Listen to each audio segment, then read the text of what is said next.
Alright, looks like that did it. Let me know if you can see or hear me right now. Hopefully we're all good there. Let's see. Waiting on confirmation.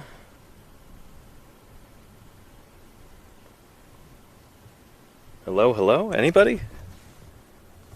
Oh, there we go. Okay. It was, I had to scroll down to the bottom. Hello, everybody, and welcome to Paleontologizing.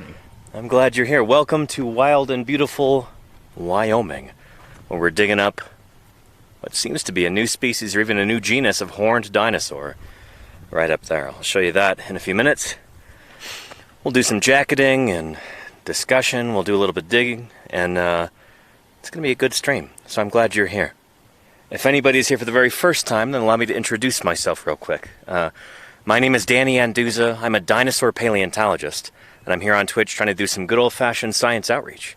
So talking about fossils, talking about the history of life on Earth, talking about why science is important, and of course talking about dinosaurs, since dinosaurs are what I actually work on and what I dig up during the summers here.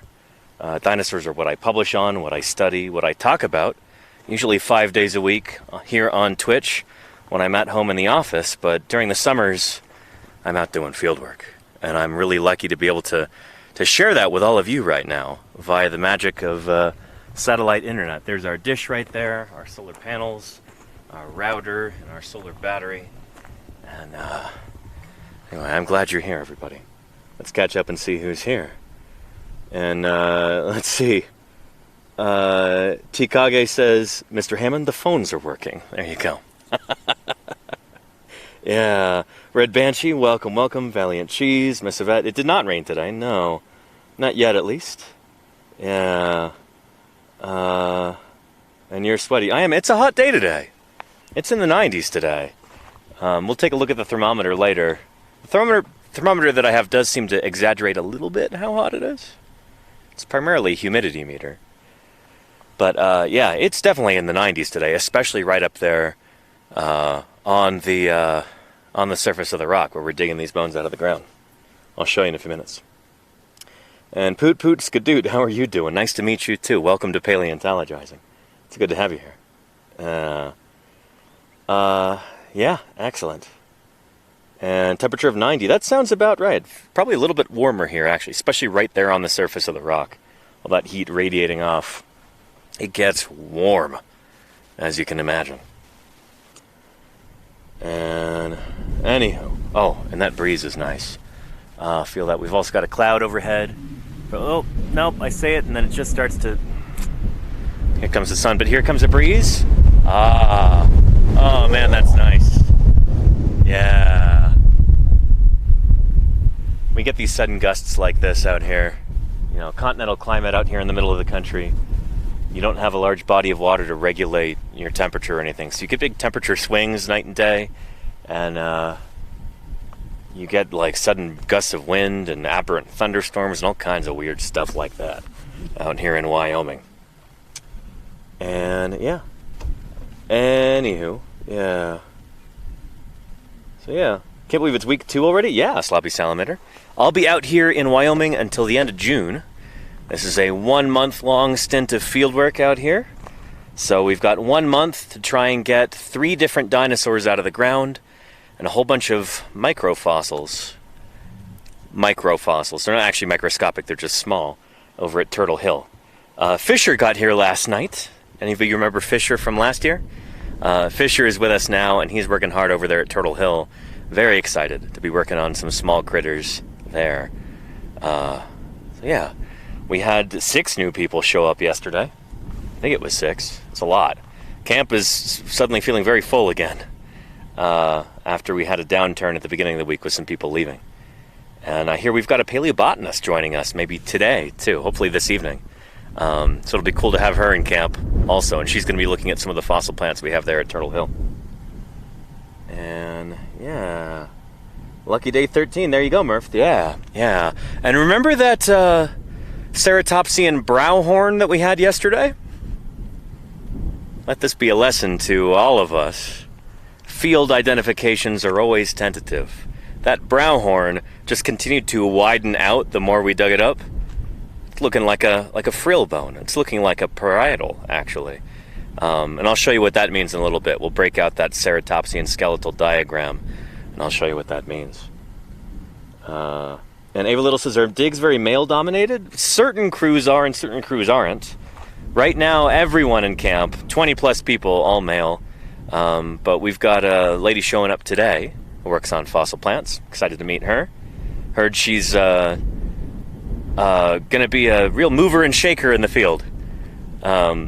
She's doing some really cool stuff. I think she's still an undergrad, but she specializes in Campanian plants. And with any luck, we'll be able to do a live stream with her tomorrow talking about these plants, and that'll be really cool. So I might be heading over to Turtle Hill tomorrow for a stream. But right now we're at the ceratopsian site here. And let's see. Oh, interesting, Dinosaur Dave. Okay, ecological habitat of Spinosaurus. Linear measurements, that's interesting. Cool, cool, cool. Yeah. Are we going to see any jacketing today? You bet. A spot a slout. Yeah. In fact, I could have jacketed something right before the broadcast, and I said, you know what? I'm going to hold off, and we'll do a quick jacket live on stream. So we'll be doing that in just a few minutes here. And we did do the flip, Murph, and brought it all the way back down to the vehicle, and so that is now safely in storage. We've got those ceratopsian skull bones, and they are safe. We're pretty happy about that. And now we've got more bones. That allows us to kind of spread out throughout the quarry and dig in different areas, and we're starting to find more stuff. We've got a brand new bone just from today that I'll show you. And let's see here.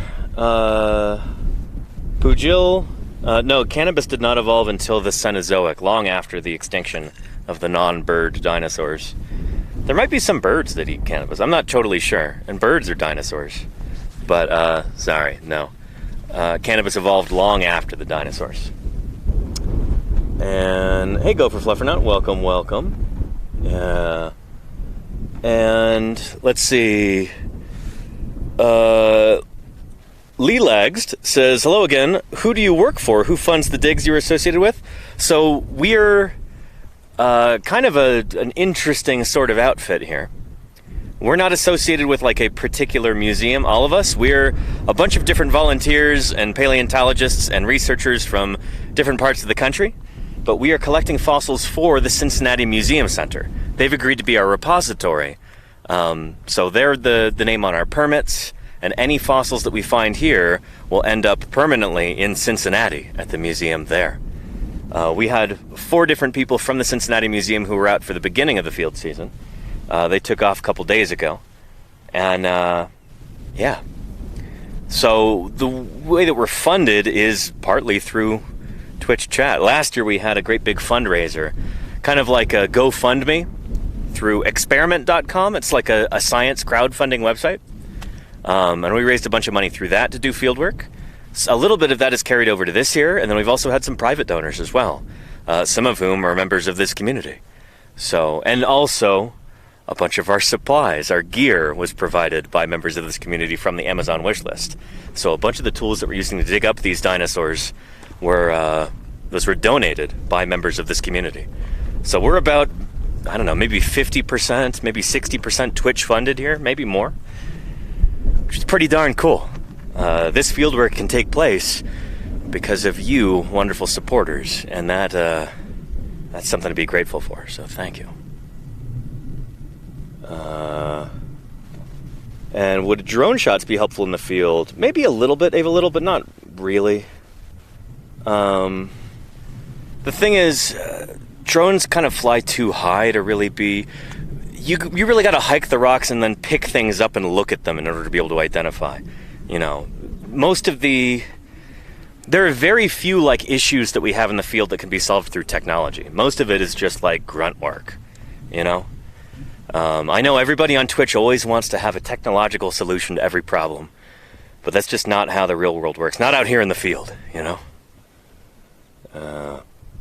And did they flip the huge hadrosaur jacket? They're doing that today, Murph. They're trying to get that out today. They've got like a dozen people or more out there right now. In fact, there's 3 of us here at this site. Today it's me and Nick and Quinn at the ceratopsian site. And then Fisher is over at Turtle Hill with one of our new guys, Tren. So that makes 5 of us over here. So yeah, they've got more than a dozen people over there right now. I think they've got like 16 guys over there at the other hadrosaur site. And they're going to try and lift this 1,000-pound jacket up into the bed of the truck. That is going to be quite the story. I kind of wish I were broadcasting that, but we're doing some really cool stuff over here, and yeah, we've got some new bones coming out today, which is also very exciting. I'm sure someone will be taking video of that. And do you call that unjacketing a Spada slout? What do you mean unjacketing? I don't understand. No, jacketing is what we do in the field when we're making these plaster jackets for these specimens. And yeah. Here, let me tuck my shirt in. I'm looking like a slob right now. Here, turn away for a minute here, chat. There we go.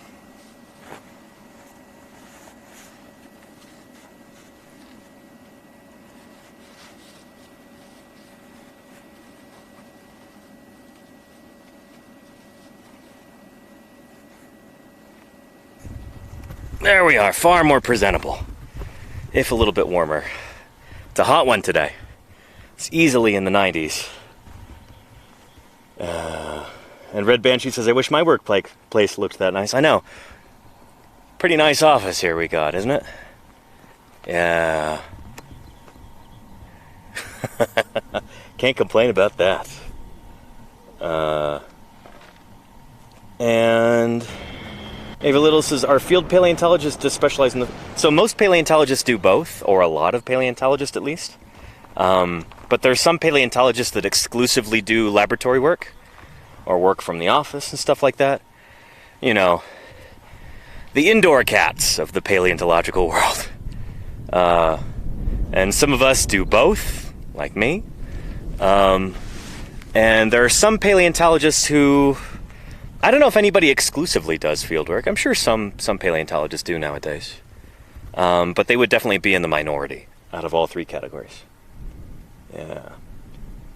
And let's see. Horizontal Horizon says, and yeah, that's a good thing to have. Oh, we got a little lizard here. Hey there, lizard friend. What are you doing? Howdy, howdy. You going over there? Hide in the sagebrush. That's a good spot. He's inside there, see him? Where'd you go? Well camouflaged, these little fenced lizard guys. Pretty cool. Anyway. Yeah, Espadaslat says a baby dinosaur. So lizards and dinosaurs are not closely related at all. I want to make that really clear right from the start. Dinosaurs are much more closely related to reptiles like crocodilians, crocodiles, alligators, gharials, etc. And reptiles like birds. You heard that right. Birds are a kind of reptile. Birds are actually a kind of dinosaur. Dinosaurs are reptiles. Birds are dinosaurs. So by extension, birds are reptiles.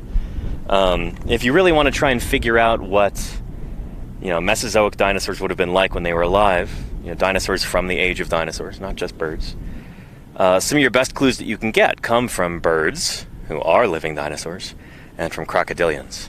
They're kind of what we call the extant phylogenetic bracket for dinosaurs. So they're on either side of the dinosaur family tree. Birds and crocodilians. Birds are obviously much closer because they literally are dinosaurs. Crocodiles are kind of like close cousins to the dinosaurs. Close-ish. Everything in between is now extinct. Gone. Oh, yeah. And, yeah. But, yeah. We need the diagram, says Miss Yvette. Okay. I'll get out the diagram for you. I don't want to be too repetitive with these things. But, here we go. Let's see. There we are. What is a dinosaur and what isn't? This is a handy little diagram for that. This is a nice little artsy representation of what we call a phylogeny, an evolutionary family tree. So in order to be a dinosaur, you have to have evolved from the earliest dinosaur ancestor. So this is how we classify living things as scientists, is by looking at their ancestry. When we say that one creature is closely related to another, we don't just mean it looks similar or it makes us feel similar, it's got similar vibes. No, it's something objective. When we say that creatures are related to each other closely, that means that they share a recent common ancestor. So say troodontids and birds shared a recent common ancestor. And you can trace that back to theropod dinosaurs. Both of those are theropods. And then they're Saurischian dinosaurs, and then they're just, dinosaurs. So yeah, dinosaurs are everything that evolved from that first dinosaur ancestor. If you didn't evolve from that first dinosaur ancestor, you're not a dinosaur. Does that make sense? So our pterosaurs, right here, these guys, are not dinosaurs because they didn't evolve from that dinosaur ancestor. They're very close, though. They're closely related to dinosaurs because they share a recent common ancestor. Right there. Does that make sense? Yeah, and then lizards are... Here, I'm trying to find a place to set this down so that it A, doesn't blow away, and B, you don't get the microphone shadow there. Here we go. Lizards are right here. And so they're kind of more distantly related to dinosaurs. Not as distant as mammals are here, but they're still not super close to dinosaurs. There's a lot of reptiles that are much more closely related to dinosaurs than lizards are. And most of those are extinct. Does that make sense? And Aerodynamic Fetus says, so we are not dinosaurs? Absolutely not. No, humans are mammals. So they're from way on the other side of the amniote family tree. We're not closely related to dinosaurs either, because we don't share a recent common ancestor. To get to the common ancestor of mammals and dinosaurs, you've got to go way back like 350 million years. To get to our most recent common ancestor. So there's been a lot of evolutionary change in the time since then. Our ancestors split off from each other about 350 million years ago. So we're not close relatives. People are not closely related to dinosaurs at all. Hope that makes sense. And Samar faces, we don't even know which half of reptiles ichthyosaurs are. There's a general consensus that they're diapsids, so that they're related to lizards, turtles, and crocodilians, and tuatara. But that's not 100% consensus. I was talking with Glenn Storrs and Takuya Konishi about this last week. Because the last I'd heard about it, ichthyosaurs were still a huge mystery.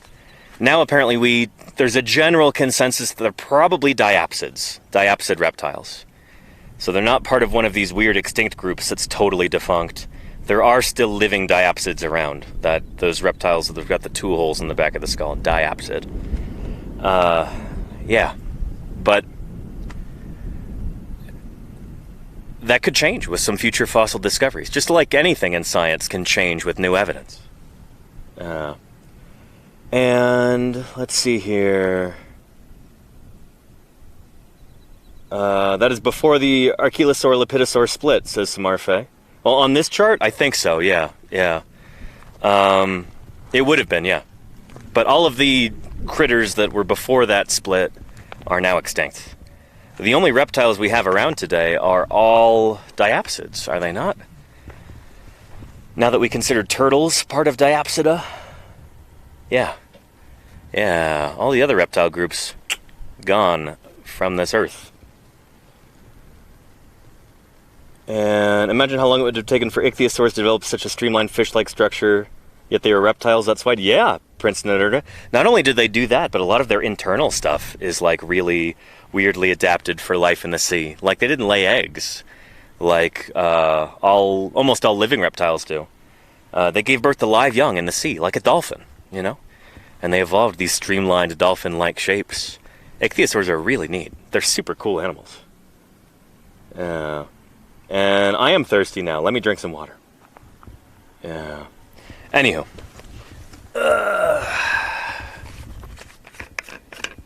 Yeah.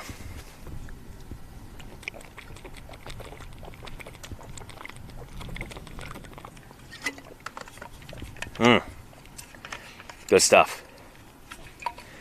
All right, what do you say we go up to the quarry and take a look at what's going on there? Let me grab a visual aid here, or a couple of them. I was showing Nick some stuff on here earlier. Yeah. Put that back. And Nectar of the Gods. Yeah, good old H2O. And Rhacodactylus. Ooh, let me show you. Let me show you. What we thought was a brow horn for the past couple days is starting to turn into something else. Something arguably even more exciting. So I'll show you that.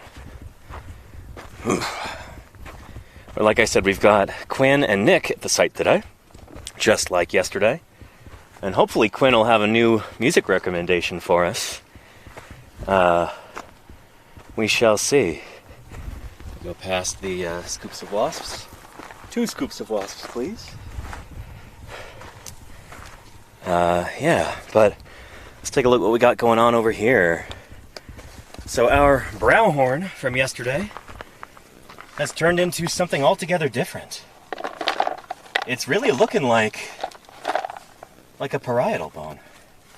One of the bones from the frill. Going all the way down. Yeah. So what we had exposed was just really right here. Yeah. And we're like, this has to be a brow horn. Uh-huh. And then we kind of pushed through, and it was getting, longer and longer and longer. So now what we think is, it's most likely a parietal bone. And then this, what we thought was 2 separate bones here, because this came to like a tip. Mm. So we thought it was another brow horn is now all one bone. So it's like dipping up and coming around right here. Yeah, nice. You get that central parietal. So, yeah, let me try and show you, chat, what we think this is. So it's this kind of dinosaur, this general kind of ceratopsid dinosaur that we're looking at. This is a diagram of Pentaceratops from New Mexico. And our dinosaur is probably pretty similar to this, but it already is showing some distinct differences. So we've got every reason to think that what we're digging up now is a new genus or new species. But, so this is the skull right here, obviously, and this is the frill in the back. You're looking at it from the side. But yeah, so we've got the squamosal bone right here, and then the parietal in there. Parietal is almost like a butterfly-shaped set of bones, paired parietals. It's 2 bones paired, like most of the bones in the skull. And so that might be what we're looking at here. This could be like the upper left corner of the parietal, with the epis, those spikes coming off the edge right there. Mm-hmm. And then, we found this today. Yeah, this is a new one that Quinn just found. And then I was working on trenching around it. We're not really sure what this is yet. It could be a really big epiparietal episquamosal, one of these big spikes that come off of here. Or it might be something else. It's got this weird kind of like concave curve to it. Yeah. I'm really hesitant to speculate too much about what it is, because that's going to make me want to dig in further and like expose too much bone, and that would not be safe for the fossil. Mm-hmm. So what we're going to do is we're going to put a cap on this in a few minutes. Use some gypsonas, some like pre-soaked plaster burlap strips, like a medical bandage kind of deal, and we'll cover this up, get it nice and protected, and then we can hopefully flip it today, or maybe tomorrow, and then get it back to camp. Oh, I should probably take a photo of that too. Yeah. So yeah, I hope that's making sense. So, yeah. And Blue Hurt says ceratopsian is my favorite. Yeah, we've got a brand new one here. You're witnessing the excavation of what's probably a new species or even a new genus of ceratopsid dinosaur. Yeah, so exciting stuff. Very. I would love to see. Can you brush away the edge with the spiky bits? Oh, right here. Those epis, yeah. If that's what those are, it really does look like that. Yeah, I know. They really look like epis. Like these spikes at the edge of the frill. That's really what that looks like, but we will see. I mean, yeah. Yeah. Perfectly shaped. Yeah. So yeah, it looks like we got a parietal there. And then do you want to, let's cap this? Yeah, we'll cap that maybe at the same time that we do this guy. Yeah, let's totally do that. Do we have enough gypsum? You didn't use too much. Oh yeah, you got some. You got some. Okay, cool. And there's another Yeah. roll in there. Nice. And if we need to, we could always just use burlap too, but it's a little bit more work. Yeah. So anyway, I hope all that makes sense. Pretty exciting, right? How lucky are we getting to dig up new dinosaurs out here? Stuff that nobody's ever seen before. It's pretty exciting, you know, cutting edge science live on Twitch. And Light Swig says, holy moly, what a cool idea for a stream. Wish we had an archaeologist doing something like this too. Boo. Paleo's better. Oh, we're paleontologists here, and yeah, I don't know. That's enough throwing shade for now. But yeah. Hustle Tree says, I bet these guys hate their job. Yep. Oh yeah, we definitely didn't come out here on our own time in order to be able to dig up brand new dinosaurs at a super exciting site. We definitely hate what we're doing here. That's why we're doing it for free, you know. All volunteers hate their jobs, correct? But yeah.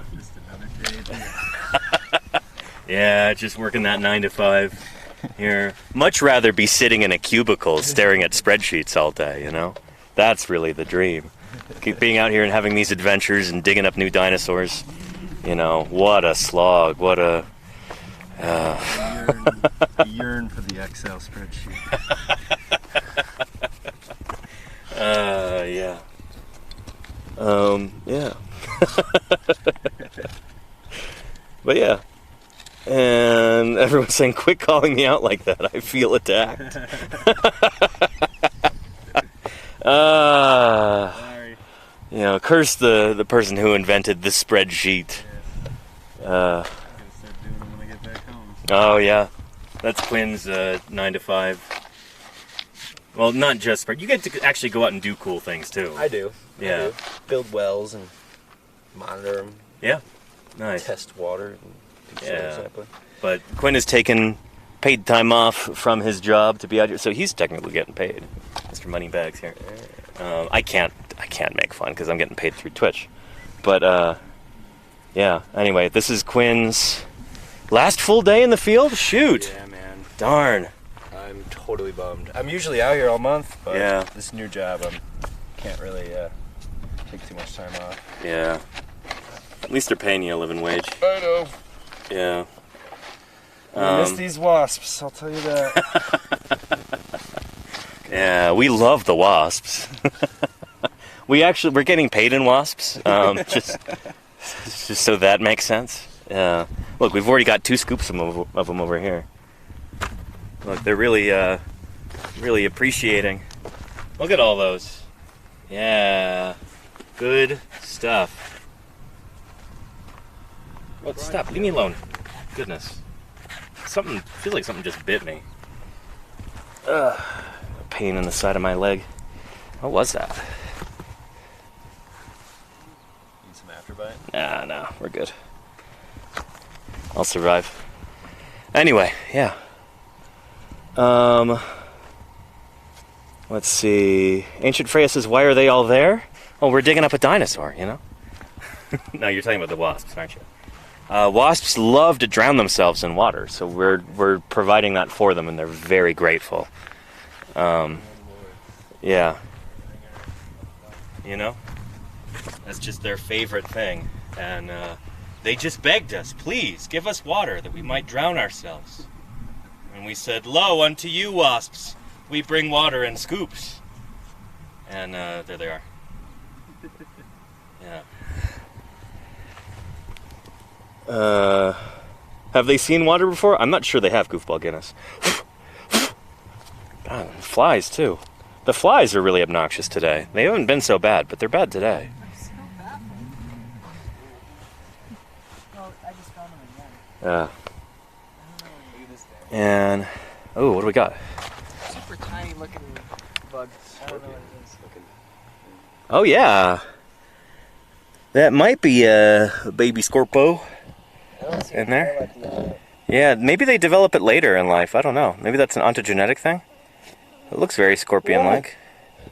Sorry. Tiny, tiny. Huh. Swarming crazy right now. Yeah. The wasps or the flies? Both. Yeah. Mostly wasps. I think the wasps were being a bad influence on the flies because they've gotten worse today. I need to talk to them. But yeah, we need you. There you go, Lenina. Yeah. There are proto-scorpions or something. Yeah, I don't know, Wildest Cannon. It's weird. Yeah, nature paper. Yeah. Anywho. Yeah, that's what we're doing out here. Oh, and ceratopsid dinosaurs, by the way. Or I guess ceratopsians, because there's some non-ceratopsid ceratopsians in these diagrams, too. They're very diverse. So we've got so many different species and genera of horned dinosaur nowadays. This is just maybe about a quarter of them here on this page. And then on this page, too. The ones on the back were centrosaurines. These are chasmosaurines, and we are pretty darn certain that we've got a chasmosaurine that we're digging up right here. But it doesn't look similar to any of the rest of these guys. Oh, we got a little dust devil over there. Check that out. Nice. Oh boy.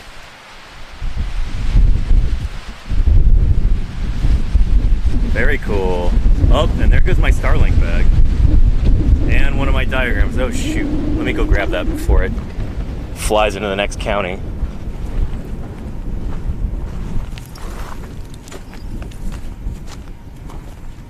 Lucky that sagebrush was there to catch it.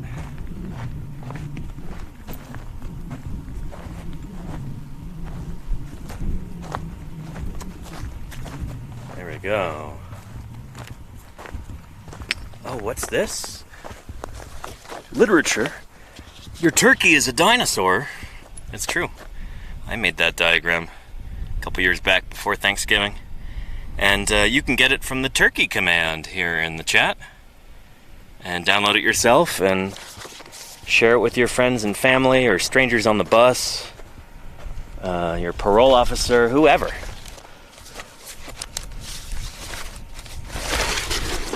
Yeah. It's called a pseudoscorpion, really? Someone at field camp once, it scared me half to... Interesting, a pseudoscorpion. Huh. Not familiar with those. I wonder if they're related to scorpions or if it's like a convergent thing. Yeah. And 8 Raiders from Dyson Dinosaur, how are you doing? Dyson Dinosaur, welcome back to Wyoming. We're digging up a new ceratopsian dinosaur.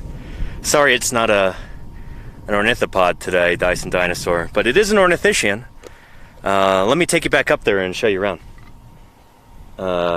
Yeah. And anyway, if you're not yet following Dyson Dinosaur, he is the only other dinosaur paleontologist I know of on Twitch. Give him a follow. He does some really cool stuff. Often in Italian, but occasionally in English too. Have you still been doing the English language streams, Dyson Dinosaur, on Saturdays? I'll have to tune into that when I'm back home. Yeah. Let me drink some water and then we'll go back up there into the quarry.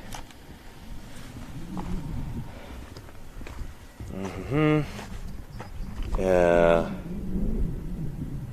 It's live. Yes, indeed. Dragon T, welcome to Paleontologizing. My name is Danny Anduza. I'm a dinosaur paleontologist, and I am very thirsty out here in the field. Ooh, dropping my water bottle. Out here in Wyoming, we're digging up a horned dinosaur here. Almost certainly a new species or even a new genus in the Late Cretaceous almond formation. Very, very understudied formation out here. We're excited to be here. I'm excited that you're here. Let's talk dinosaurs, huh?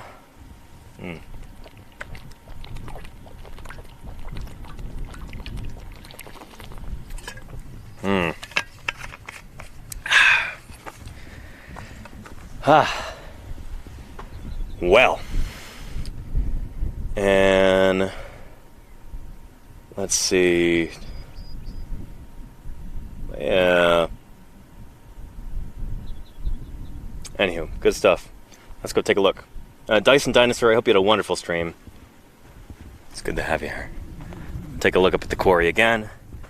and we are going to jacket some of these things because it's how we get them out of the ground. You can't just pull them out of the ground loose. Everything will fall apart. You have to create a protective cocoon around it out of plaster and burlap, what we call a field jacket. And I'll be walking you through that process today. Should be an easy one because we've got some very small, well, smallish bones for a dinosaur. Yeah. Welcome to the ceratopsian site. So yesterday we thought that was a brow horn, but it has slowly turned into a piece of the frill. We're thinking parietal right there. Probably the right parietal of this animal. So that would be the upper right corner. And we've even got some epis there, it looks like. Those are epiparietal. Little spiky boys. Yeah. So yeah. And it's a plant-eating dinosaur, a ceratopsian. Yeah. It's almost certainly going to be a new species, if not a new genus. Because we've got 0 ceratopsians that have been named from this particular geological formation. From this time and this place, we've got no horned dinosaurs that have been named. So a very, very high likelihood that this critter is something new. There is a slight chance it could be the same as something up in Canada from roughly the same time, like Anchiceratops or Rhinoceratops. But the age seems to be slightly different, and the morphology certainly seems to be different too. So we think this is a different critter. We won't know for certain until we get it safely back to the laboratory, and then some fossil preparators work upon it in order to clean it up and study it. Nick here might actually be doing some of that. He was actually working on this specimen, this same animal, individual animal, some pieces of it that we got out last summer. And yeah, so he might be working on these too, which would be really cool. It's not very common for, you know, somebody in the lab working on a dinosaur fossil to be able to go out to the field and then continue digging that same individual dinosaur. That's exactly what Nick is doing here, which is pretty darn cool. It's awesome. Yeah.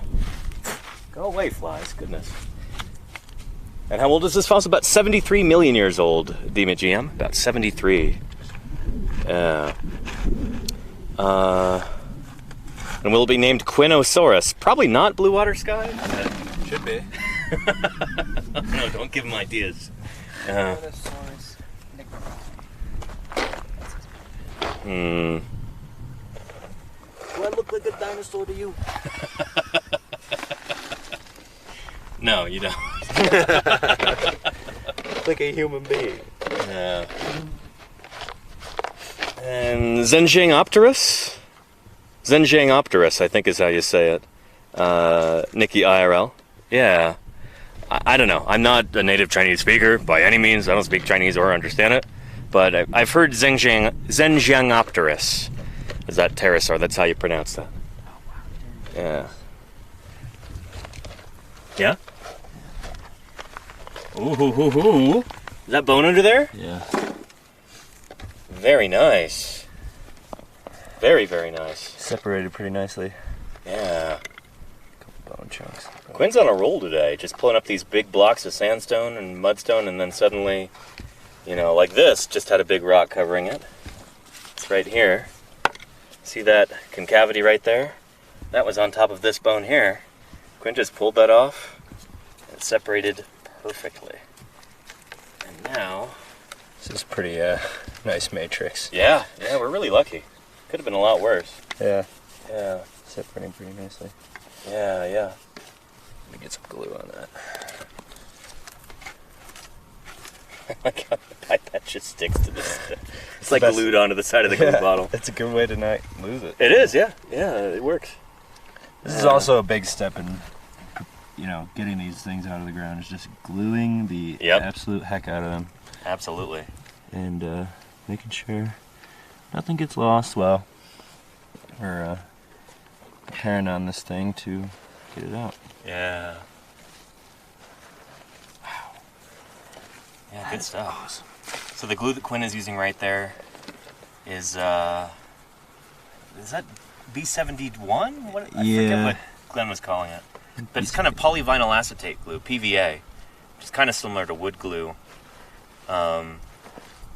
It's these like plastic glue pellets that you dissolve in acetone.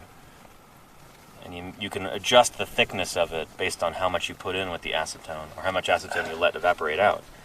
But it's a penetrant glue, so you put it onto the surface and it soaks down into the bone, and then the acetone evaporates away and leaves the plastic inside. So we can harden the thing from the inside out. That's how we get these things from crumbling when they're exposed to the air like this. Because you leave them out for a few weeks after exposing them, and sometimes they'll just completely crumble to dust. Yeah. Don't want that happening. Yeah. Lightswig says, which dinosaur clade do you think is the coolest? Oh, great question. I don't know. I'm certainly fond of Spinosaurids, because I'm working on them right now.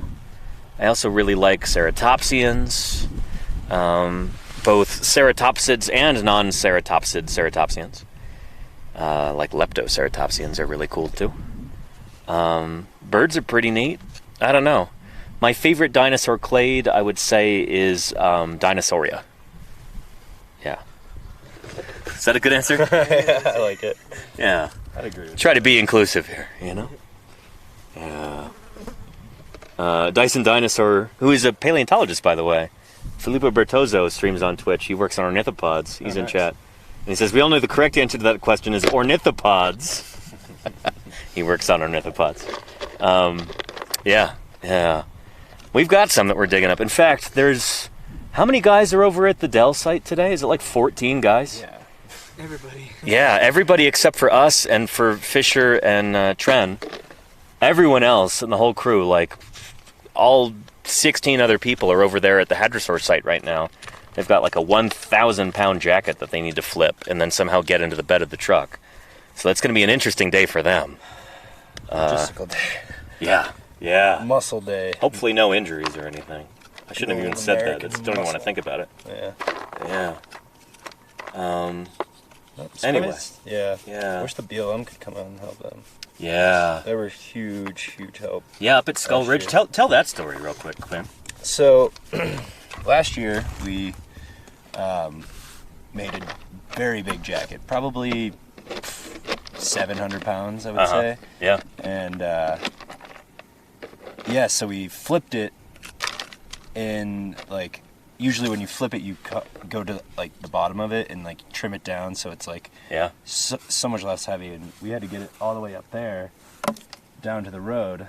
And as soon as we flipped it, we realized there was just bone all the way through this jacket. So we're just like 4 days left, maybe 3 days left. We're like, I have no idea how we're gonna carry this thing down to the road. And then luckily the BLM guys, we just called them up, and Bureau of Land Management, and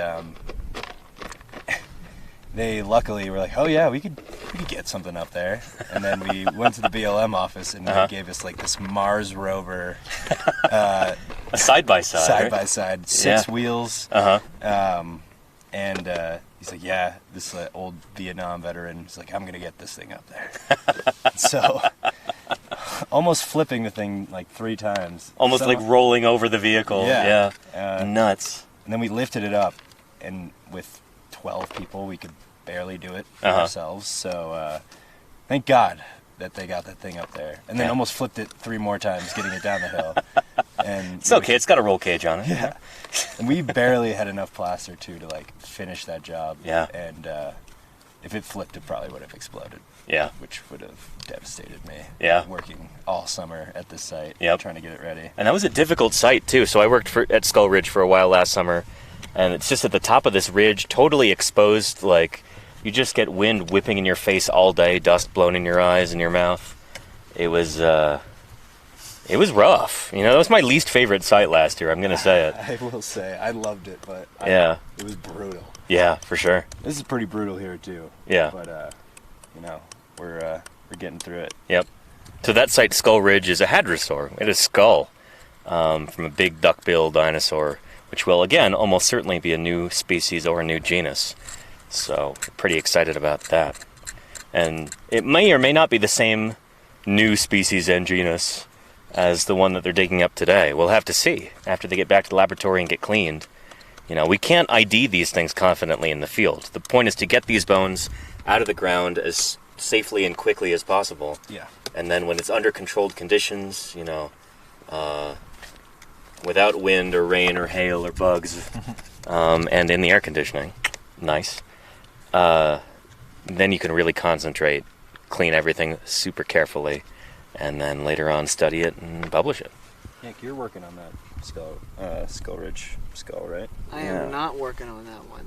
I know there's another volunteer that's down there that works on it. I was specifically assigned to do the ceratopsian. Nice. But I do kind of poke around here and there to make sure everything's okay. Yeah. Well, once we get all of this back to Yeah, it's gonna be a whole new project. plate full of bones, but it's pretty exciting. I like working on it. At least at my time working on the frill, I like putting the pieces back together. Like digging it out of the jacket, seeing what we got. Cleaning part gets a little tedious, but it's rewarding in the end. Yeah, it's important stuff. Like working on a brand new dinosaur is pretty darn cool. Especially to like learn how to do fossil prep on a holotype is kind of unheard of, Nick. So I hope you realize how lucky you are there. That's really cool. I know. I'm super grateful for the opportunities, and Matt Lamana at the Carnegie Museum. Huge shout out to him just giving me the opportunity to work on something this big. Yeah, and he'll be joining us like today or tomorrow or sometime soon. I don't know exactly when, but rumor is he'll be here very soon. So, yeah, you'll get to meet Matt Lamana, Chad. Let's hope. Yeah, my first prep job. What was your first prep job? Oh, goodness. It would have been something back in Berkeley when I was in high school. I actually did a lot of like specimen repair in collections before I did fossil prep. That's cool. So I learned how to use various glues and consolidants and epoxies and stuff like that. And then I kind of moved into like actually opening up jackets and prepping those. Yeah. But, so I don't know what my first fossil prep job would have been at Berkeley, but at Museum of the Rockies it was Triceratops. It was almost always Triceratops. We had so many Triceratops. Yeah, that was mine too. Yeah. It was just some like femur. Yeah. It was like, get to work. I'm like, yeah. You barely give me any rundown on how to do this. A femur's a good bone to start on, at least. Yeah, I know. So, yeah, that's usually what you get. Just like, we have 1,000 of these. Get to work on one. Yeah. Yeah. Prince Nernerdus says, if you guys were in trouble, do you guys think a plesiosaur would stick their neck out for you? Har har. Very funny. Although... In the wrong age. Yeah. Well, no, plesiosaurs are in the Cretaceous too. Elasmosaurs, correct? Yeah, Well, yeah. And some short-necked plesiosaurs like Dolichorhynchops and other pelycotylids like that. But, yeah, plesiosaurs, the long-necked ones, probably didn't stick their necks up out of the water. There was a paper a while ago talking about that, where their center of gravity would be. And their center of gravity is, like, forward of where the neck joins with the head. So they, like, wouldn't be able to stick their neck out of the water swan-like like that. They would just immediately tip over. Huh. So they're guys that are just living under the water all the time. They're not, like, sticking their necks up or anything. Yeah. Their necks are also not that flexible. They're adapted to be really stiff. Yeah. Anywho. I think they would stick their neck out for us. What's that? I think they would stick their neck out for us. I'd like to think so. You know, we're fellow. We're very interested in other diapsids, even if we're not digging up plesiosaurs. We like plesiosaurs. We give them a nice funeral. Yeah. Yeah, like we're doing for this dinosaur. We're definitely not holding occult rituals to bring it back from the dead, or under the light of a full moon. Some medicine. Help men out. Help a man out. Yeah. Help us ceratopsian out. Prince Knitter says you turned a dad joke into a legitimate answer. Lol. That's 50% of what I do here on Twitch. So yeah.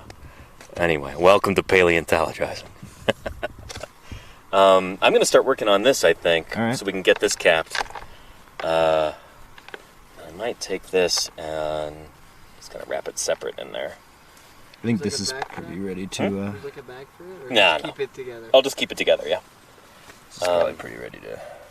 But yeah, this, I don't know what skull bone this is. It could be a big old epi, an epiparietal or an episquamosal. Or it could be some of those other, like one of those other weird kind of interior skull bones. There's so many different possibilities for an animal like this. We're not going to be able to confidently identify this bone in the field. We're going to have to get it back to the laboratory before we can do that. Because that's priority number one. Got to get it back safely there. And I'll let y'all know. Oh, yeah. And Schizo Wicco says, can you give us the speech from Jurassic Park, the first movie? Welcome to Jurassic Park. There you go. I didn't do the Richard Attenborough voice. But no, you're talking about the one with the dromaeosaur claw. I could, but we're professionals here. I'm not going to be doing that. You can go watch it on YouTube. You've got internet access right now.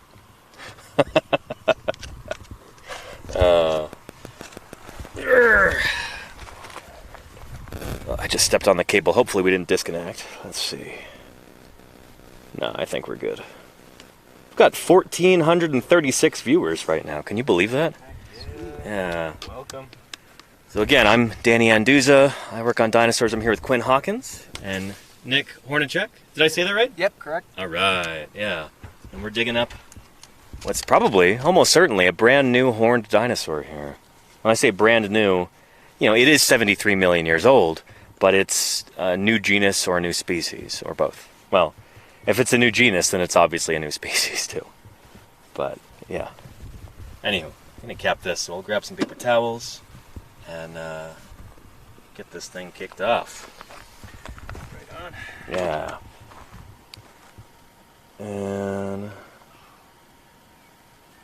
And very funny, Schizo. I was told dinosaur bones are just bones of giants from the Bible. Oh, you were told incorrectly. Sorry. I thought you were making a joke. But no. Is that my one coworker, maybe? Yeah, I think most of us have worked with people over the years who've got bonkers ideas about that kind of thing. But yeah, I talked about this yesterday. Giant humans just do not. You wouldn't work. Look at Andre the Giant. He died at the age of 39 or something like that. When people get too big, their bodies just fail. We're not built to be big. We didn't evolve for that. Short So. kings unite. Oh yeah, yeah. Yeah. And Naviok, thank you for subscribing. I really appreciate that. Yeah. Yeah, I love this shade. Let's have more of this, please. I honestly almost had a heat stroke before you started streaming. I'm really glad you rested then for a while. Shoot, you gotta take care of yourself out here. I know. It was yeah. Yeah, it's a hot one today. Yeah, it's in the 90s where we're at. And there's almost no shade. That's why you see paleontologists wearing wide-brimmed hats in the field. It's not to look cool. It's to stay cool from the sun. We need to make our own shade in a place like this. All right, so I'm gonna grab some paper towels and a scoop full of water, maybe, or I guess a bucket. I'll grab one of the buckets. You can use it. You keep using the scoop. It's fine. And because the wasps are in our other scoops, we've very generously provided swimming pools to them for today. And they are enjoying that so much. You could say they're loving it to death. Good for them. But yeah.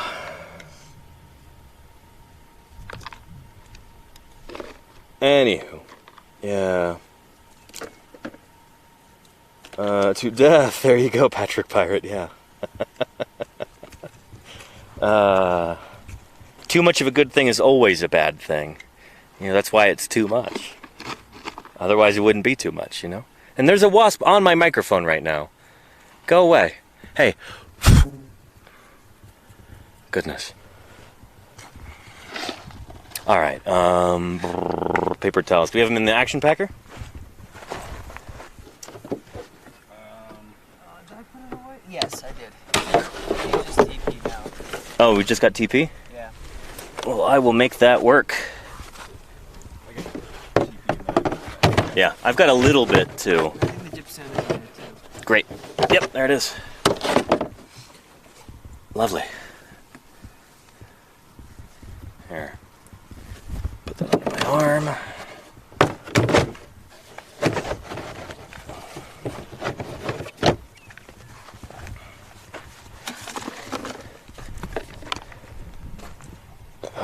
excuse me. Oh, how rude.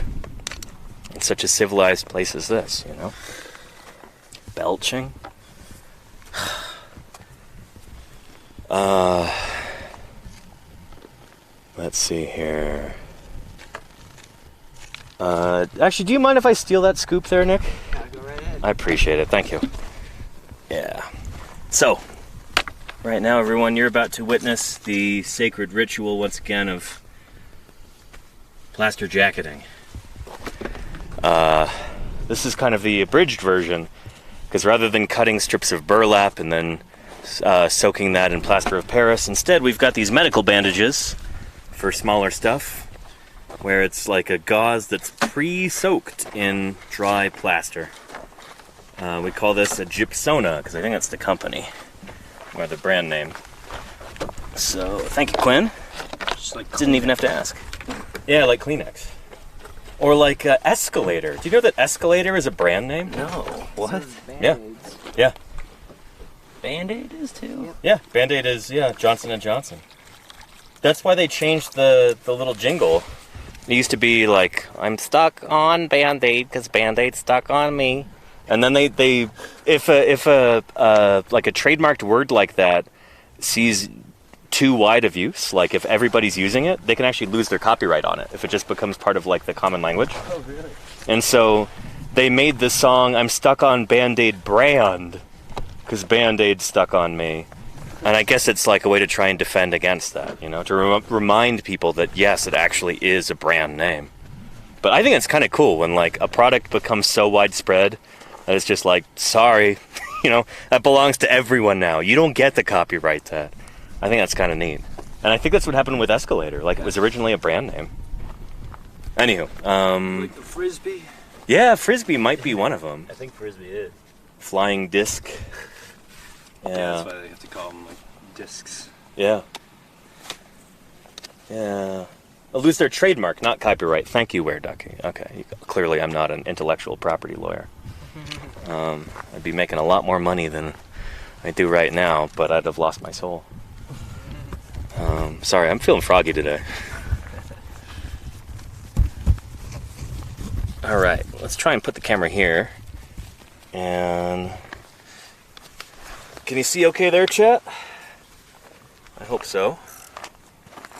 A little bit precarious, but yeah, that should work.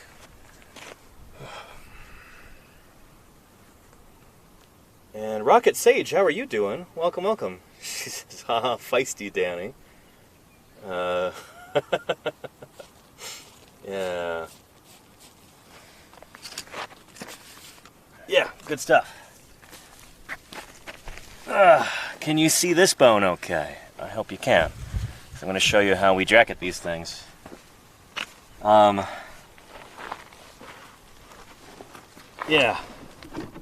I'm happy because I'm watching you geologize, says Rocket Sage. You would say that as a geologist, wouldn't you?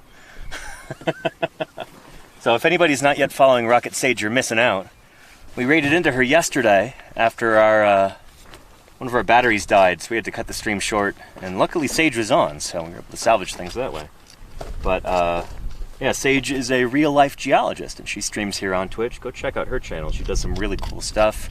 She can teach you all about the history of the Earth, why rocks are so important to study, and how without an understanding of geology, you really don't understand the world around you. You know, if you don't have some understanding of geological processes and how the Earth was formed and all that. So that's a hearty endorsement. Go follow Rocket Sage. But yeah, Sage is like, Danny's geologizing right now. I was just talking about how both geologists and biologists really like to claim paleontology as their own. It's like, oh yeah, you know, paleontologists, they're a kind of biologist, or no, they're definitely a kind of geologist. You know, we're kind of in between in a cool way. What do you think it leans toward most? It depends on the researcher. So honestly, sorry Sage, I'm much more on the biological side of paleontology. I'm not a very good geologist. Yeah, I don't know. There are paleontologists who are mostly stratigraphers or sedimentologists, that kind of thing. But that's definitely not me. I kind of agree with you. You're kind of on classify yourself the same way? Yeah. More on the biological side of things? Yeah. Yeah. Well, I agree with you that paleontology probably falls a little bit more. Well, it depends. I mean, it depends on who you're talking about. I always say there's as many different ways to be a paleontologist as there are different paleontologists almost. Yeah. Like, there's a lot of different ways of doing this work. Fossil research takes all kinds of folks. I'll move that closer to you. So, what we're doing right here is we're going to be putting a field jacket on this bone so we can get it safely back to the laboratory. We don't just dig stuff out of the ground and take it with us because it would just crumble. We can't do it that way. What we've got to do is build this protective cocoon around it in order to stabilize it, and then we can get it out of the ground that way. This is a technique that dates back to like the 1870s. We've been doing it the same way pretty much ever since, with only a few, like, I guess, minor changes.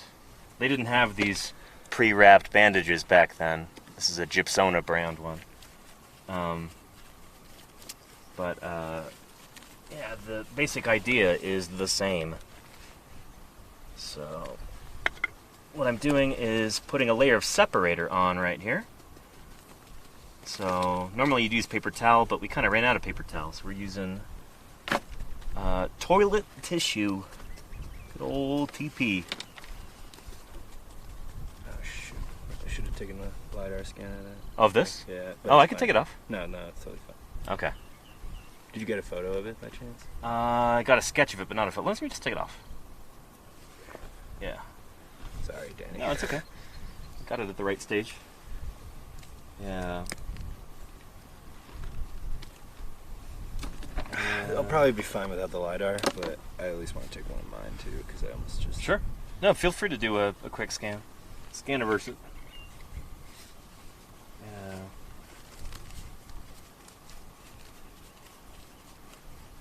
And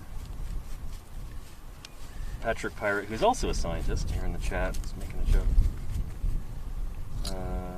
Biology and geology and ecology. Yeah, ecologists might want to claim paleontologists also as their own. Everybody wants us in their club, you know? Seriously. Yeah. Yeah. Danny's still using his COVID supply, says Funky Monkey Boy. Oh, toilet paper. No, actually, when COVID started, I don't know, I'd heard about this upcoming pandemic. It didn't really catch me by surprise. I've been following it since like January, and I've been reading about like how people freak out during pandemics. And so rather than stocking up on toilet paper, I bought a bidet instead. And then is like, yeah, I ended up using way less toilet paper than I otherwise would have. So when everybody else ran out, I was able to take a bunch of toilet paper that I had stored up and just like put it out in the common area of the apartment complex for anybody who needed some. And that felt good to be able to do that. Alright, sorry to... It's done? Yeah. Wow, that was fast, Glenn. Alright. Alright. This app is pretty sweet. Yeah. Shoot, I wish they had that for Android. I don't think they do. Oh, really? I don't think so. Because my phone doesn't have LiDAR on it. So it would just be photogrammetry.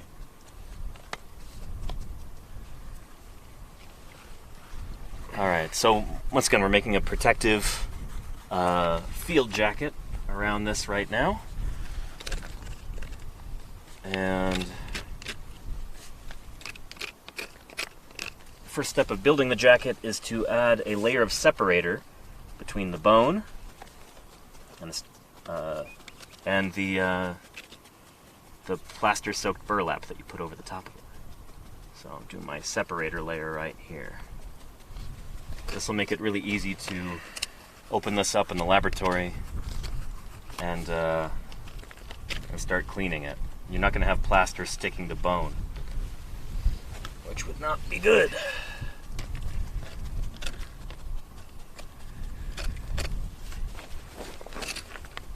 And since the toilet paper is a lot thinner than paper towel, I have to do several layers. That's fine. We'll make sure we grab paper towel tonight, guys, so that... Okay. Yeah. I think it went in. I should have probably gotten some. yesterday.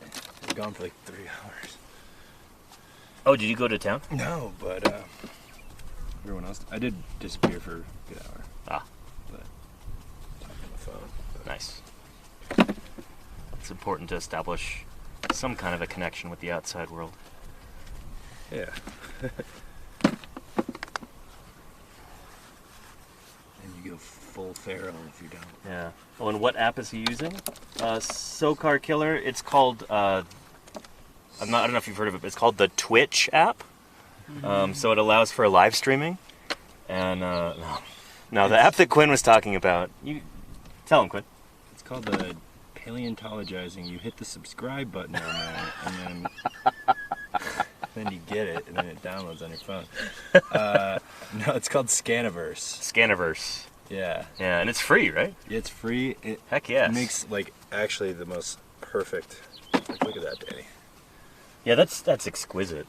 Holy cow. It blows my mind. Yeah, that's nuts. And I guess it's only possible because of the LiDAR. Right. Where you've got it's got range finding the whole time. Mm-hmm. Yeah. So I've got some photogrammetry apps on my phone, and they're not nearly that good. That's incredible. Yeah. Wow. Look, see, we get all these flies showing up too, all over the separator that's trying to drink up that moisture. They love it so. They're gonna be a part of the jacket one day. And that's not the worst way to die as a fly. Probably better than getting eaten alive by a spider or somebody. I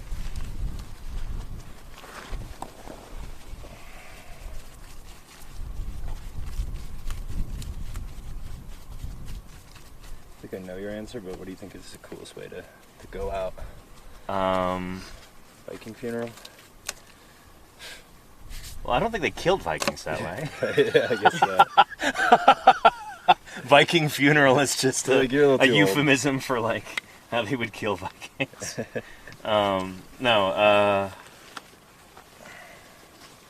Shoot, I don't know. Yeah, lightning strike is probably, it's quick at least, you know? Eaten by a shark. Crushed by a jacket. Crushed by a jacket, yeah.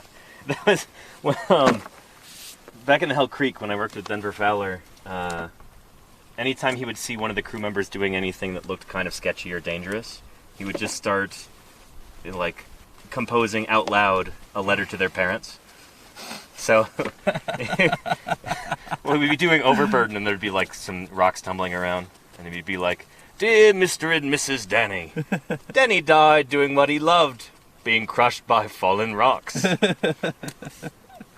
While we were unable to recover the body, we did manage to recover his dental fillings, which we pawned in town for milkshake money."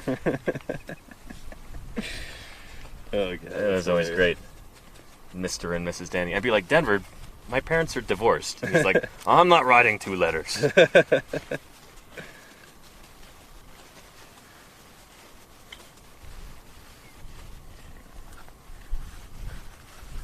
Yeah, I miss Denver. He's out doing field work right now in Montana with his, he's like managed to establish this incredible field program at the Badlands Dinosaur Museum in North Dakota. They go out to Montana every summer. And they got like 3 tyrannosaurs out in the same summer. And they needed a helicopter for one of them. Big old Chinook. Like the giant dual rotor cargo helicopters. It was pretty cool. Like made the paper and everything. Some neat stuff. You gonna go help him out? Maybe one of these days, I don't know. When did he get that job? I helped him get that job in 2015? Oh, nice. Yeah. He didn't have a car at the time, and he needed to go out to the interview in North Dakota. And so I drove him for the first interview and then the second interview. So that's how I helped him get that job. I didn't, like, pull any strings or, throw my weight around. It was like, I transported him there. That's help. Transporter. Drive. Did I do that? Yeah, and rattling bones. Well, you're in the right place. Welcome to Paleontologizing. We're doing our best to keep these bones from rattling by putting these protective field jackets around them. So, What do you that's think what the we're doing. extent of should go here. Like right here. Will you be able to trench around that? No. Is there separation? So you're just putting a cap on it to protect it right now? That's what he told me to. That's what Yeah. Ethan was saying to do. Yeah. He said they're gonna hate it, but I mean, that's like what we beat have it. to do because we're gonna have to remove a bunch of this overburden. exactly. It's nice that it does end right there. Yeah. So I don't think he was expecting that. Did he know that yesterday afternoon? Did it end there? No, he didn't. He did not. Yeah. Okay. Yeah. I'd put separate over the rest of this. Do you and think just I should do the whole just- thing? If we've got enough gypsona. Oh, okay. Yeah. Shoot. I may have gone a little too early on this. Oh, no worries. You're probably wondering like, what the hell am I doing? You just wanted. You might want to trench a little bit around there though. Yeah. Just it'll make it Definitely. easier to put a cap around it. Definitely. Yeah. Oh. Shoot. All right. Yeah. No worries. I was just gonna literally just do this piece because that's what he was gonna say to do, or that's what he told me to do yesterday. But that makes a lot more sense. All right. So I've got this gypsona right here. This is like a prepackaged medical bandage. We used to call these plaster grenades when I worked in Montana. And they're a lot more expensive than the burlap and plaster, but they're really convenient. 'Cause you don't have to do any mixing. It's just all right there. And so for smaller specimens, this stuff is great. Because it's just like self-contained, and sometimes we would carry these in our packs when we'd be out prospecting, so if we found anything really promising, we could just put a cap on it right then and there. All you do is add water.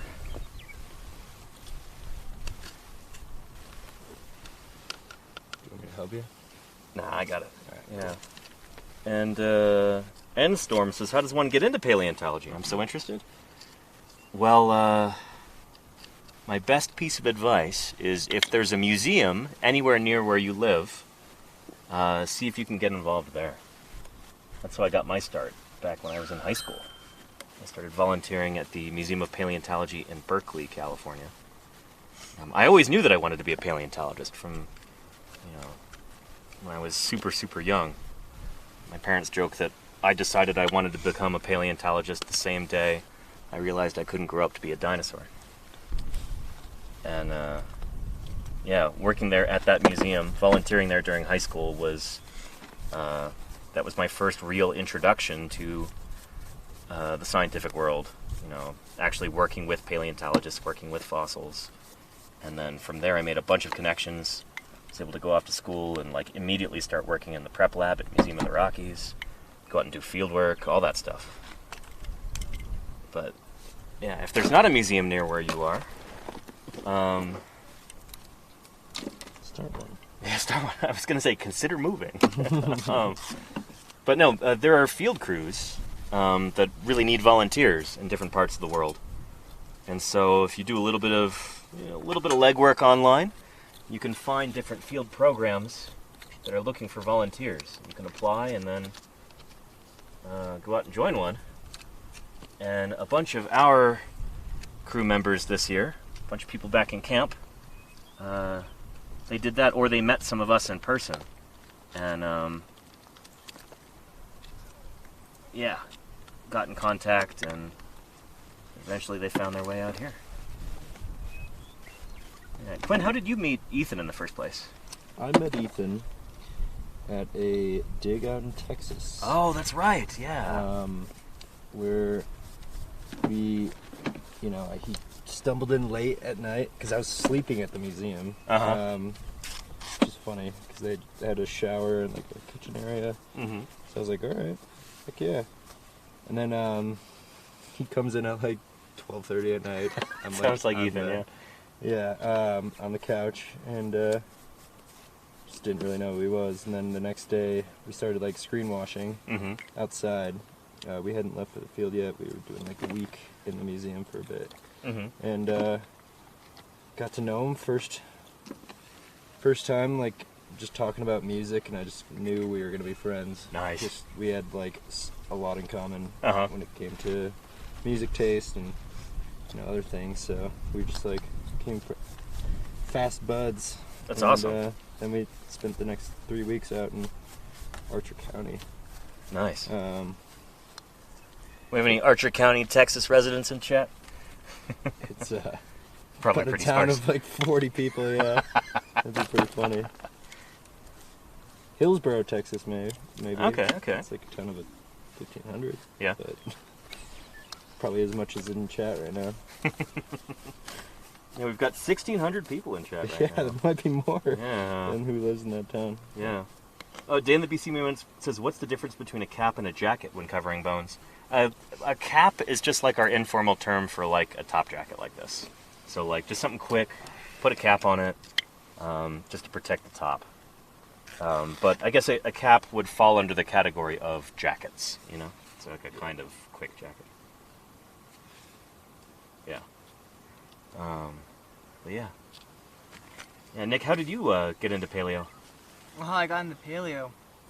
Oh man, long story short, saw Jurassic Park at 3 years old, stuck with it ever since. Nice. Never gave up on my goal, my dream.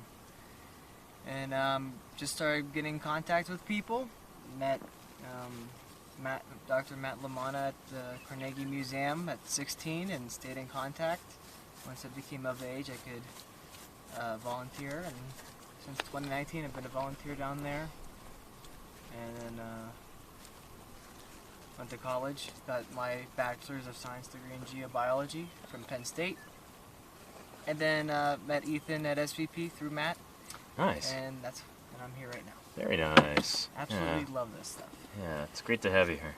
Thank you. Oh, SVP, by the way, for anybody wondering, is the Society of Vertebrate Paleontology. That's our like big global society for paleontologists who study animals with bones, which includes obviously dinosaurs, but also mammals, various kinds of fishes, amphibians, reptiles, including birds, etc.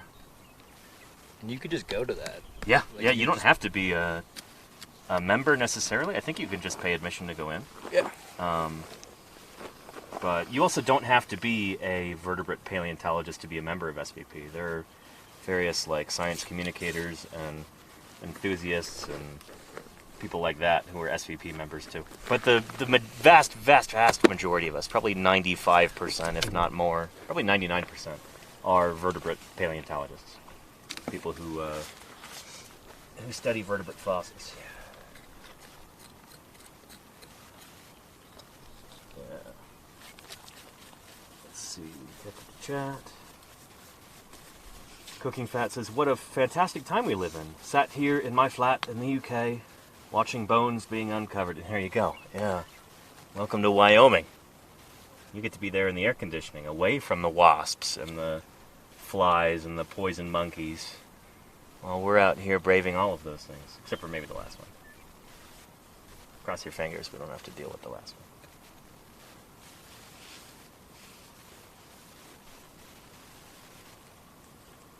Shoot, come on, Gypsona, come apart. I wrapped it too tight, and now it's like... I can't find the edge. Where did it go? There it is. It's just gonna set like that.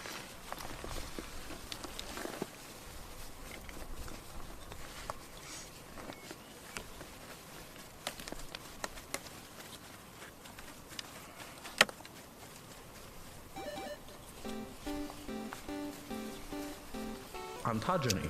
I think one of my first words I ever said as an infant was Dilophosaurus. Really? Yeah. Huh. It wasn't, mama or dada or... No, I just said Dilophosaurus one day and it just stuck. Yeah. Speaking perfect Latin.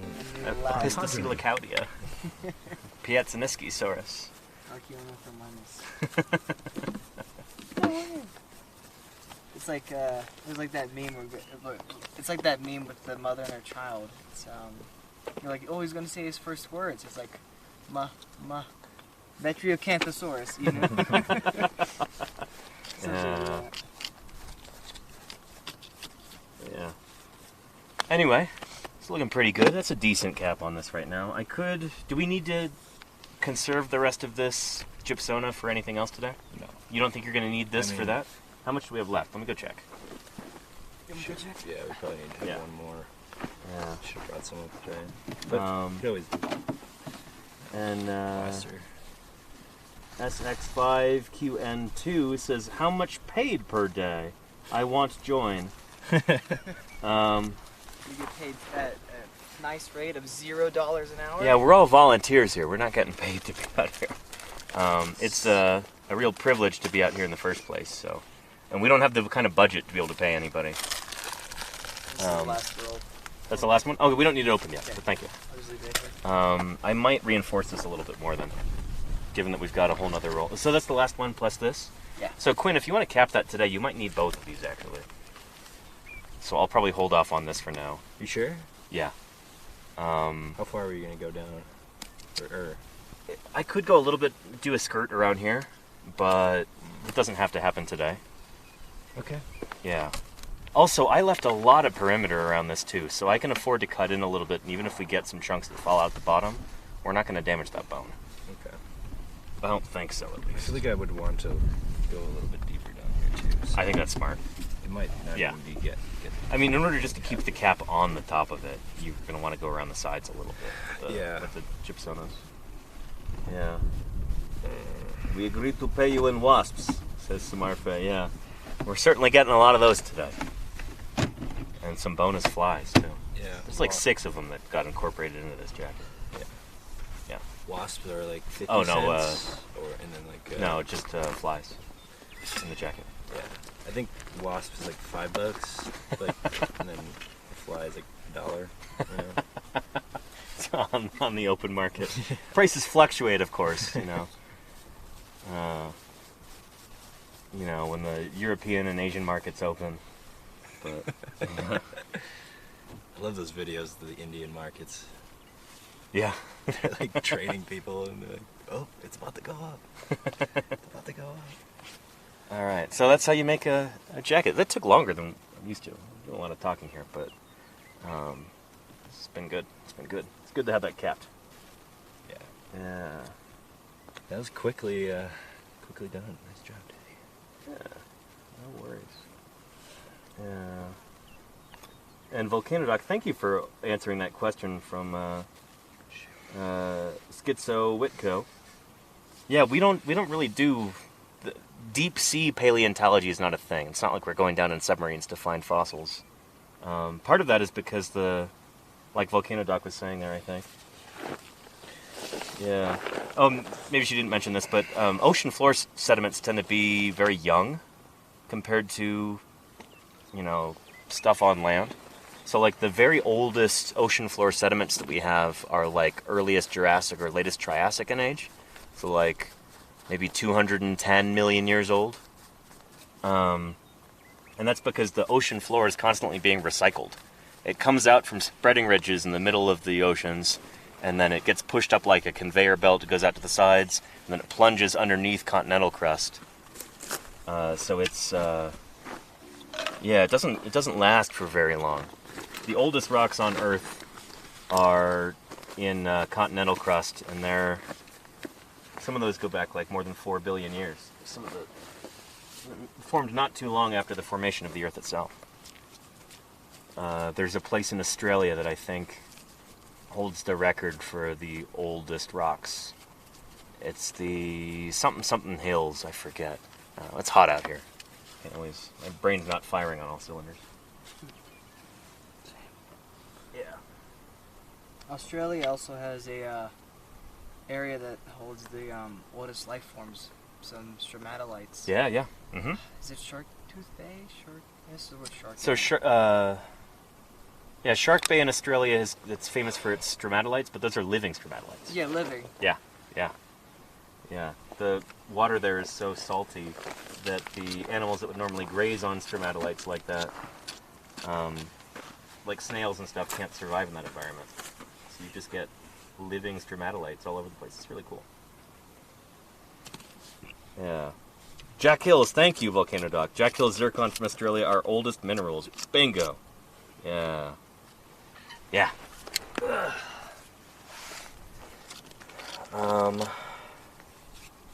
Let me go walk around for a little bit and answer some more questions and drink some more water. Oh, and Quinn, we got to ask you, do you have a music recommendation for today? Oh, shoot. Let me put you on the spot. You can give it some thought if you want. I'm going to take a second and put this on. Marty Robbins. Oh, who's she? He is a 1950s country western singer. Oh, cool.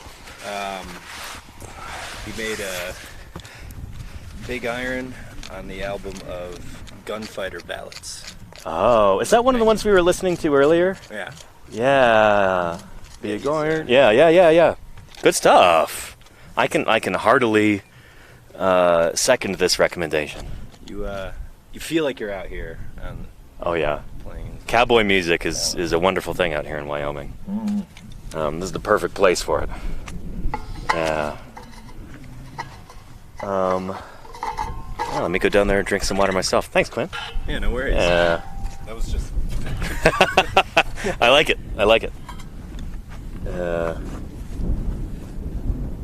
Yeah, there you go. Sloppy Salamander knows that song. Yeah. Yeah. Good stuff. Let me go drink some water. And just like the wasps are doing. Look at them.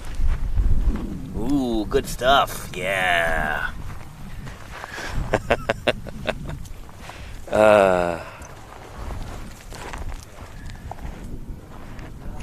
And Danny Fallout New Vegas playthrough.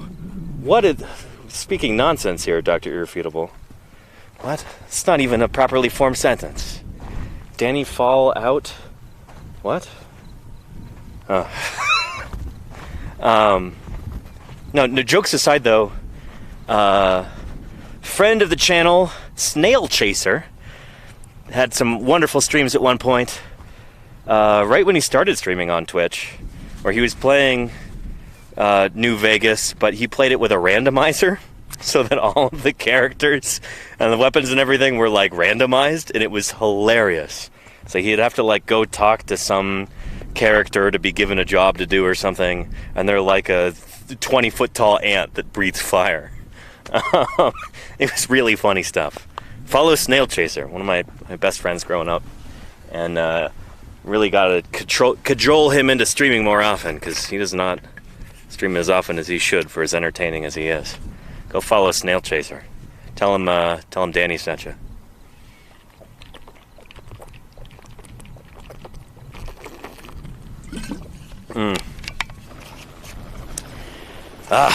Good stuff. Anyway, let's see. We've got raiders from Obituary. Hello, raiders. Welcome to Paleontologizing. Welcome to the field. Welcome to Wyoming. We're out here digging up dinosaurs. Live on Twitch. I just got done making a field jacket on our new ceratopsian dinosaur. Almost certainly a new species, if not a new genus, of horned dinosaur that we're digging up here. Pretty exciting stuff, I gotta tell you. I'm not gonna have any false modesty about this. This is really, really cool, and I'm really lucky to be able to bring this to you, so let me know if you've got any questions. My name is Danny Anduza. I'm a dinosaur paleontologist. A paleontologist is a fossil scientist. I work on dinosaur fossils in particular. Most paleontologists don't work on dinosaurs. They work on all different kinds of fossils. Dinosaurs are just the tip of the iceberg. But I work on dinosaurs. I study dinosaurs, I publish on them in the scientific literature, and I dig them up during the summer. And I'm being assaulted by flies right now. The flies are very obnoxious today. I don't know what it is. Yeah. The wasps have started to behave themselves a little bit, but the flies are... Man, they're taking up the mantle of annoying insects today. But yeah. And the good old days of paleontology are right now, as Jim Kirkland would say. Absolutely, Rhacodactylus. Yeah. And is there somewhere I can read your work, Jabber Jabber? Sure, yeah. You can look me up on like ResearchGate and stuff, or one of the cool papers that I'm on is the Triararchuncus paper. So we described a totally new kind of dinosaur in 2020, the last of the Alvarezsaurids, Triararchuncus. The dinosaur's name means Captain Hook, and You could do an image search to see why we named it that. It's a cool little critter. Yeah.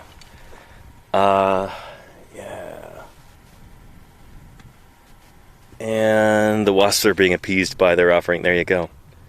Yeah. King of Dice says, can I call you the Dinosaur Man? Sure, if you'd like to. Yeah. Anyway, good stuff. And is Jim going to grace us with his presence this year? MLF? I'm going to be out here in Wyoming until the end of June. And then I've got shore leave. I'm going back to California for 2 weeks. I'll spend some time in the office, do some streams from there. And then, in mid-July, flying back to Utah, and I'll be joining Jim Kirkland in the field. We'll be out with Papa Jim until maybe mid-August, depending on how things go out there. And if our funding lasts, and if the work goes well, or if we need to dig up some more dinosaurs, I don't know. It kind of depends on how the work goes, how long we stay out there. But it should be mid-July to mid-August. Yeah. With Papa Jim and Uncle Don, Utah's state paleontologists. Jim Kirkland, state paleontologist, and Don DeBlue, Utah's assistant state paleontologist. It's always a good time there. That's one of my favorite field sites ever, out there near Moab, Utah. And I'll be streaming as often as I can, hopefully close to every day while I'm out there. So you'll get to meet all these cool people and endure the heat with us. It gets super hot out there. Last summer, I think our peak was like 119 degrees Fahrenheit. With the climate changing and warming as it is, it'll probably be even hotter this year, so that's something to look forward to. You can all sit at home with an iced drink in your air conditioning and just laugh and laugh as we toil in the heat and the sun. It'll be a good time.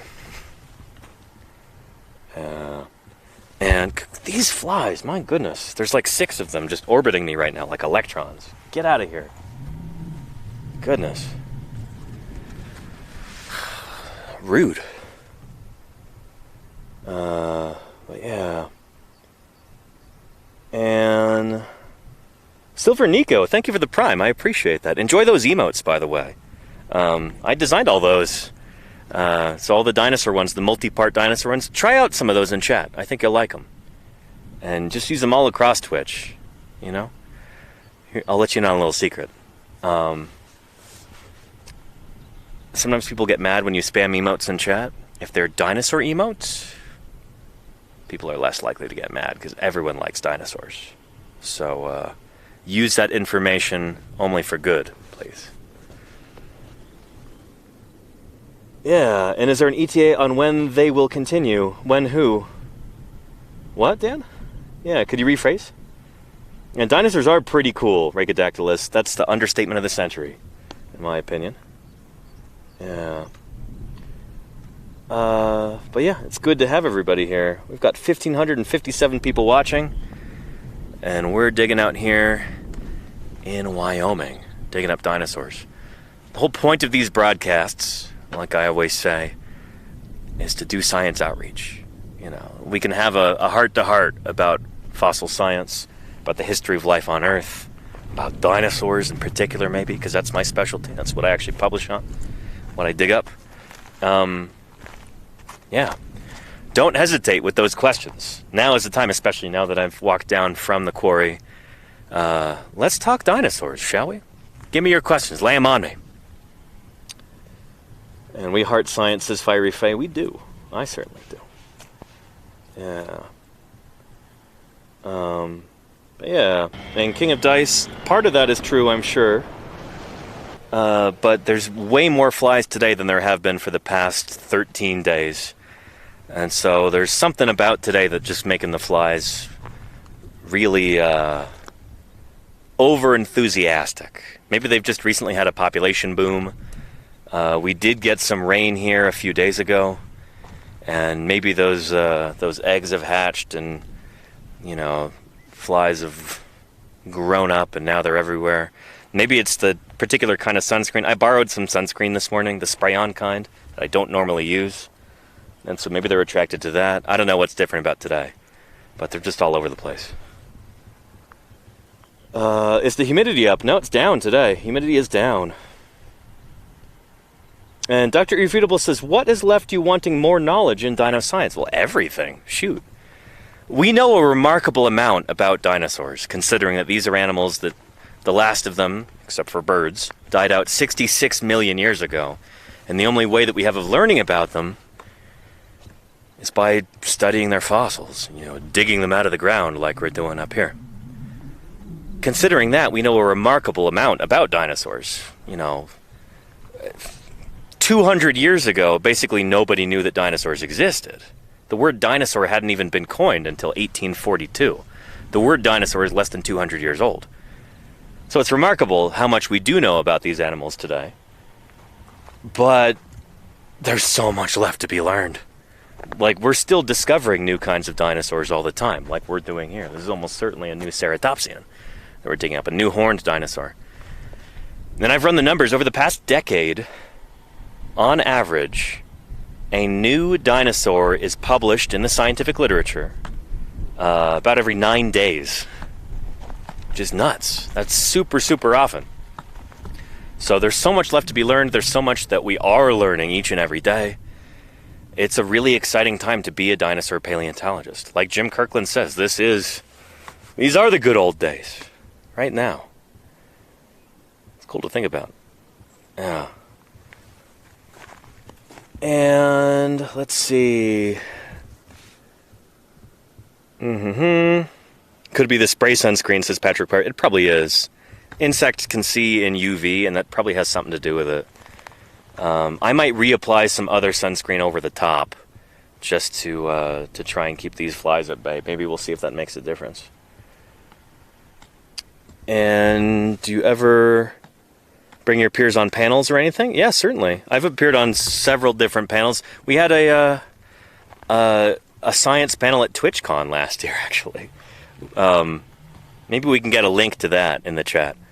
But at TwitchCon, I had to miss the Society of Vertebrate Paleontology meeting last fall because it was the same weekend as TwitchCon, and I was supposed to be on a science panel at TwitchCon, and I was, and it was great. But we had 4 other scientists and science communicators on the panel, and that was really cool. I've done a few panel things like that back in Montana, and a few now that I'm back in California, and there's probably some more coming up, but I can't tell you anything concrete yet. And Miss Yvette says, Danny, which dinosaur that's being dug has the longest tail? The longest dinosaur tail of the ones that we're digging up now? That would definitely be one of the hadrosaurs. Ceratopsians tend to have pretty short tails. I'll show you. Here, let's pull out that diagram. But of all the dinosaurs we're digging up right now, various crew members of our team at different sites, the big duckbill dinosaur with the skin is going to be the one with the longest tail. Where did I put those? Where's my visual aids? Here we are. There we go. So, our horned dinosaur that we're excavating currently would have looked something like this, but with a different shaped frill and different shaped horns. Duckbill dinosaur here. This is probably pretty similar to the one that we're digging up currently. Well, there's one site. Nobody's at it right now at this moment, but we will be returning to that and excavating it later in the month. But it's got a much longer tail, as you can see here, than our ceratopsian. Ceratopsids, in particular, have pretty short tails. Some of their relatives, or basal ceratopsians like leptoceratopsids, have longer tails proportionally. But ceratopsids, the big guys with the horns and the frills, they have short tails compared to the length of their body. Duckbill dinosaurs, the tail is like almost half the length of the whole body. So there you go. And TK Powell says, are dinosaurs found in the Grand Staircase region of southern Utah and northern Arizona and the Grand Canyon? Not in the Grand Canyon that I'm aware of, But Grand Staircase Escalante absolutely has a ton of dinosaurs from there. There's whole books that have been written about that. Krista Sadler has a really lovely one. What's the title? But it's about the dinosaurs of Grand Staircase Escalante. Absolutely. Darkside says, did they exist in mythological culture like dragons? Not really. So I'm really skeptical of the idea that dinosaurs helped inspire dragon myths around the world. Like, dragon myths are not a singular thing. It's like all different kinds of mythological creatures that different cultures envisioned. You know, they came up with, like, they're very, very different. We call them all dragons, but they're not the same. Like, every culture has got its own unique thing, and there's not really much that unites them. So they're not really the same thing, you know? And as you can see here, like, when we're digging up fossils like this, it takes a lot of interpretation and, like, a lot of... You've got to really know what you're looking at to even recognize these things as bones in the first place. There definitely are ancient people that would have found bones, but I kind of doubt that they would have been, you know, nobody was really studying bones back then in a systematic way to be able to, like, make inferences about what kind of creature they belong to. And complete dinosaur skeletons that are just exposed on the surface are extraordinarily rare. So, I don't know, I'm always skeptical of that idea that, like, you know, the dragon myths are because of dinosaurs. So, up here, here's a bone that Quinn is digging up right now. Doesn't really look like much to the untrained eye. So, if, you know, if a non-paleontologist were to stumble upon this, you know, what would they think of it? Just looks like a rock, right? So, yeah, I hope that makes sense. There you go. And Giselo says, how do you know what to name a new dinosaur species? Oh, they come with these little labels. It's actually really convenient. And, no, we come up with the name ourselves. That's one of the coolest parts. It is a cool part of finding a new dinosaur and describing it, is you get to name it. And different dinosaur names have different dinosaur meanings. They've got different meanings. Oftentimes we use Latin and Greek, but a lot of those best Latin and Greek names have already been all used up, not just by dinosaurs, but all kinds of other critters. Beetles especially. Very speciose. There's so many beetles. And you can't have two animals with the same exact name. So once a name is taken, you know, once it's preoccupied, you gotta find a new name. And so we've started dipping into a lot of other languages to come up with names for new dinosaurs. A lot of, like, native languages from around the world can yield really, really cool names. Yeah. So we come up with the names ourselves. Try to come up with something meaningful, you know? Scrolling. And were the long tails to balance their body weight okay to play? Yeah, that, and also to provide, like, muscle attachment. So let me show you that diagram again. With duckbill dinosaurs like this, yeah, that's partly to counterbalance the front weight of the body weight of the front. These guys, we think if they wanted to, they could rear up on their hind legs, kind of just go like that, lift up the front of their body, and just run on their back legs. And that tail stretched behind would act as a counterbalance too. And hence all of these ossified tendons that run through here to help stiffen up the backbone. So they're almost like suspension cables on a suspension bridge. To kind of hold stuff together, keep it from sagging. Yeah. Ceratopsid dinosaurs walked on all fours, so they didn't need as nearly long a tail.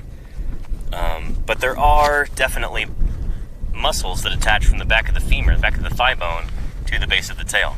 Like the caudofemoralis muscle would go from here, this trochanter on the femur, and it would go to the transverse processes on the vertebrae. And so as the animal is walking, that muscle would expand and contract, and, well, I guess it would contract. Muscles don't really expand. You know what I mean. But the tail would swish to one side. It would help swing the leg backward, and then the tail swishes to the other side, and that leg can move forward. These guys have the same thing. And big old trochanter on that femur, so big old caudofemoralis muscle. So These dinosaurs would have been probably a lot more sprightly and fast than you would imagine. You know, we're used to big mammals today, which tend to be fairly slow moving for the most part. I imagine a dinosaur about as big as an elephant would probably be faster than an elephant, depending on what kind of dinosaur it is. I bet you duck-billed dinosaurs, big hadrosaurs that are elephant-sized, would probably be faster than elephants. I got to think about being fast here too, because we've got storm clouds that are coming this way. They may or may not hit us. I may or may not have to wrap up this stream if that rain really nails us. We shall see. Let me scroll down and catch up. I'm way behind in chat. Apologies. And you can name it after yourself. You can't name it after yourself, Miss Yvette. That's one of the rules. The International Code of Zoological Nomenclature states that you can't name an animal after yourself. That's very much against the rules. Yeah. And warn the boys, cover the dig. Has the weird noise come back? Am I too close to the router or something like that? Strange. Let's see if the noise goes away the further away I move. And let me look at the encoder too, make sure everything's okay. Yeah, we're looking good. Battery's charging. Have you ever discovered fossilized footprints? Absolutely, Lonely CPU Gaming. Yeah, for sure. When I was working in the early Cretaceous frontier formation, is it early or late Cretaceous? I forget. The frontier formation of southwest Montana, right up by the Continental Divide, right up by the Idaho border. We're at like 9,000 feet elevation there, or something crazy. We were up there looking for dinosaur footprints, and we found them. Some of them were loose, where it would just be like basically a cast of the dinosaur's foot. Just there on the surface. It had weathered out of some rocks. And then we found some that are actually in situ as well. They're still part of the host rock there. And Emotional Bagel says, can you name it after your girlfriend? I suppose you could. It's not... I can't think of any times when a paleontologist has named a dinosaur after their romantic partner. People have named dinosaurs after their children. People have named dinosaurs after financial supporters and donors. People have named dinosaurs after celebrities or fictional characters, and named lots of other critters from all of the above. Yeah. There's one dinosaur that I can think of that's named after two totally different people. What's the species name for Ned Colbertia? But Jim Kirkland named a dinosaur Ned Colbertia. What's the species name? I forget. You can look it up, chat. But, yeah. Oh, and the bone you just capped, where would it be on that chart, roughly? We don't actually know what bone that is. It might be one of the spikes around the edge of the frill. It could be a big epi like that, an epiparietal or an episquamosal. Or it might be one of the other bones... part of the face or part of the head. It's really hard to say. I did not get a good ID on that bone. I was really tempted to dig around it some more and try and find all of the edges and really think about it and figure it out, but I would risk damaging it if I did that. It was wise to just put a cap on it, so that's what I did. Yeah. There we go. Thank you, Silver Nico. Ned Colbertia, Justin Hoffmanni. So Ned Colbertia, the genus name, is named after... well-known paleontologist of yore, Ned Colbert, Edwin H. Colbert, and who was like an acolyte of Henry Fairfield Osborn, the guy who named T-Rex. But Justin Hoffman, from Justin Hoffmanni, the species name, was a kid who had won a contest. Yeah, so I think there was a credit card company or something like that funded one of the digs, and they had like a contest that you could enter, and he won. So it's Ned Colbertia, Justin Hoffmanni, a dinosaur named after two different people, completely unrelated. I think it's the only dinosaur I can think of where both the genus name and the species name, they're named after different people. Yeah. I'm sure there's another one, though. There's probably other situations where a genus was named after one scientist, and then there are multiple species within that genera, and then one of the species is named after another person. But I can't think of any off the top of my head. I'm just guessing that probably is the case. And Dr. Irrefutable, thank you for those gift subs. I really appreciate that. Thank you, thank you. That's wonderful. Thank you for your support, Dr. Irrefutable. Excellent. Yeah. Samar Faces, we actually did a lot of learning about the traits of rocks and wondering if they had some special property or meaning. Also was covering them in special ways, wearing items as jewelry. Yeah, I mean, stuff like that has tremendous emotional significance to people, which is cool, you know? It's neat when people get interested in the natural world, whether it's rocks, whether it's bugs, whether it's dinosaurs, whether it's whales or trees or whatever, you know? Anytime somebody's really interested in the natural world, it's like, you know, that's my people. You're one of us. Yeah.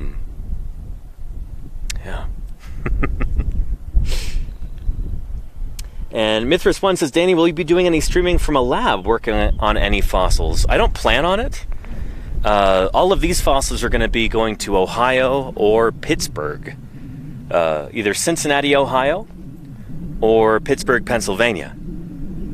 Eventually, they'll all be going to Cincinnati, but some of them are going express to Pittsburgh so that they can be prepped right away. And Nick, who's here on our crew, is actually going to be working on some of these when they get brought back to Pittsburgh. But I live back home in California, so none of these fossils are going there. But maybe we'll look at some fossils from the office when I'm back home. It's been years and years since I've done that. Those are like my first streams on Twitch. We're looking at microfossils under the microscope. We should bring that back maybe one of these days. I think that would be cool. But I haven't done that since 2020. And back in the Stone Age, long before we knew of... sorry, I missed that. How are dinosaur fossils identified in the first place? Great question. We just find them in the ground. So there's a thing that we do called prospecting. That's how we find new sites. You hike over the landscape like this. If there's a particular age of the rocks that you're looking in, then you make sure that you're in there. So right here we can actually see there's the Erickson sandstone down there, that like those whitish rocks, and they're kind of tilted up like this. See that there?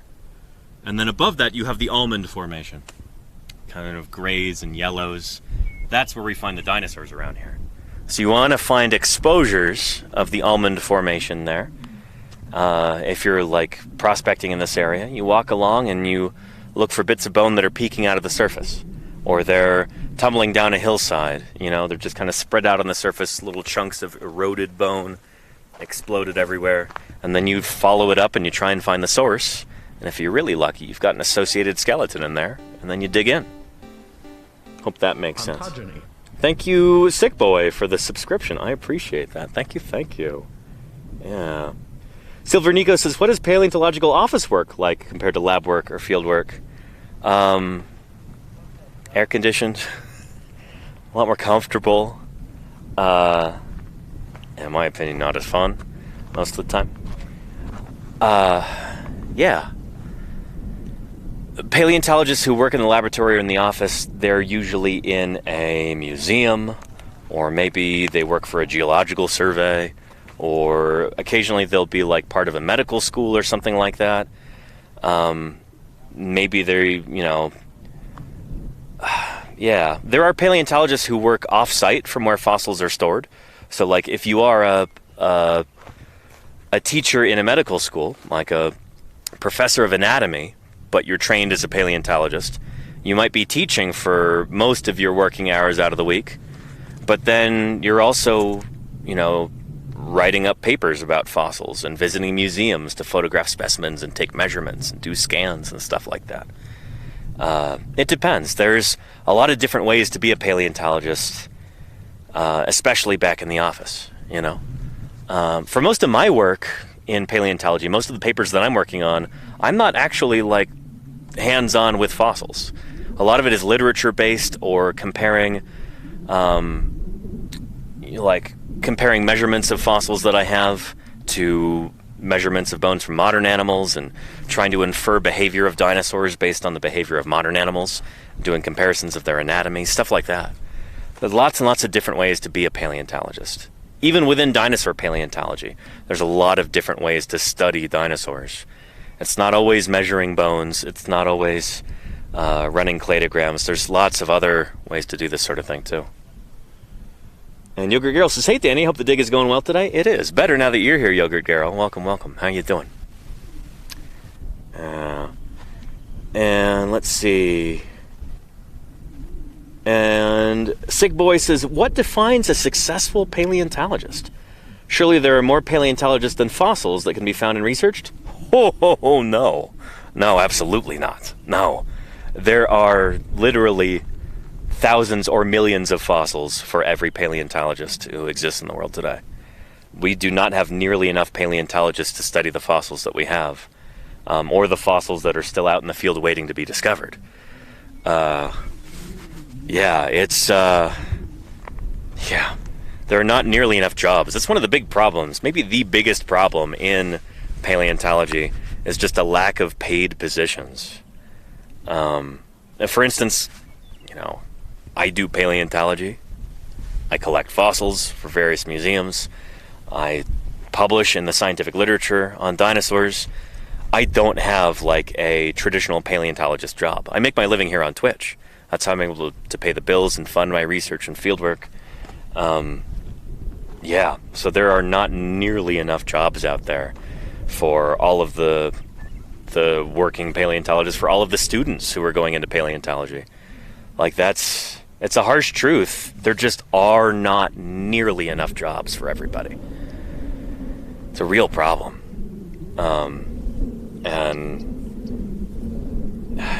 We'll be hopefully talking about that soon. I want to interview David Levering about this. I think that's how you say his name. But he's one of the he helped organize the virtual SVP that we had last year that I gave a talk for.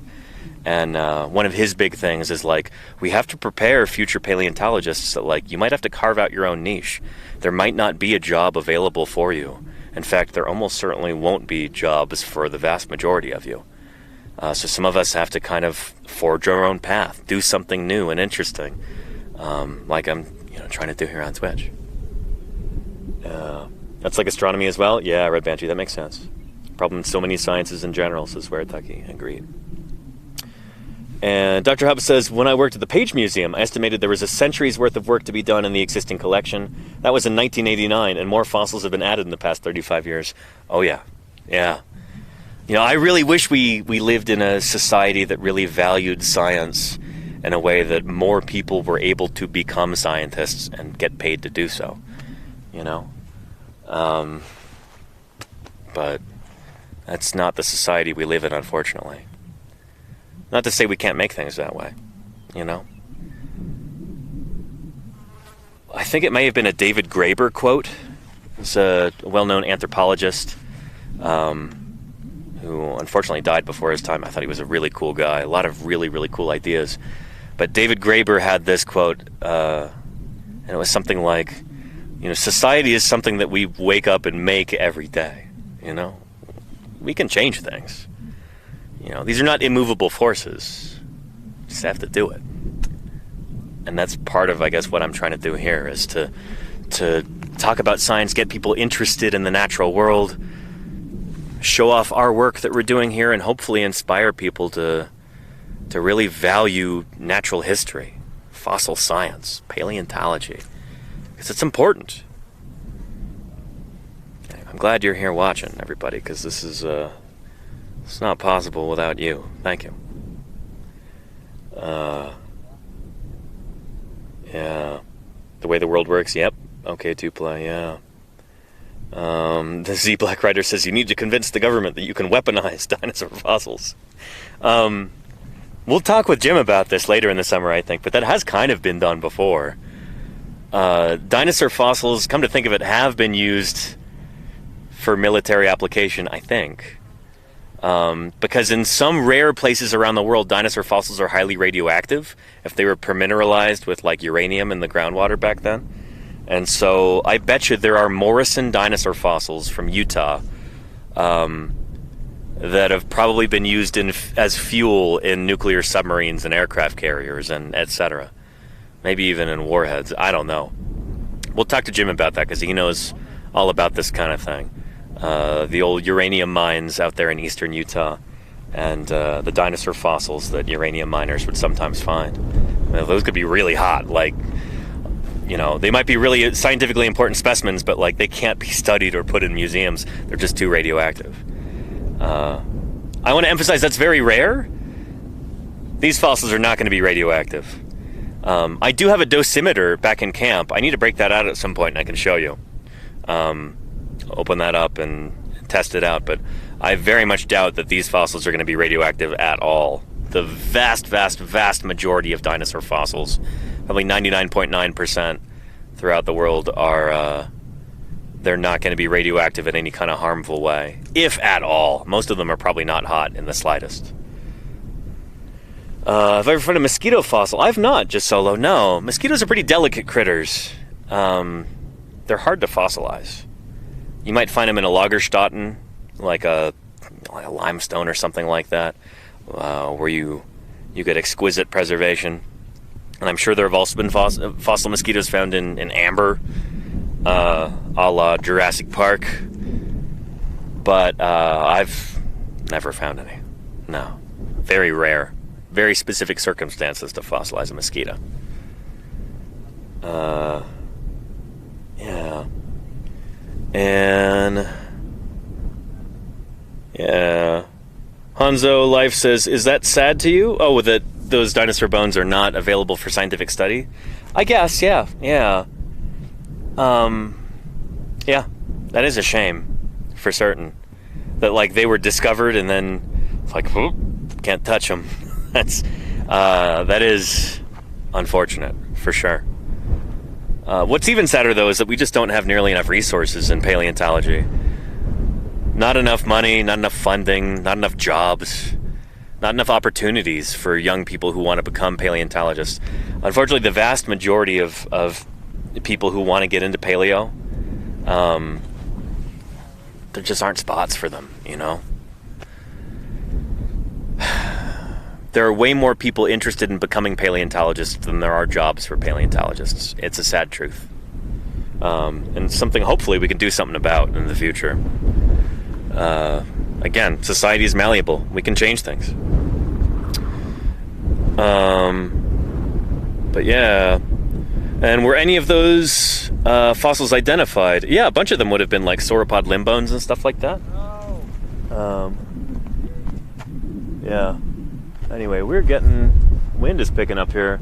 Hopefully, this just blows right past us and we don't get hit with this rain. But there is definitely rain out there. We'll see what happens. Anywho. And the wind weasel keeps trying to make an appearance. Let me turn this around a little bit then. There we go. That'll keep it out of frame, I hope. And Miyuk says, any good early Jurassic deposits in the U.S.? Want to see another Dilophosaurus? Me too. You and me both. Out there near, what is it? Tuba City, Arizona? Or was it Cameron, Arizona? There's, if you want to find more Dilophosaurus, that's where to find them. Out there on the Navajo Reservation. People like Brian Eng and Adam Marsh, I think, are trying to do that. But we only have 3, like, appreciable specimens of Dilophosaurus anywhere in the world. They're all from there, on the Navajo Reservation in Arizona. And they're all housed at Berkeley, at the Museum of Paleontology. That's actually one of the first dinosaurs I ever worked on, was the holotype of Dilophosaurus. And the paratype, the one with the good skull with the crest, yeah, that's, that was magical being able to work on that as a high schooler, no less. But I'd love to see some more too. There's rumors, I don't know, true or not, but rumors of Dilophosaurus skeletons that are way bigger that have been found in that area. I don't know. I'd love to ask some colleagues about that at SVP this year when I'm in Minneapolis at our big global conference. Let me ask Quinn how that's looking. How's it looking up there, Quinn? Hopefully that misses us. I can't tell if it's a rain curtain or not. There's definitely some rain in there, but how much of it is going to drop, I don't know. Sorry, hopefully I'm not blowing out your ears there. Shouting next to the mic. Yeah. And Handalorian says, what's the most dragon-like dinosaur? Oh boy. It depends what kind of dragon you're talking about, you know? But E.Chi is probably a really good answer. That's probably the best answer I could give you. This weird Scansoriopterid dinosaur that's got these membranous wings. It's got like bat wings, which is... It's nuts. It's a dinosaur that has feathers, and yet it doesn't have feathered wings. It has skin membrane wings. It's so weird. But check it out, E.Chi. Let's get a link for that in chat. Yeah. Good stuff. Anywho, yeah. With any luck, that's gonna miss us. Those rain clouds over there. But we will have to see. Wind can change direction, clouds can expand. You never quite know what'll happen in a place like this. Fieldwork can be unpredictable. So we'll see. Thanks for looking at that, Quinn. Yeah. Might get some. Yeah. Yeah. Shoot. We're trying to get this animal out of the ground, and this is Quinn's last day here, his last full day digging with us. So it'd be nice for him to have an actual full day and not like a half day due to rain. Although we're still doing pretty well. It's 4:30. We've got like an hour and a half left here. So even if we did get rained out, it wouldn't be the end of the world. We've still had a very productive day otherwise. Found a new bone, got it capped. Discovered the extent of that parietal. Probably not a horn, probably part of the frill, parietal. Yeah, dynamic stuff. Fieldwork. Who'd have thought? And Sig Boy says, what's a prime publication for paleontology? Like, where does one start to be informed on what's going on in the field? Great question. I had to come up with a command for this. There's a website called phys.org, Phys, like physics, phys.org. They've got a paleontology section with news about fossil science. And I think there's one, I think it's sci-news.com, or maybe there's no dash, I don't know. But they've got an excellent paleontology page, arguably better. They feature a lot of new publications. They've got some pretty decent write-ups. But another one, oddly enough, maybe the best source of new information on dinosaurs is Wikipedia. I don't know what Wikipedia is like for other fields. Maybe it's not very good. For dinosaur paleontology, it is like the single best aggregator source of information on dinosaurs anywhere on the internet. It's pretty incredible. Dinosaur Wikipedia might be the best Wikipedia there is. Because it's so very up to date. It'll be like within hours of a new publication, or sometimes even before the thing is published, there will be a Wikipedia article on that new genus of dinosaur. Or it'll be mentioned on the... if you search like 2024 in Archosaur paleontology, you'll find a page that's just consistently updated all the time, anytime something new has been published. And that's a great way to keep track of advancements in fossil science, particularly for archosaurs, dinosaurs, crocodilomorphs, pterosaurs, birds, etc. And never found a nugget of gold. No, Laudnat. We're digging in different kinds of rocks. You'll find gold in places where you've got mountain building and you've got like metamorphosis occurring. That's not like this. We're digging in sedimentary rock, which is different from where you might find gold. You got to go up to the mountains. Go to the Sierra Nevada to go find some gold. you know, where you had this like magma coming up and metamorphosing the rocks and pushing the mountains up. That's the sort of place where you'd have gold forming. Not in a place like this. Yeah.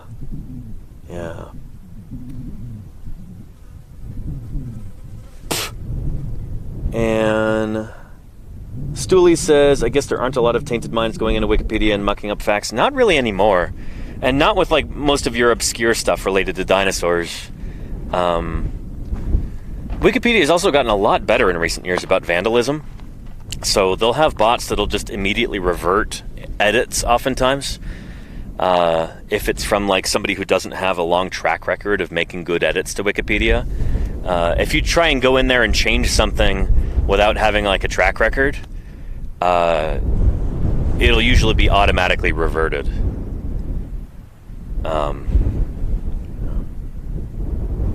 And let's see.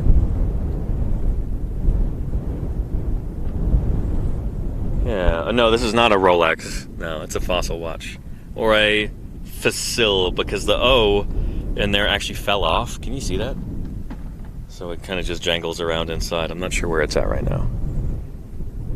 Oh, it's stuck to the top there. So it's a fossil.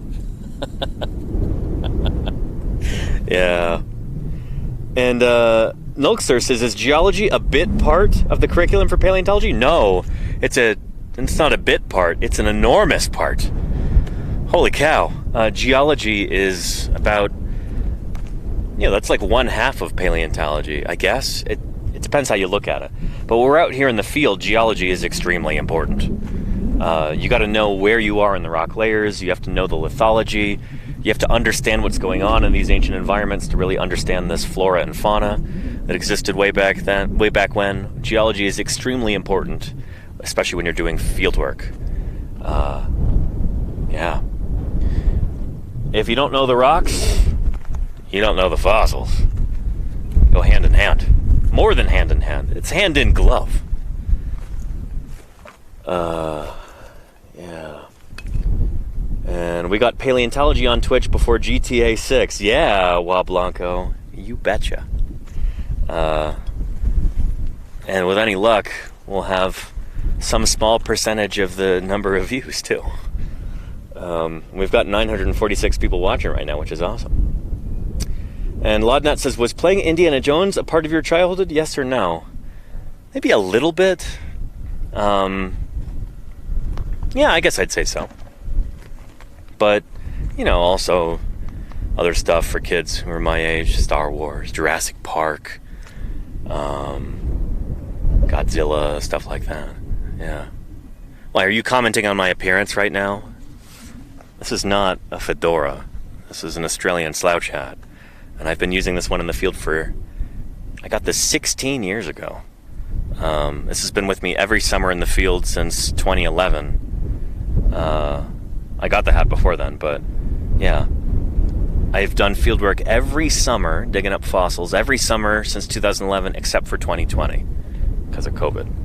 So that'll make this year my 13th summer in the field. And some of those summers it was like, you know, you're working in this state for this part of the summer, and then you go to a different state, different sites, all kinds of stuff. Certain years were definitely more prolific than others. This is one of those prolific years, too. Doing fieldwork out here in Wyoming for the whole month of June, and then go home for some shore leave at the beginning of July. Then mid-July, I fly back out to Utah, and I'll be doing some fieldwork out there near the town of Moab, Utah, digging up some more new species of dinosaur. Pretty exciting stuff, and I'll be streaming it too. So I hope all of you can be there for that, because that's going to be super neat. Very different kind of terrain, much hotter down there. It's going to be neat. And here comes some of that weather. Wind is picking up. That edge of the storm might get us. We might get some rain. We will have to see. No telling yet. And Volcano Doc says, what if somebody was traveling cross country and happened to be traveling near field sites and wanted to visit? Ask Volcano Doc. For you, Volcano Doc, you should DM me or email me.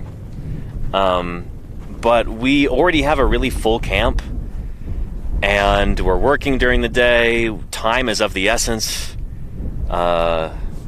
We really don't have a lot of time to like play host to somebody. Yeah, so I would definitely have to discourage the idea of visiting for most folks. But for you, Volcano Doc, as a fellow geoscientist, you know what this is like, and I've met you in person. I know you're cool. You're not going to come out here and try and axe murder me or anything. You know, becoming well known on Twitch is it can be a blessing and a curse. Yeah. Let's see. Let me catch up. Y'all gotta pack up pretty soon. We'll see, Volcano Doc. We will see. Live broadcast. Anything can happen. What's your take about woolly mammoth cloning project, says Big Mo. I don't think it's gonna work, but I wish him all the luck in the world. I really hope that can happen. It would be wonderful to have, to resurrect mammoths. The idea is basically to modify Asian elephants genetically to make them superficially and genetically very, very similar to like an extinct woolly mammoth. But man, there's a lot of hurdles in the way there. I don't think it's going to work, but I really hope it does. I've been told by a geneticist, by Lita actually, from Science Streams. She's like, yeah, it's nearly an impossible project, but if anybody can pull it off, it's George Church and his crew. And they're the ones working on it, so we shall see. But it could very well be that mammoths and most of the other Pleistocene megafauna went extinct because of us in the first place. So it could be kind of atoning for an ancient sin, to bring those critters back. Because by all means, they should still be around today. Maybe not over their whole historical range, because Earth was colder back then, but there are places in the world where mammoths could absolutely still exist very comfortably. Siberia is one of those places. And there are cool plans to, like, if mammoths can be resurrected, to introduce them to that landscape and help make it more like it was during the Pleistocene, help, like, undegrade it, restore those habitats, and keep all that methane that's there trapped under the ground from spewing into the atmosphere and making global warming worse. There's a neat article about this from The Atlantic I think it's from like 2016. It's called Pleistocene Park. I think that was the title. But look it up, from The Atlantic. And last I checked, they even had an audio recording of it. So you just click the play button at the top of the article and you can listen to it while you're doing dishes or walking your dog or lifting weights out in the prison yard or whatever Twitch viewers do, Yeah. Thank you, Lenina, for finding that. Beautiful. Yeah. And are there ethical questions in terms of bringing some extinct animals back, says Javanzir. There are, in terms of the mammoth at least, because it's like, can you really commandeer a bunch of Asian elephants who are already endangered and use them to try and birth mammoths? But that's like a process thing. Like, I think there's a lot of like ethical quandaries about like the process of it, but the idea, I don't know, as a paleontologist, I don't think there's anything morally wrong at all with trying to like resurrect creatures that we ourselves drove into extinction in the first place. Some people say, isn't that playing God? The real playing God is driving these animals into extinction in the first place, That's the real playing God. Trying to correct that mistake and trying to atone for that is kind of the opposite, in my opinion. Yeah. Let's see. And there was a raid. Was there? Thank you, Amaleth. Who was that? How did I miss that? Thank you, raiders, and welcome to Paleontologizing. 75 raiders from El Mako TV. Sorry it's taken me several minutes to notice you, but welcome to Paleontologizing. Welcome to Wyoming. We're hopefully not going to get hit by that storm. Hopefully that'll pass right by us, and I'll be able to go up there and show you our dinosaur quarry again. We're digging up what's almost certainly a new species or even a new genus of ceratopsian dinosaur, horned dinosaur. It's exciting stuff. Oh, you can smell the air's getting more humid as that storm gets closer. That's probably going to hit us. The edge of it there is probably going to hit us. We're probably going to get some rain here. So let me show you the quarry before we have to tarp that over to protect it from the rain. But welcome everybody. Elmaco TV, how was your stream? I hope it was real good. Welcome to Paleontologizing. My name is Danny Anduza. I'm a dinosaur paleontologist. I'm out here digging dinosaurs in Wyoming and streaming it thanks to the magic of satellite and solar technology. Pretty cool, right? I'm glad you're here. Let me know if you've got any questions. But we're digging in the Late Cretaceous Almond Formation. Rocks about 73 million years old. These rocks are severely understudied, undersampled. There are no dinosaurs that have ever been named from this geological formation. So any dinosaurs that we find, and we're finding a bunch, stand a very, very good chance of being brand new. New species or new genera, including our ceratopsian here. Yeah, right. Sauropod because. Yeah. That might hit us. It's getting closer, and you can smell the humidity in the air. It's going up. But yeah. Anyway, by Quinn's left knee right there is a big frill bone of our horned dinosaur. Yesterday we thought this was a horn, and then Quinn's been exposing more and more of it, and it's become very clear that is not a horn. It's part of the frill of this big kind of triceratops-like dinosaur, this big ceratopsid. It goes all the way up here. Yeah, so that just continues up there. Yeah. That is for sure a parietal. There's nothing else that could be. I know. For a while I was thinking maybe ilium or something, but it's not the right shape.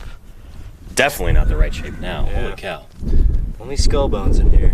Yeah, which is cool. I mean, the skull bones are the ones you want. If we just had like a basket of ribs, we'd be like, oh boy, what a waste. And the parietal bone is arguably even cooler than a horn. It's more diagnostic, which means that that's scientific speak for saying that it's like more informative, more recognizable as, you can tell what critter you've got based on that, much more so than a horn. So the parietal bone, part of the frill there, that's one of the best bones we could ask for. Yeah. We want the full skeleton, though. Yeah, it'd be super nice to have the full skeleton, at least the full skull. Or at least full skull, I mean. Yeah, That's what I actually meant to say, but I can't think right now. Because there's a giant storm on our way. Yeah. I'm trying to move as fast. An orbit or acetabulum? I know, right, Ken? We didn't realize it had a hole like that until we saw it continuing up there. Yeah. But yeah. No dinosaurs I know of that got an orbit that big. This is that's definitely a frill bone right there. Yeah. That'd be crazy. Yeah. And how deep down is this fossil? It's right here on the surface. Okay. Yeah. No, we had to knock down a bunch of rock in order to be able to get to this point. So, see the edge of the quarry wall right there? That's artificial. Like we dug this in. That's why there's that sheer wall there. That basically all of Quinn would have been buried. Yes. Going down to like where Nick is sitting, would have gone like that. We removed all that rock by hand. And we've got to do even more of it, because this is very close to the quarry wall. That tells us we've got to do even more overburden. We've got to knock down more of this wall right here to be able to get back into there and see what's lurking. But there was one original bone that was sticking out of the surface. Yeah, that was about right here, I think. Yeah, just to tell us to where, to get started. Yeah. And then we found bones all through here, leveled this place basically. Yeah. Giant frill piece right in the middle of this pit. We got that out yesterday. Yep. And we got a turtle fossil here. Yeah, bits of turtle. Good stuff. Yeah. Yeah. Bones everywhere.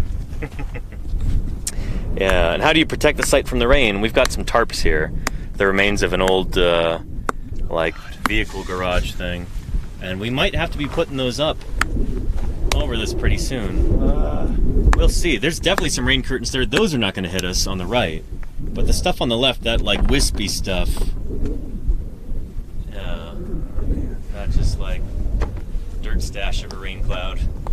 That might get us. But hopefully it won't be too wet or too prolonged. We'll see. And And have I ever seen a dinosaur with battle scars? I've seen dinosaurs with tooth marks for sure. Yeah. Where, like, you know, tyrannosaurs were chomping on them and, you know, gouging out grooves in the bone with their teeth. And I have seen a dinosaur with battle scars, actually. Big Al. Yeah, that famous Allosaurus specimen at Museum of the Rockies, where I used to work. He's got his fair share of battle scars. Holy cow. Maybe he was particularly aggressive, or maybe he was just really clumsy, or maybe everybody else just really didn't like him, but he really got beat up during his life.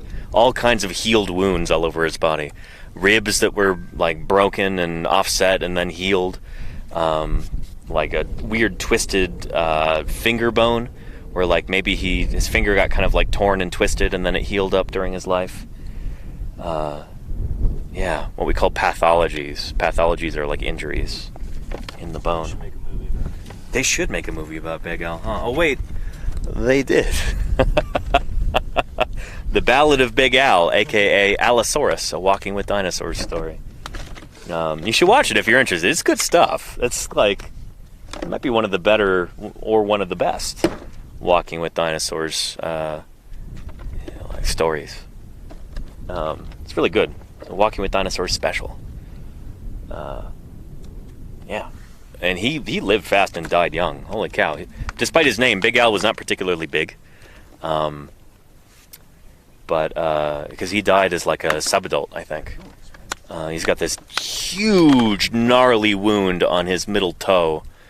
Like that toe bone got broken somehow, and that's probably the wound that ended up killing him, because that would have prevented him from walking or running properly. But it's like giant inflamed bone infection. He had a rough life, Big Al. Big Al's hard knock life. There you go, Will 62, yeah. And where can you find it online? I don't know. It's from the British Broadcasting Corporation. You can probably find it on YouTube. But you didn't hear that from me. And if this were a full skeleton, how long would you expect the dig to take approximately, says Diablotex? Years, if this were a full skeleton, because it's disarticulated. So all the bones that we have right now are not in life position. They've fallen apart. And so, yeah, we're going to have to dig into this hill, and that's going to take a long time. Realistically speaking, we probably won't be able to close out this site this year. We're not going to have all the bones this year, because we've got, 17 days left till we have to skedaddle back on down to Utah. Yeah, there's not enough time to really knock down this whole hill. Look at all these giant boulders that are up here. Once we dig in, we've got to start worrying about those tumbling down on top of us. So it's going to take some creativity to be able to make this work. We'll probably dig in just a little bit in the back wall here this summer, and then we'll have to come back next year. I think that's the idea. How do you even move those, says Smartfay? That's a good question. Yeah, there you go. Good old American muscle. Maybe a big enough lever. Just roll them down there. I worked at another site called the Rocky Bone Bed, a big Gripposaurus bone bed in Montana, and we had giant rocks like that were just in the way. And we didn't have heavy equipment or anything. The terrain was far too rugged for that. So the way we got rid of those rocks was to drill into them. Just drill like a plug hole and then stuff it with this expanding clay. And so just stuff it down into there. It's like a 2-part epoxy kind of a clay thing, if I recall correctly. And just shove it down as deep as we can into those holes in the rock that we drilled. And then the clay would expand and it would cause the rock to crack into pieces, and we could just carry those out. It'd be neat to be able to do that at a place like this, but I don't know, that might not be the best method. Dynamite. Yeah. Yeah. Just get a little trinitrotylene, a little TNT, blow those suckers up. No, I presume that would probably violate the terms of our permit. Using high explosives out here on public land. We're not trying to do that. That might miss us. Look, yeah, I'm optimistic about this. What do you think about probably gonna go a little deeper here. Just never mind. It's looking good though, Quinn. Thank you. Yeah. Doing my best. Not super excited, but look at all these roots. Yeah, look at that. This is cool.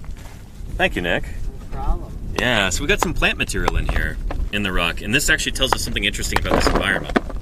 So our ceratopsian bones are coming out of this kind of gray, organic, rich layer here, and that's under this like massive yellow sandstone. That represents different kinds of environments. The sandstone is from a fluvial environment. That's flowing water. You know, think about like a river, very slow-moving river. There's not a lot of large clasts or anything. It's just like really fine material, this kind of fine sand that formed these blocks. But this formed on top, you know, after this right here, which seems to be like maybe an oxbow lake or like some sort of shallow, quiet pond, maybe a deepish pond actually. Yeah, where it's gray, you know, there's a lot of organic material in it, organic material like this. So these are bits of plant that are in here. So this water was very still, just kind of sitting there, accumulating all kinds of crud like this. So just lots of bits of plant like that that are preserved in here, along with our dinosaur. Oh, yeah, pretty neat. Thanks, Nick. It's nice to be able to point that out. Is that it right there? What's that? Is that it right there? Oh, this here. Yeah. Yeah. Good stuff. And okay, go Myrtle. How are you doing? Welcome back. Let's see. And Willie Gamer, that's not how you say I don't speak English in Spanish. It would be no hablo inglés. So, no hablas español. Welcome to Paleontologizing, though. It's good to have you here. And Musa wants to know, when people say the rock is from X million years ago, what does that mean exactly? That means that it was formed that many years ago, before the present. Because surely the rock mineral existed before that and didn't pop into existence the second the dinosaurs that's in it died? Great question. Glad you asked. So we find dinosaur fossils in sedimentary rock, and sedimentary rock only, really. Sedimentary rock is one of the three main types of rock. You got your sedimentary, the best kind. You get your igneous, which is like volcanic in nature. Like, you know, magma, you know, comes up onto the surface, becomes lava, then cools. You get lava rock. That's igneous. There's also igneous rock from below the surface as well, from cooled magma below the surface. Then you get metamorphic, and that's when either sedimentary or igneous rock gets modified. It gets metamorphosed. It gets baked by heat or pressure or magma or something like that.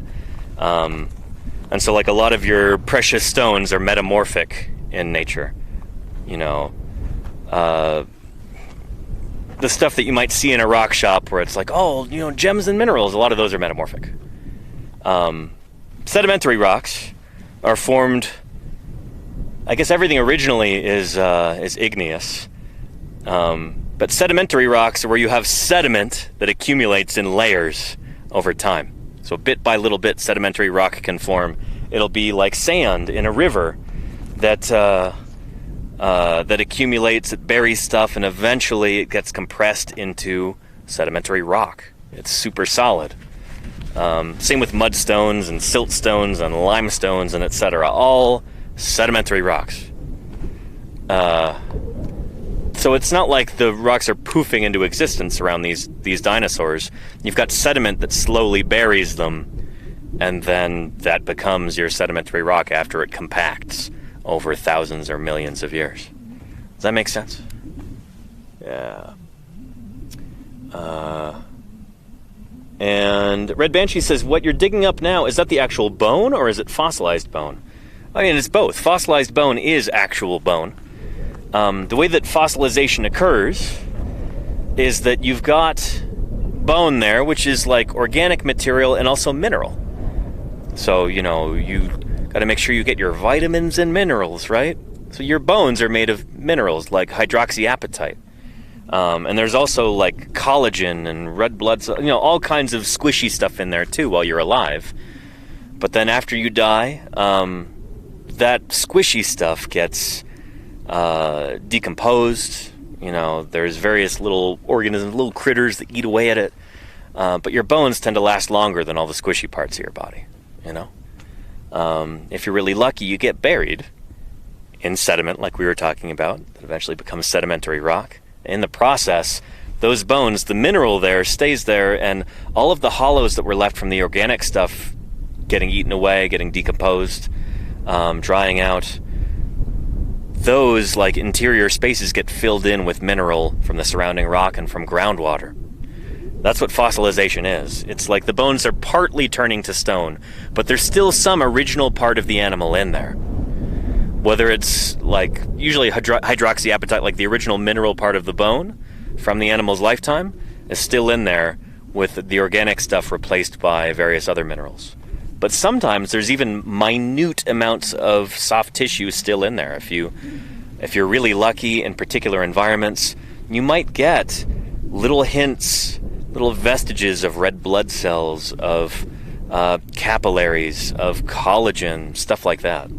Under very specific, rare circumstances, it seems you can get soft tissue in the interior of fossil bones if the kind of surrounding diagenetic environment is amenable to that kind of thing. We're still trying to figure out how common that is, but it seems to be pretty rare. We don't really expect to see that here, for instance. Yeah. Do I sound like a bot yet? No, Ken. You're doing great. We can't wait to have you back out here, too. I hope you're having a good week. And yeah. And as rock from falling ash from the sky, that's igneous. Yeah, Claire, that would be igneous rock. Well, it might actually be kind of an edge case between sedimentary and igneous. If Volcano Doc is here, she can answer that for us. Like Ashfall Fossil Beds State Park in Nebraska, where you've got all those rhinos and horses and camels and critters like that preserved. I guess that would be like igneous-influenced sedimentary rock, or I don't know. It's an interesting idea. And how much does a rock have to be metamorphosed before you can call it metamorphic rock? What if it's only like halfway there? I don't know. Oh. Yeah. Let's see here.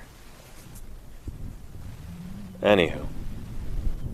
And it might be totally left field, but you see the super old show Dinosaurs. I have seen that Dustbin Gaming, yeah. Back at home, you'll see some of my alerts are actually from that. Yeah. I only saw it recently, but it's clippable. Gary gets some sort of rash and slowly turns into... It's supposed to be a rat. It was more like a Corythosaurus, if I remember correctly. But that's one of the alerts that I clipped, yeah. Yeah, you're not going to believe this, but I am turning into... dun-dun, a dinosaur. That's one of the alerts that I have back home. And Zealous Crow says, what dinosaur would you fight if you got the chance? You know, Zealous Crow, I'm a lover, not a fighter. But I have fought some dinosaurs before. Various kinds of bird. And, yeah, it wasn't like a fight to the death. I don't want to hurt any birds. But, you know, sometimes birds come at you looking for a fight, and you have to deter them. So I've done some of that in my day.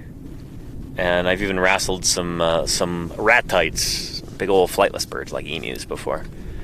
That's kind of fun. Yeah. You sort of like, you go around behind them and you like pick them up so their legs are just kicking there in the air, and then you make sure that like the base of the neck is supported, and maybe you grab the head so they don't bite you. Yeah. Birds are living dinosaurs, if that's not clear. We used to think that dinosaurs went completely extinct at the end of the Cretaceous period. Turns out we were wrong. Birds are actually a kind of theropod dinosaur. So strictly speaking, dinosaurs never went completely extinct. In fact, we have over 9,000 species of them flying around, walking around, swimming around today. Lots and lots of birds. Birds actually birds outnumber mammals, species-wise, roughly 2 to 1. So you could make an argument that we're still in the age of dinosaurs. But that'd be wishful thinking, I don't know. Mammals dominate terrestrial ecosystems, so at least in terms of like being the large, dominant land animals. And in a lot of oceanic environments too. Yeah, whales. They get pretty big. They might not weigh anything, but they're pretty big, whales. I've been out-mammaled, says Ghostly Lane, yeah. Yeah. And there you go, Wolverine Maniac. Ain't nothing but mammals, but you know what? That's almost, ain't nothing but mammals. Mammals can be pretty cool. I'll admit it. Oh, the guys are tarping over the site right now. That thunder was kind of a warning shot. We'll see what happens here. I'm going to try and keep streaming through it. But we'll see how bad the rain gets. It's going to be brief, but how wet in the interim are we going to get? I better take some of my stuff and... here we go. Make sure that that it's sheltered from the rain. That might hit us sooner than I think.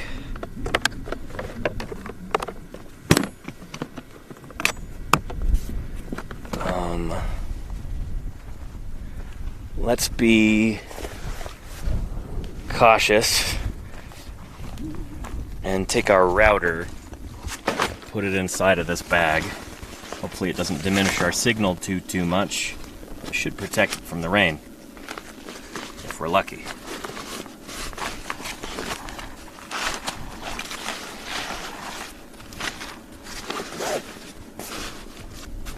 There we go. I'll set you right here for a second chat.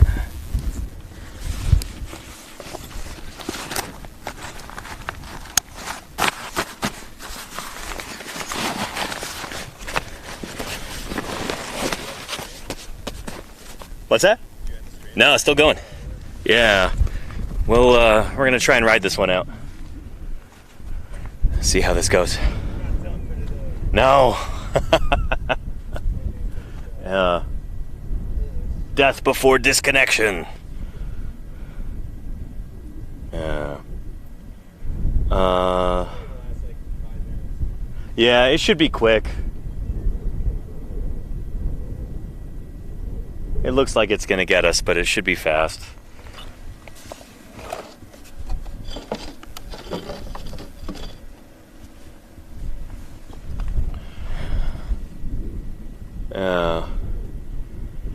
And oh, Lordy, how are you doing? Welcome, welcome. It's good to have you here. Hope you're having a good day. We are about to have a slightly wet day, looks like, when those rain curtains get overhead. Or really just, the wind is blowing in this direction, so the wind is going to carry the rain to us before the clouds do. But look up there, lots of rain over there. I'm glad that's missing us.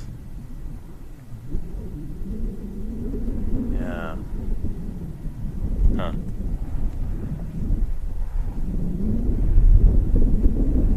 Let's see, fluvial event. Yeah, don't say that, Claire Burr. We don't want a river running through here.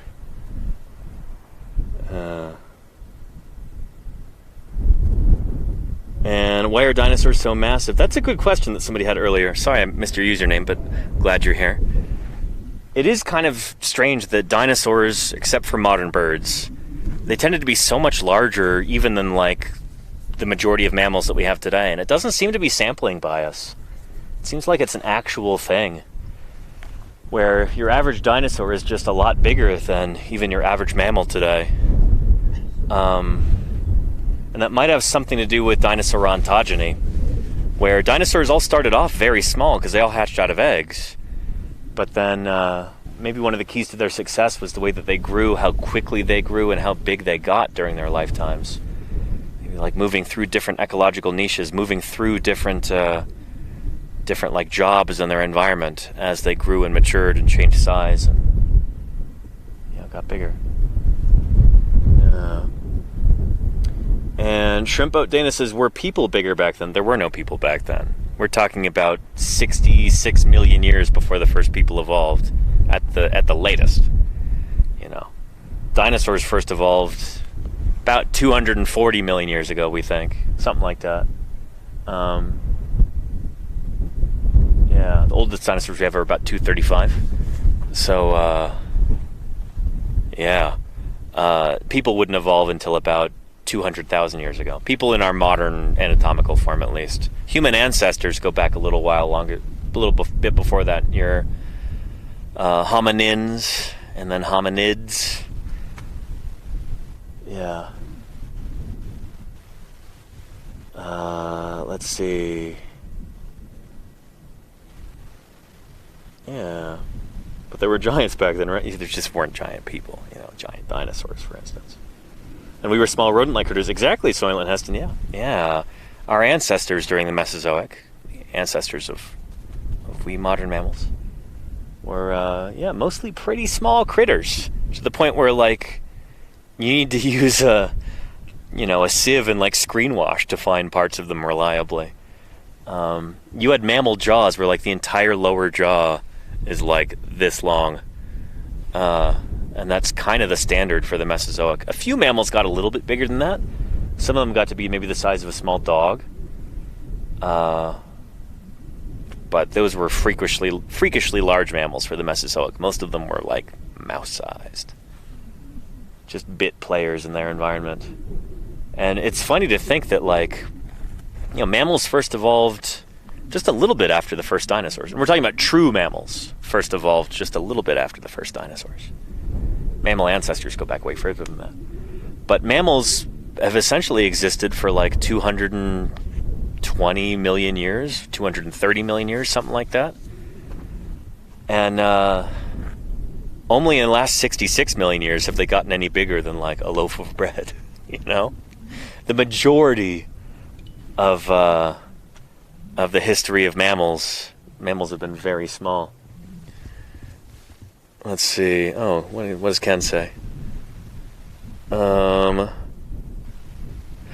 Jim. Excellent. Paleo Jim, thank you. I'm sorry I missed that.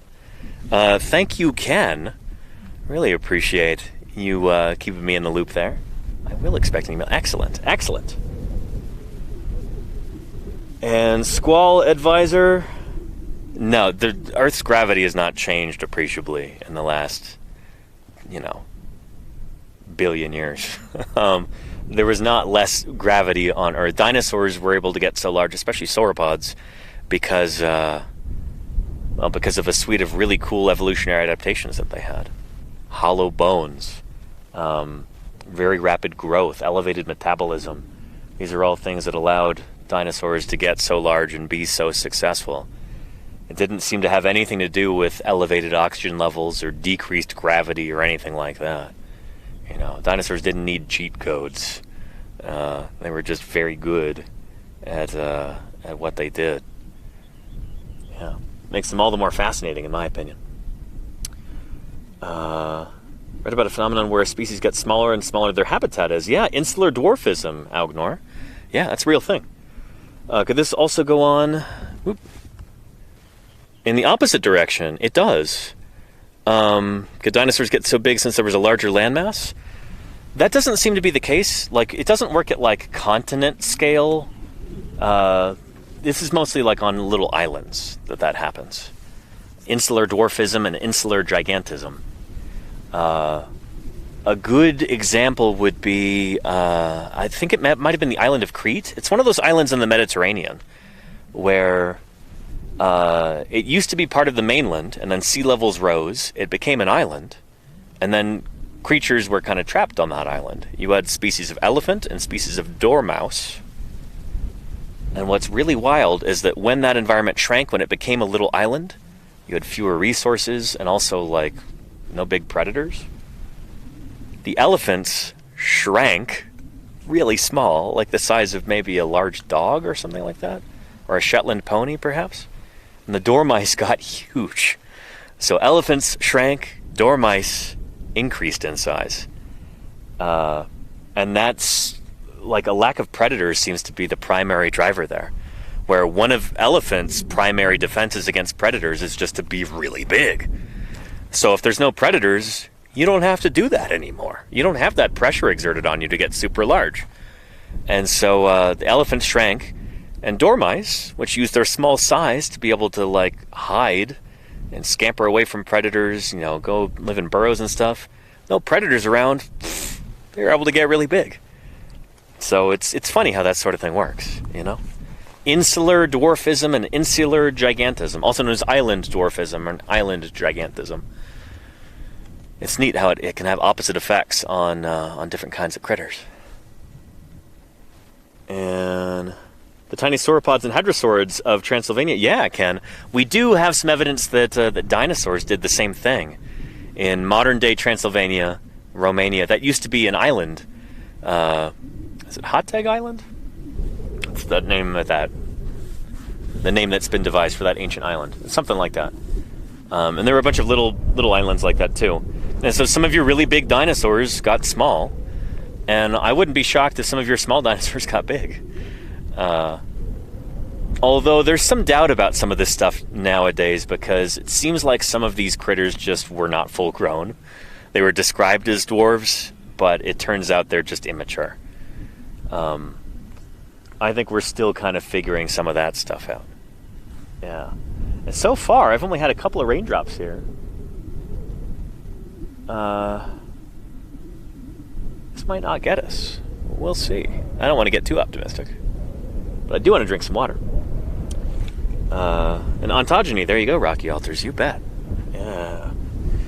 Back up to 1,600 viewers. This is wonderful. Welcome, everybody, to Paleontologizing. It's good to have you here. If you're here for the first time, let me introduce myself.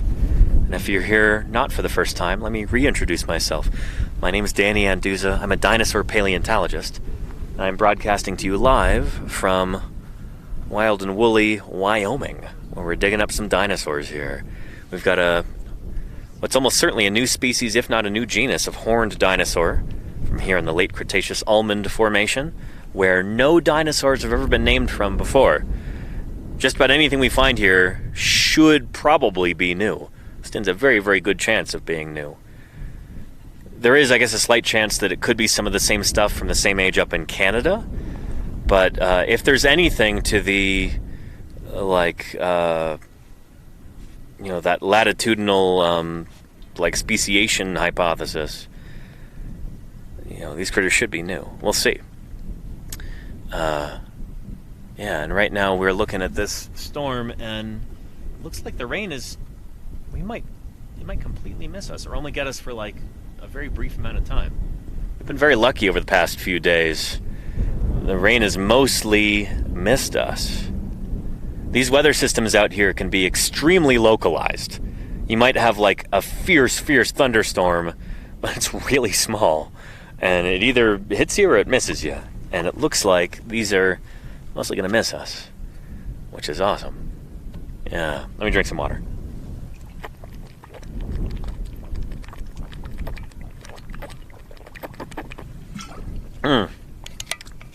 Good stuff. Yeah. And Just Solo says, if you find a new dinosaur species, can you name it Just Solo? Sorry, no. Even though new dinosaurs are named on average about once every 9 days, I've not had a chance to name a new dinosaur yet, and I don't know you that well yet, so sorry. And Shrimp Boat Danus, is that a Stanley? No, up there that's Quinn and Nick. Yeah, nobody's named Stanley. Sorry. I'm Danny, by the way.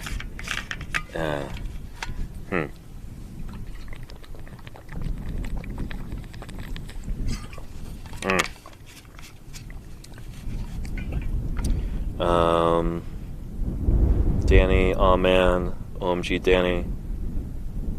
Yeah, what? Anywho. Yeah. OMG, you sweet, sweet angel. Thank you. YV, I appreciate that. Welcome to Wyoming. Let me know if you've got any fossil science questions for me. That's what I'm here for. It's good to have you.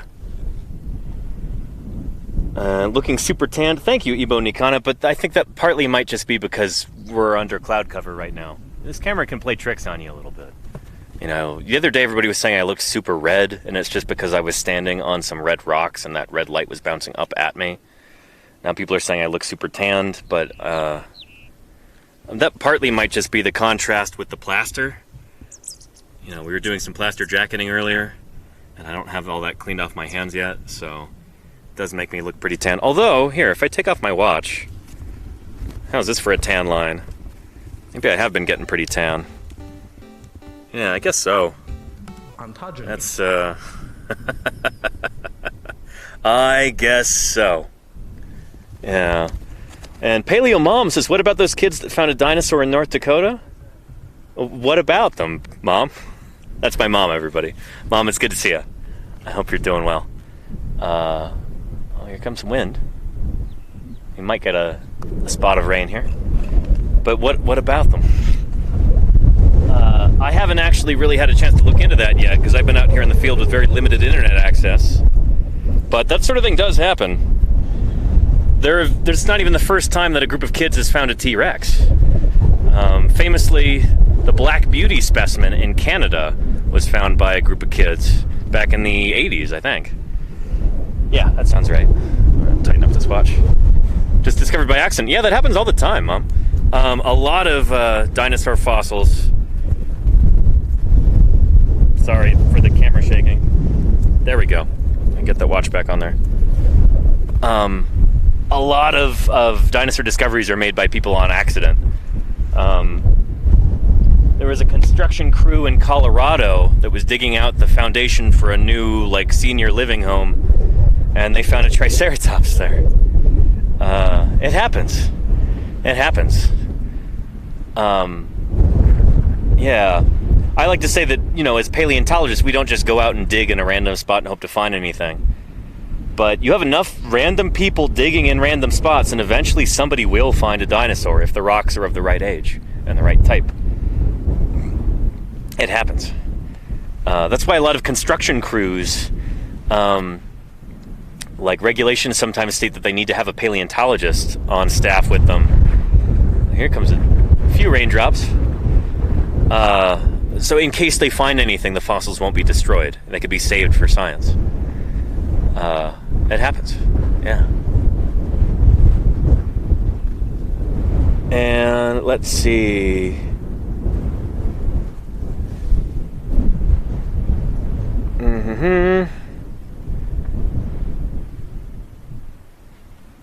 Yeah. When they were building Coors Field Stadium, they found a Triceratops, and that's why Dinger is a Triceratops mascot. Yeah, in Denver, Colorado, right, Miss Capri Kel? Yeah. Yeah, it's cool that they've got those strata there near Denver, Colorado. I think is it Hell Creek Formation, or is it a different formation? I don't know if it's Lance or Hell Creek or something unique to Colorado, but it seems to be like earlier Maastrichtian from what I understand. Yeah, people say they get the KPG boundary up there, but I've heard some other people vehemently disagree with that. They're like, no, you don't have the KPG anywhere near there. So, I don't know. I wouldn't be shocked if it's all earlier stuff. Hence the presence of Torosaurus. But I could very well be wrong about that too. The cool thing about science is that at the end of the day, it doesn't matter how fervently you believe something or how much you want something to be true. Eventually, we'll figure out what's true by following the evidence where it leads. And so you can never get too attached emotionally to any particular idea in science. Because that's not what science is about. Science is about finding out what's true. You know? That's why science is always changing. You know? We're always finding new lines of evidence, finding new ways of analyzing existing data. It's It's a dynamic kind of area to be in. You know, scientific work never ends. And let's see. Number one thing about being a scientist, keep an open mind. Yeah, absolutely. Follow the evidence no matter where it leads. Absolutely. And what is he looking for right now? Who? What do you mean? We're out here, well, we're not really looking for dinosaurs here. We found them. We're in the process of digging them up. I would show you, but we've got a tarp there. Hey, Fisher. Hey. Look who's here, everybody. You know him, you love him. It's Fisher McDarmid from last summer. We've been really lucky so far. None of this has hit us. How's it going over there? Did you get any rain? Nice, yeah. Fisher just showed up last night. And yeah, you might remember him from last summer. Where's the rest of them? Oh, okay. They're under that rock. They're already hiding.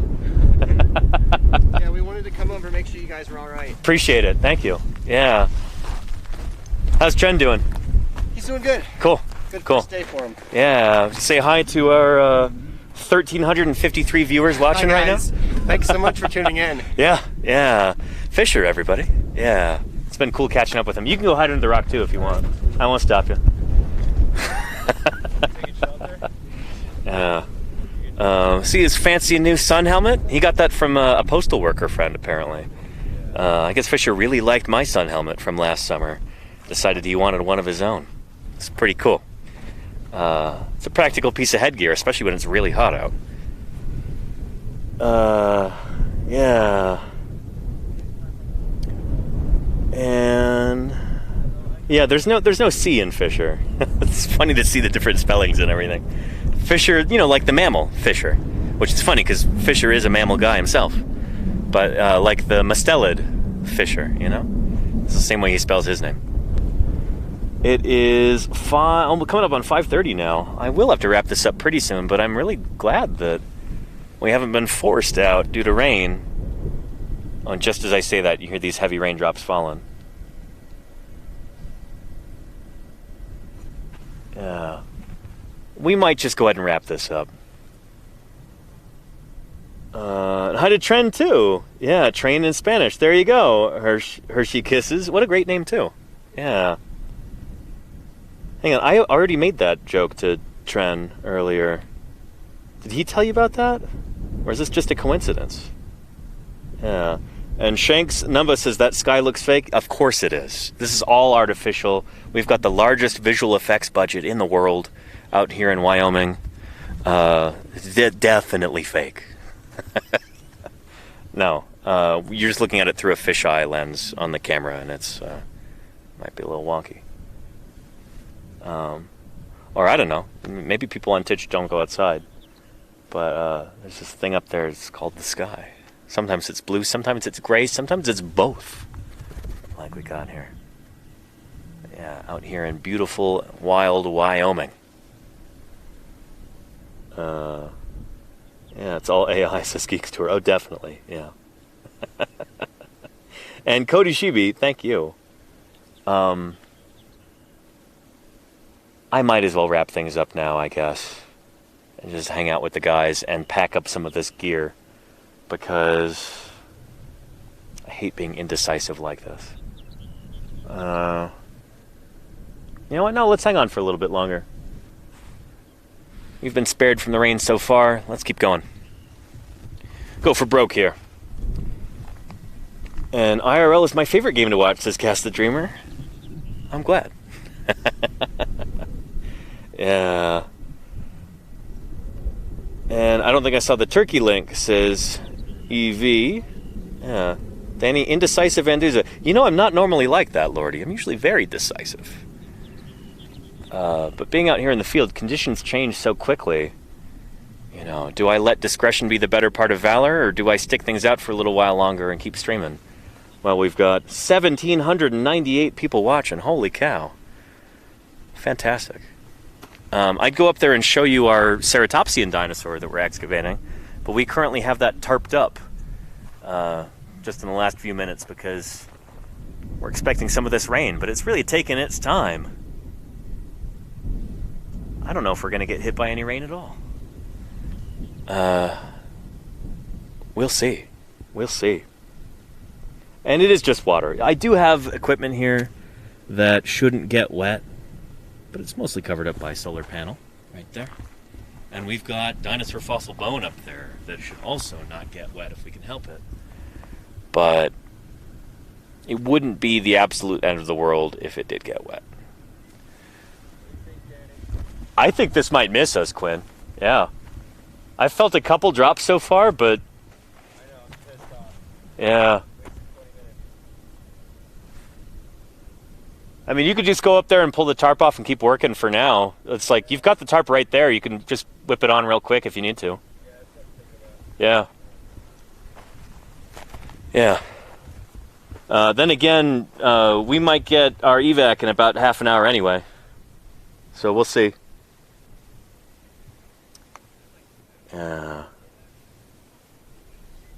It had a roll of clear plastic flooring.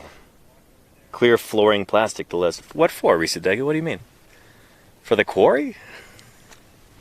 We just, we've got vinyl tarps that we put over things. Vinyl, plastic, whatever it is.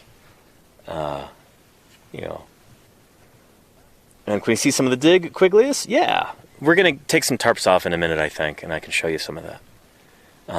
But earlier in the stream, I was doing a field jacket covering one of our new ceratopsian bones with some plaster and burlap in order to protect it from the elements and safely cocoon it so we can get it back to the laboratory. So I was streaming that process earlier. Hopefully that was fun to watch.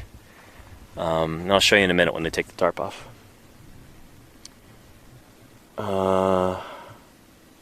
And Royalty says, what are the best and worst locations that you've dug up fossils or bones? Complications, weather, frequency of finds, etc. Paleontologizing, appreciate everything you do, bro. Thank you, dear Royalty. I appreciate that very much. Thank you for the kind words and the great question. Let's see. My least favorite place to do field work. There were some external factors. Some other stuff going on in my life that made certain parts of the Hell Creek Formation very unpleasant to dig in.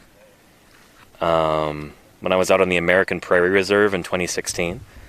And we got this, almost week-long windstorm that was just insane. It's for 4 or 5 days we just had this incessant wind that would not let up. Just, insanity-inducing. It was awful. So I really disliked that. Maybe my favorite place in the world to do fieldwork, though, might be where I'll be later on in the summer, near Moab, Utah, in the earliest Cretaceous Cedar Mountain Formation. Honestly, that kind of fieldwork, that's going to feel like a vacation after this, for a number of different reasons. We got a really good crew. It's very chill. We've got some excellent infrastructure there. We've got a hard-sided trailer that we can shelter in during storms. We've got a propane-powered refrigerator and freezer, so we get cold drinks at the end of every day. Luxury. We're still pooping into a bucket every morning before we go out to the site. That's our bathroom facilities. But it's a nice bucket, And our quarry, this big iguanodont dinosaur bone bed that we're digging in out there, is walking distance from camp. It's like a 4-minute walk. It's so fast. So easy. And so we could just leave all of our equipment at the site every night. We don't have to haul it back and forth like we do today. I've got to carry all of this gear with me and, get help from the rest of the crew for carrying all of this stuff back to the vehicles. And some of this stuff's heavier than it looks. That plus all of the plaster and burlap and everything else at that site out in Utah, we can drive right up to the quarry. It's like a dream. So I look forward to being there again, and I look forward to streaming that in July and August this year. So stay tuned for that. Let's see. Do you have a bucket at the dig sites too? No, we usually hold it until we get back to camp. It's kind of easy to do that out in the field, honestly. Back home I might go 3 times a day. But out here in the field, it's like your body just kind of adjusts. So Just make one deposit every morning. And Generator Fragdi, welcome, welcome. Thank you for the raid. How are you doing? 459 raiders. Holy moly. Generator Fragdi, thank you very much for the raid, and welcome to Paleontologizing. It's wonderful to have you here. Welcome back to wild and woolly Wyoming, where we're digging up some dinosaurs. We've got the tarp off there now, so let's go back up and look. We've got what we hope and very strongly suspect is a new species, if not a new genus, of horned dinosaur up here in the Late Cretaceous Almond Formation. About 73 million years old. We've got every reason to think this is a new critter, and so it's really important. Let's take a look. I was just doing some jacketing earlier on in the stream, and Quinn here is hard at work digging at this. We thought this was a brow horn yesterday. Yeah. But Quinn has been able to expose more of the aerial extent of it. We can see the outline, and it's really looking like a parietal. Yeah. Yeah, one of the big frill bones from the back of the head. Exciting stuff. This is maybe upside. Yeah. Maybe Good stuff. Good stuff. oh, maybe it is. Yeah. Right there.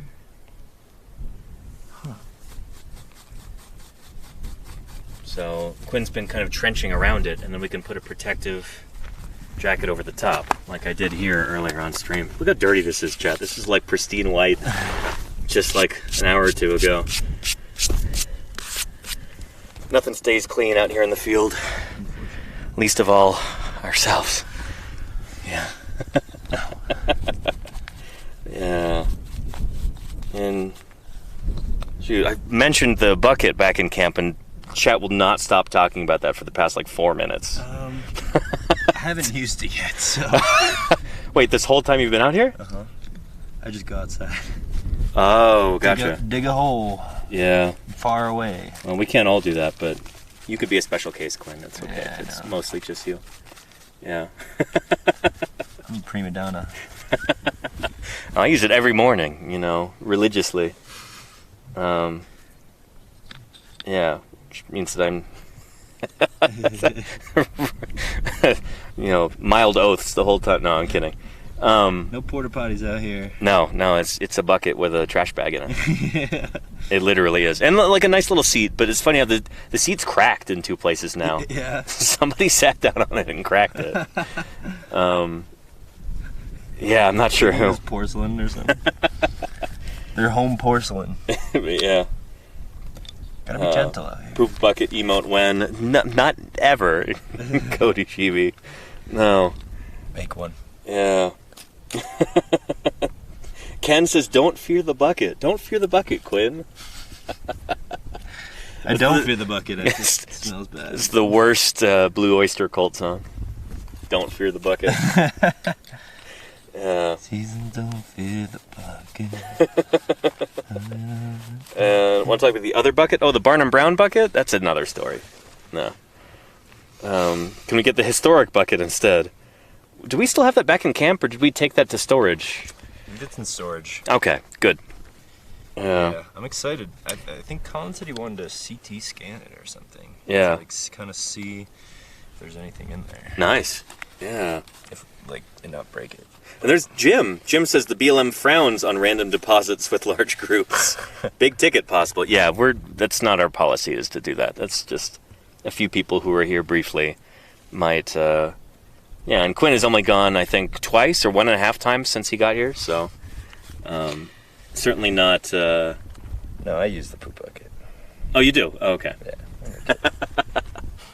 Just joking around here. But yeah. Yeah, no, it's when you do gotta go, you gotta go though. Exactly. Yeah. It's an emergency only. Yep. It's yeah, and then you gotta space them out. Oh yeah. If you could do it multiple times. Deep hole, 3-foot hole. Yeah. Anywho, somebody was asking what we're digging up here. This is a horned dinosaur. The skull has fallen apart into all kinds of different pieces. We've got a weird skull bone right here. I didn't know what it was. I didn't want to uncover more of it and risk destabilizing it to figure it out, so we just capped it. Got that there. And then this is starting to look more and more like a parietal, which yesterday we thought it was a brow horn, and we were super excited about that. A parietal, one of those big bones from the back of the frill, is arguably more exciting from a scientific standpoint. It might not be as like cool and sharp as a horn, but in terms of like studying this as a member of this evolutionary group, a member of the ceratopsidae, the parietal is arguably much more important. So we can get more scientific information out of it as to like what kind of dinosaur this is and which other ceratopsians it's most closely related to. So we're actually really lucky that this has turned into a parietal here, and that implies that we've got more skull bones all over the place to find, and to knock more of this wall down eventually. But yeah, it's cool, Quinn, that you've got to work on the coolest bone we've got so far. I agree. Yeah. I feel blessed. Yeah. By the way, hi Jim. It's been a while. It's been a while since I've seen you. I drove you to see Zool that one time. Oh, nice. Is that for SVP? At SVP, yeah. Nice. We drove like 3 hours to go see Zool. It was great. It was so worth it. That's awesome. Yeah. Man, I wish I could have been there. Yeah. And enough talk about the bucket, everybody. Seriously. We're here to talk fossils. I know everybody loves poop humor, but yeah, there's one communal bucket in camp, and we all use it, and we empty it out when we need to. We take the trash bag out and dispose of it in the proper manner. And Emily says, do you think you'll get it all out before you leave? Well, that depends. We've got some other sites that are higher priority right now for a number of different reasons. This we know we can come back to next year, but we're not guaranteed of funding or anything for next year, so we're going to get as much of this out as we possibly can. Hopefully they finish the other site today, that other hadrosaur, and then we can really focus on this and on Turtle Hill and on some other sites like that. How dark this is getting. We'll see. Look how dark that is. That's super dark organic stuff. Yeah. Yeah. Nice. Very cool. Yeah.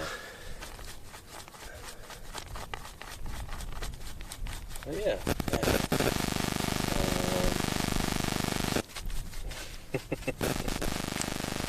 And a higher priority than a ceratopsian skull? I mean, not scientifically higher priority, but logistically higher priority. Because the other one is different land ownership, and like permission could get rescinded potentially for that hadrosaur site. So, all other things being equal, which they're not, but all other things being equal, it's most important to get that out ASAP so we can make sure we get that done this year. We know we can come back here to this site if we have funding. We are not guaranteed access to that site next year. Yeah. Anywho, and then we're getting a little bit of rain here. Just a drizzle. I don't care. Yeah, no, just keep going. Yeah. Fool me again. Yeah. And Bumpy, are you allowed to do what that other man is doing, or is there a license? If you were here at the beginning of the stream, you would have, I was doing the same thing. And I was digging here all morning, but right now I'm streaming this because it's kind of hard to do, both at once. Although I will be doing that at certain parts of the summer. But no, we're all part of the same crew. That's Quinn. I'm Danny. We're both here doing some field paleontology, and we are working on public land right now, so we do have all our proper permits in order from the Bureau of Land Management. Yeah. So I guess you could say we are licensed, if you want to put it that way. But yeah. And the drizzle must feel great. It does feel pretty good, actually. Yeah. It's mostly sun on my face, though. So I'm going to put the hat back on. And did you find a dinosaur? We did indeed. That's what we're digging up right here. In fact, this particular dinosaur was discovered last summer, and we got a couple of good bones out of it. We didn't have a proper excavation permit last year because we had just discovered this site. University of Bath paleontologist Nicholas Longrich found this site last June, and we dug up a few of the frill bones. It's very clear that it's a ceratopsian dinosaur, a horned dinosaur, kind of like Triceratops, but older, earlier in time. And this year we got our full excavation permits. We were able to dig this big hole right here, and we're just going to make that bigger and bigger. We will continue to embiggen the quarry as much as we can this year and find more of this critter.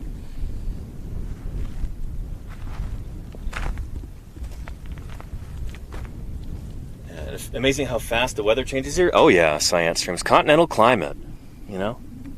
Weather can be all over the place because you don't really have the influence of like a large body of water nearby. You know, like on the coasts, you've got ocean right there. And water has a very high specific temperature. Like it holds its temperature very well. It takes a lot of energy to, say, boil a pot of water. Like water is really reluctant to change temperature. So it has a mitigating effect on temperature swings. Out here in the middle of the country, we don't have that. There's no large body of water out here in Wyoming. So, I don't actually. Did you go back to Turtle Hill? Huh. Here. Anywho, yeah.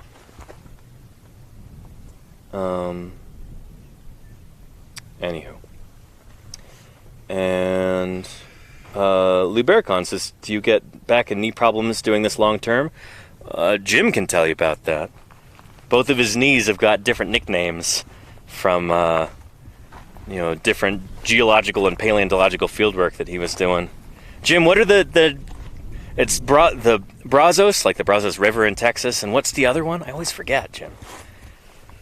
But Jim also said, be real cool this weekend. Good overburden removal weather. I'm looking forward to that.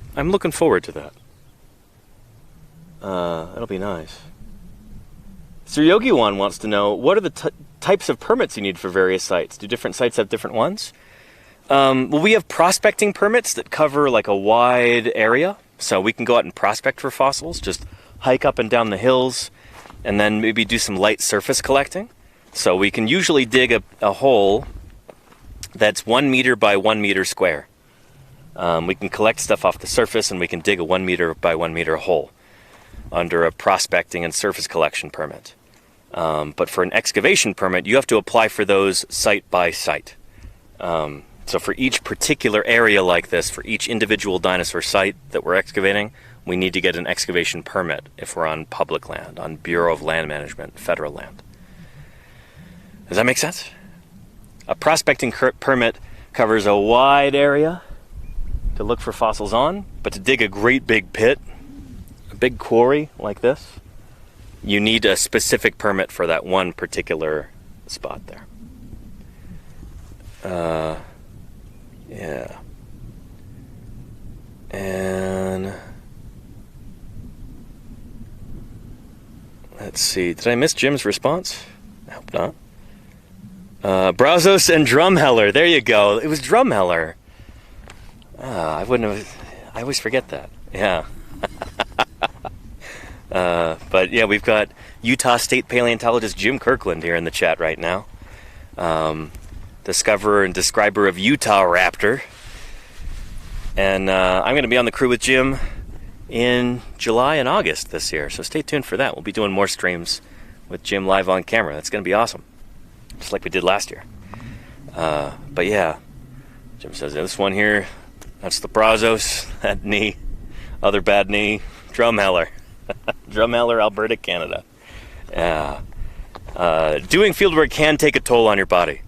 You got to make sure that you're, in an immediate sense, staying hydrated, not getting heat exhaustion or heat stroke, and putting plenty of sunscreen on, making sure that your skin is well protected from the deadly rays of the sun. We're up here at very high altitude here, like 7,000 feet, and so there's not as much atmosphere as there is in other parts of the world. And so the sun's rays are more direct, and we got to make sure that we do things like put sunscreen on and also protect our lips. I got to put on some more lip balm right now while I'm thinking about it. Also drink plenty of water, and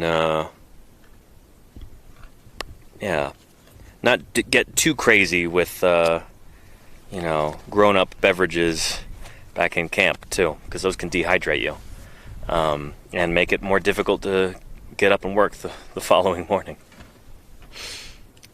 And I've never dug up an Archaeopteryx. There's only like 13 of them in the world, mint TRE.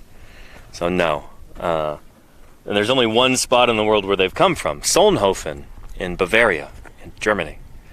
I've never done fieldwork in Germany, so I've never dug up an Archaeopteryx. But I did 3D print the Berlin Archaeopteryx specimen, the one that's housed at the Berlin Museum nowadays. And I've got that up on my wall back in my office. And you'll see that on Thursday Birds Days when I'm back in the office, if you ever check that out. It's usually up for Thursday Birds Day. One of the world's most beautiful fossils. Lots of people have it as a tattoo. It's so pretty. And do you have any favorite dinosaur-themed video games? I'm not really into video games very much, Haircut Alex. But there's a game called Saurian that I really like. And I've played that numerous times on stream, and that's the one I always recommend to people who ask. And let's see. Toblis says, what kind of factors do they take into account for permits? Well, in order to get a permit to excavate vertebrate fossils on federal land, you have to demonstrate that those fossils are going to end up in a museum. They need a federal repository.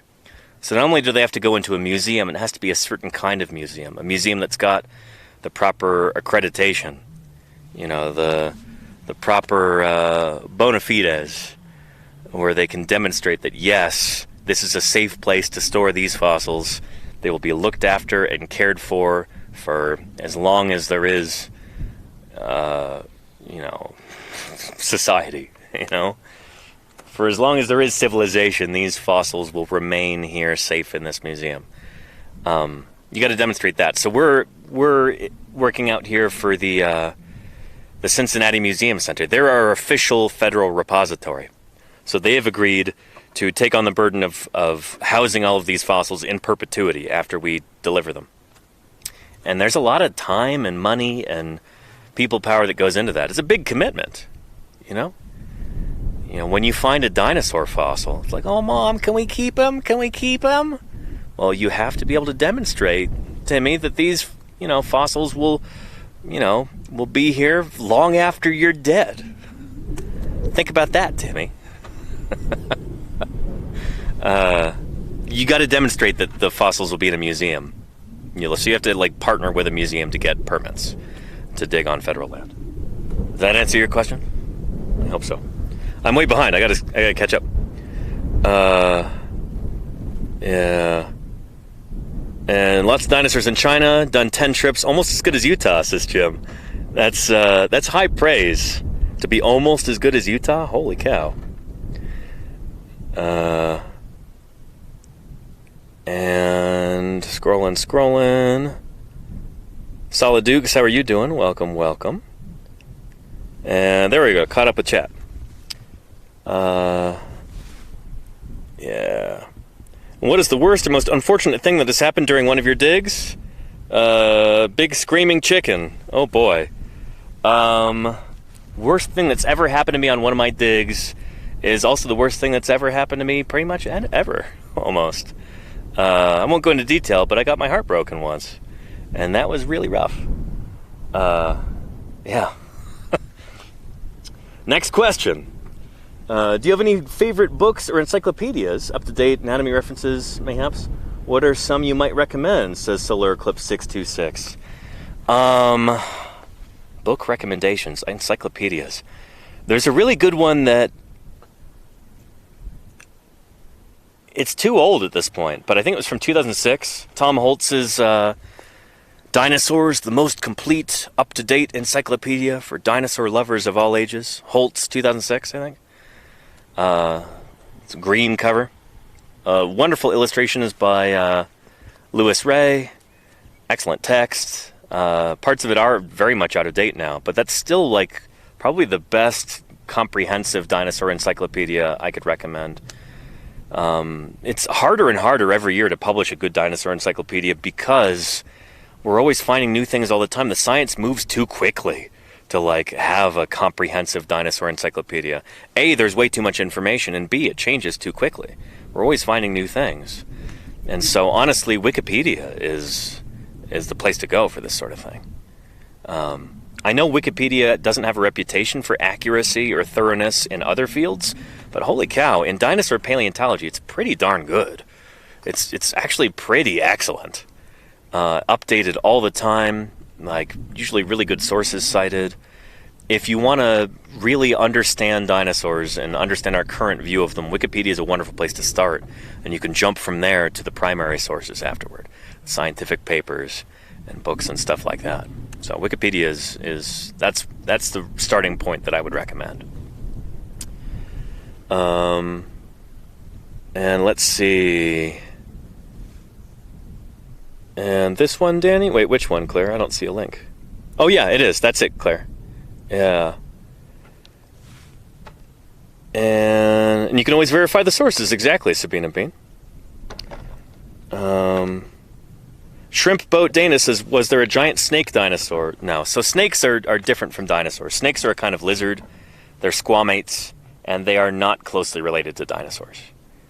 There were big sauropods, four-legged, long-necked, long-tailed, plant-eating dinosaurs. But I wouldn't... They only bear the most... They're not... They don't look anything like snakes. Yeah. All dinosaurs had legs. And they still do. All birds have legs today. And Kayla Levine, how are you doing? It has been a while. Welcome, welcome.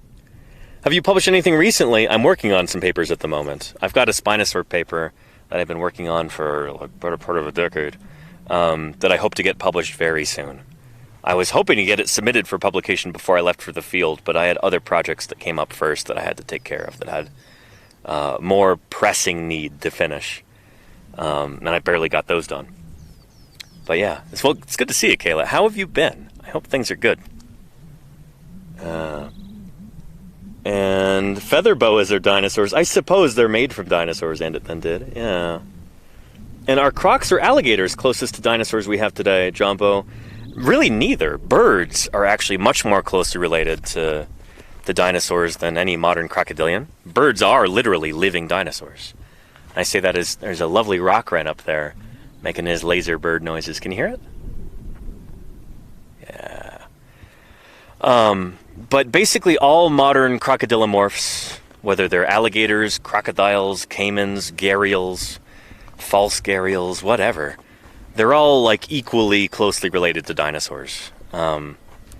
It's not like any one of them is closer. They're all way over there within Crocodilomorpha, so they're kind of like cousins to the dinosaurs, all those crocs and their allies. Does that make sense? Yeah.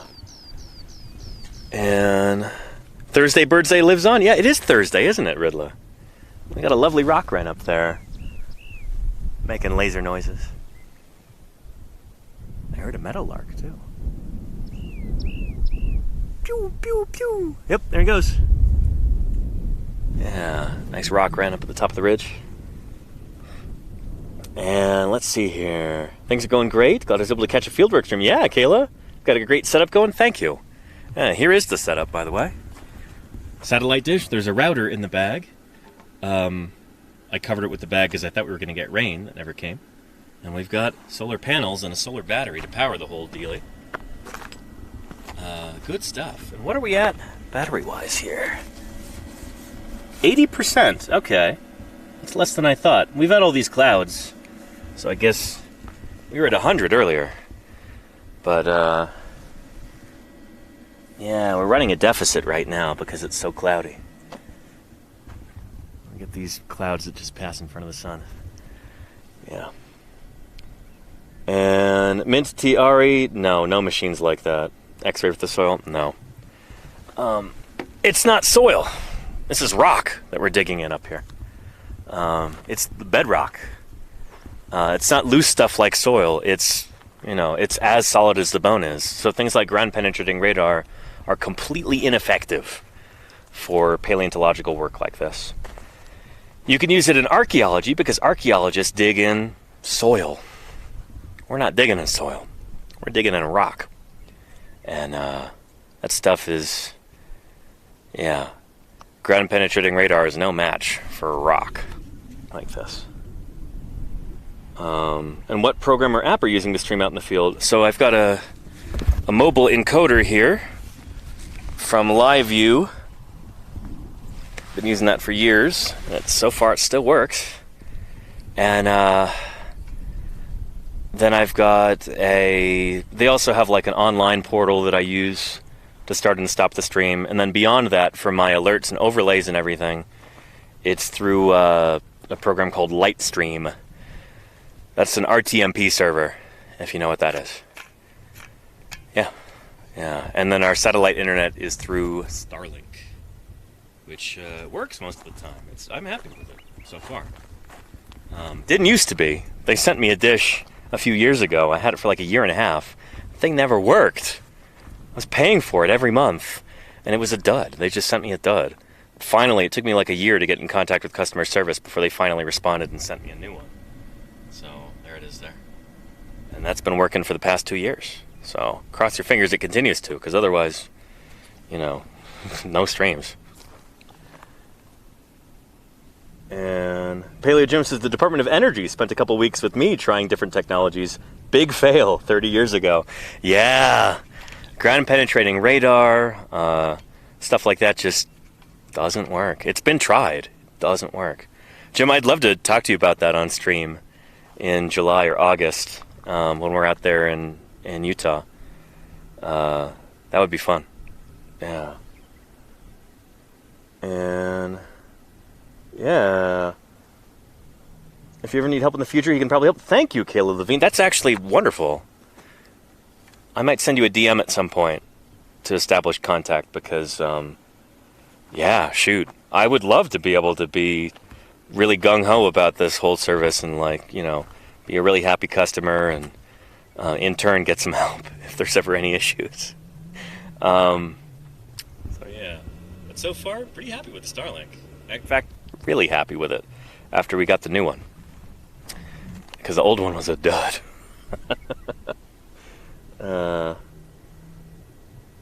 And let's see here. Do it. Happy to help as I can. I appreciate that, Kayla. I really do. Thank you.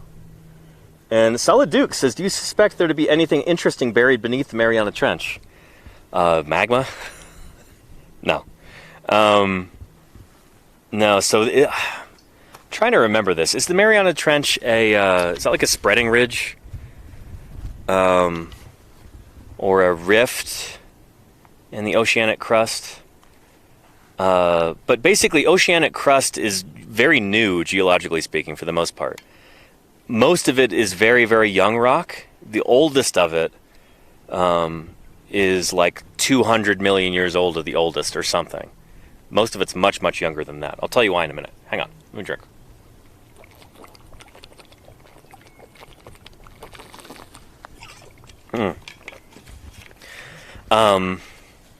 Oceanic crust tends to be really new because it's constantly being formed and then recycled.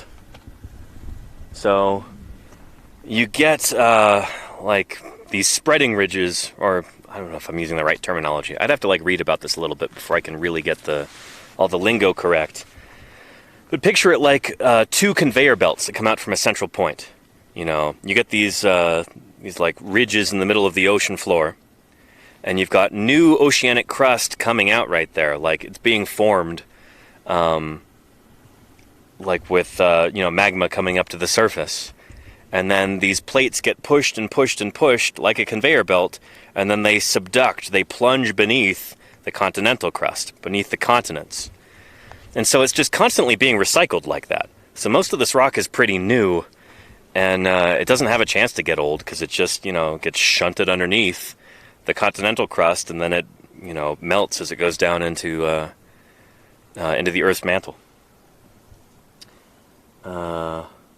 Old, but heading to mantle. There you go, Jim. Yeah, so the oldest rocks are the ones nearest the coast, just before they get pushed under the continental crust, and then they get melted down into the mantle. And that constant process is why you get coastal mountain ranges too. So if you've ever been near Santa Cruz, California, and you've got the lovely coast range right there of mountains, those mountains were pushed up because of the oceanic crust subducting beneath. When that stuff goes down into the mantle, it melts, it gets really hot, and that heat's got to go somewhere, so it pushes those mountains up. This is all very slow, of course, by standards of a human life. We're talking about tens of millions of years. The continents move at, I don't know, the phrase I've always heard is about the same rate that like your fingernails grow. They're moving, it's just slow. And sometimes it's stochastic. It might be static for a long time, and then it goes, oof. And it can move meters at a time, and that's how you get earthquakes along faults. Oh, there's a little chipmunk down there, but I don't think we'll be able to get him on camera. He looks a little too skittish. Get out of here, fly. Yeah. And same with the mountain ranges in Chile, and hence the earthquakes in Chile as well. Yes, absolutely. You are right about that, Irahel, yes. And there are older remnants of oceanic crust that have been thrust up onto the continental crust. That's true, Neverwinter. Like, we have this, what do we call it? The Franciscan Formation, I think, in San Francisco. And it's this lovely melange of really old rock and more recent rock, just all squished and folded and turned over and scrunched up by those tectonic forces. It's crazy. Some of the rocks there, like north of San Francisco on the Marin Peninsula, they're like, rocks are generally more or less horizontal. Sometimes they tilt, like those beds out there that you see tilting, kind of at an angle like this. With these, everything is so like crunched up and squished that you have, rock formations where it's like an S. It's nuts, the kind of folding that you can get there. It's just a really dynamic environment out there on the coast, because you've got that oceanic crust that's plunging beneath the continental crust, subducting beneath it. Yeah. And they're called ophiolite sequences. Oh, awesome, Volcano Doc. You should, again, if you're not yet following Volcano Doc, you're missing out. She is a real-life volcano scientist, a volcanologist, and she streams here on Twitch. She was on the science panel last October at TwitchCon. That's the reason I couldn't go to SVP last year, is because TwitchCon happened to be the same exact weekend. Out of all 52 weekends out of the year, they had to make it the same one. Ugh. So I missed SVP. I went to TwitchCon instead because they comped my ticket, and we had that whole science panel and everything else. So I saved a lot of money doing that. And whereas SVP would have cost me at least a few $1,000s to attend. But I've managed to save up that money. I'll be going to SVP this year in Minneapolis at the end of October. And TwitchCon is in late September. So it actually worked out well this year. Looking forward to that. Or it will work out well this year. Yeah. Fingers crossed for a panel this year? Yeah, we put in the application, Yogurt Garrel, so let's hope for a repeat of that. Should be even better. And that was the previous TwitchCon, Deathsaurus. I didn't go to that one. I was 2022. Yeah. And so excited for TwitchCon, says Petrodactyls. Yeah, it's going to be awesome. And Shrimpboat Dana says, so global warming happens at the end of every ice age then? No, that's different. So ice ages are caused by Milankovitch cycles. Oh, chipmunk. Let's go sneak up on that chipmunk. Do you see him? Oh, there he goes. So global warming is a very different process from, like, ice ages like that. Ice ages are caused by Milankovitch cycles. There's the Earth, picture the Earth in space. It goes around the sun, but it's not like upright. It's tilted on its axis. And so because of that tilt, we have seasons. In winter, in the northern hemisphere is pointed away from the sun. The sun's rays are not as direct, so it gets a lot colder. In summer, in the northern hemisphere, like now, we're pointed pretty directly at the sun, If I had two hands, I could try and demonstrate this for you. Just look up a video on YouTube or something to understand Milankovitch cycles. But the tilt of the Earth changes a little bit. The Earth kind of wobbles on its axis, sort of like a spinning top, over tens of thousands of years. And so winters can become more severe, and summers can get hotter because of like the point and the wobble that they're at. That's what caused the ice ages. There's different like big major glaciation periods, last of which was what, the Wisconsin glaciation. Global warming is totally different. So that's pumping up greenhouse gases into the atmosphere that trap heat and then make things hotter, like in a greenhouse, you know? And that's happened at multiple times throughout Earth history. Like, we think that the end of the Permian period was this like massive hothouse. You had all of these volcanic eruptions where you had all of this carbon and methane being, you know, outgassed up into the atmosphere, and then you had like massive global warming, acidification of the oceans, aridification of the land, and it caused the extinction of like 90% of species on Earth. And those extinctions occurred over, you know, it was rapid by geological standards, but it was over like a few million years. What we're doing right now to Earth's climate is unfathomably faster than that, which is why it's so scary. It's like we're doing this over decades instead of millions of years. And if we let this thing take off like a runaway freight train, like, that's the end of us, you know? Human society will not exist in the way that it does today if that really continues. That's why it's so dire. Like, that's why we really need to change that now. But yeah, I don't know. There are a lot of people who make a lot of money through fossil fuels, and they've got a lot of power, and they're very reluctant to change anything, even if it means basically destroying the planet. So, we'll see what happens. Let's call it what it is, anthropogenically induced climate change. There you go, Volcano Duck, yeah. Essentially, you get more extremes in all the ways. Yep. It's not just warmer, you also, like, really mess with the climate, so you can get more extreme winters. Even if the, like, average global temperatures are going up, you're screwing with the climate system in such a way that you can get really, really dangerously cold winters in certain areas. And then in summer, it'll be blazingly hot, much hotter than it should be. And so these kind of temperature extremes like this can wreak havoc on ecosystems. It can kill off whole floras, like, you know, all these populations of different plants, and then the animals suffer too. The animals might directly die from overheating or freezing as well.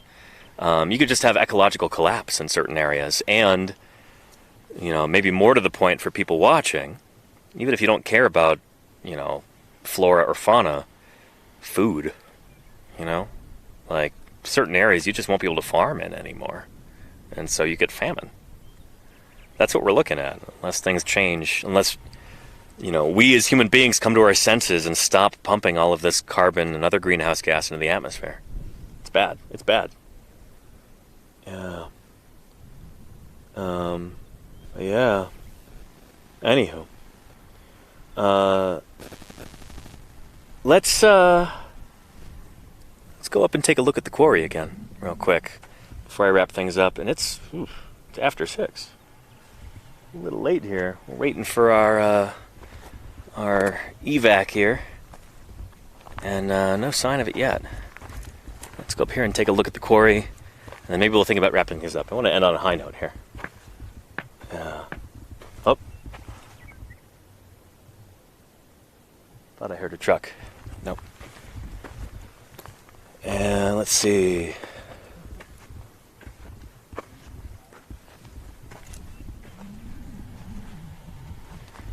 Go up here. Of course, we're digging up a ceratopsian dinosaur here. Late Cretaceous horned dinosaur. Yesterday we thought we had one of the horns, and it's turned into an even more interesting bone. So I'll show you that for those of you who are just waltzing in. Nice that we get some extra work time today. I agree. Yeah. But it's late enough that all this is in shadow now. I just found this bone. Oh. Continuing all the way down to here. That looks like it could be an epi. Yeah. Yeah, one of those spiky guys at the end of the frill. Very nice. Cool, Quinn, cool. Yeah, man. Yeah. It's coming together. Nice. Very nice. Excellent. So yeah, for anybody just tuning in, this is how we dig up dinosaurs. It's not like in the movies, it's like this. A lot less glamorous. Yeah, right. Unless you're Quinn, you know? Yeah. Clamp it up. Yeah. Yeah. Good stuff. Yeah, man. And here's a bone that I jacketed earlier at the beginning of the stream. And that should be nice and safe tonight. We'll bring some more supplies and we'll get a proper like burlap jacket on it maybe. Tomorrow. Flip the thing. Bring it back to camp at the end of tomorrow maybe. I may or may not be at this site tomorrow. We'll have to see. I probably will be because I think we're losing Quinn, right? Quinn, are you working here tomorrow morning, or you have to leave? I think we're leaving at 2. At 2. So that gives me some time to maybe work on some stuff for a little bit. But, Okay. But then that leaves us to just Nick being here. Yeah. I Yeah. got it. So I probably will be here tomorrow, but yeah, I'd like to be able to go back to Turtle Hill at some point and stream from there, especially if we have our paleobotanist on the crew at that point. Yeah. I heard she gets in today, so that'd be cool to meet her.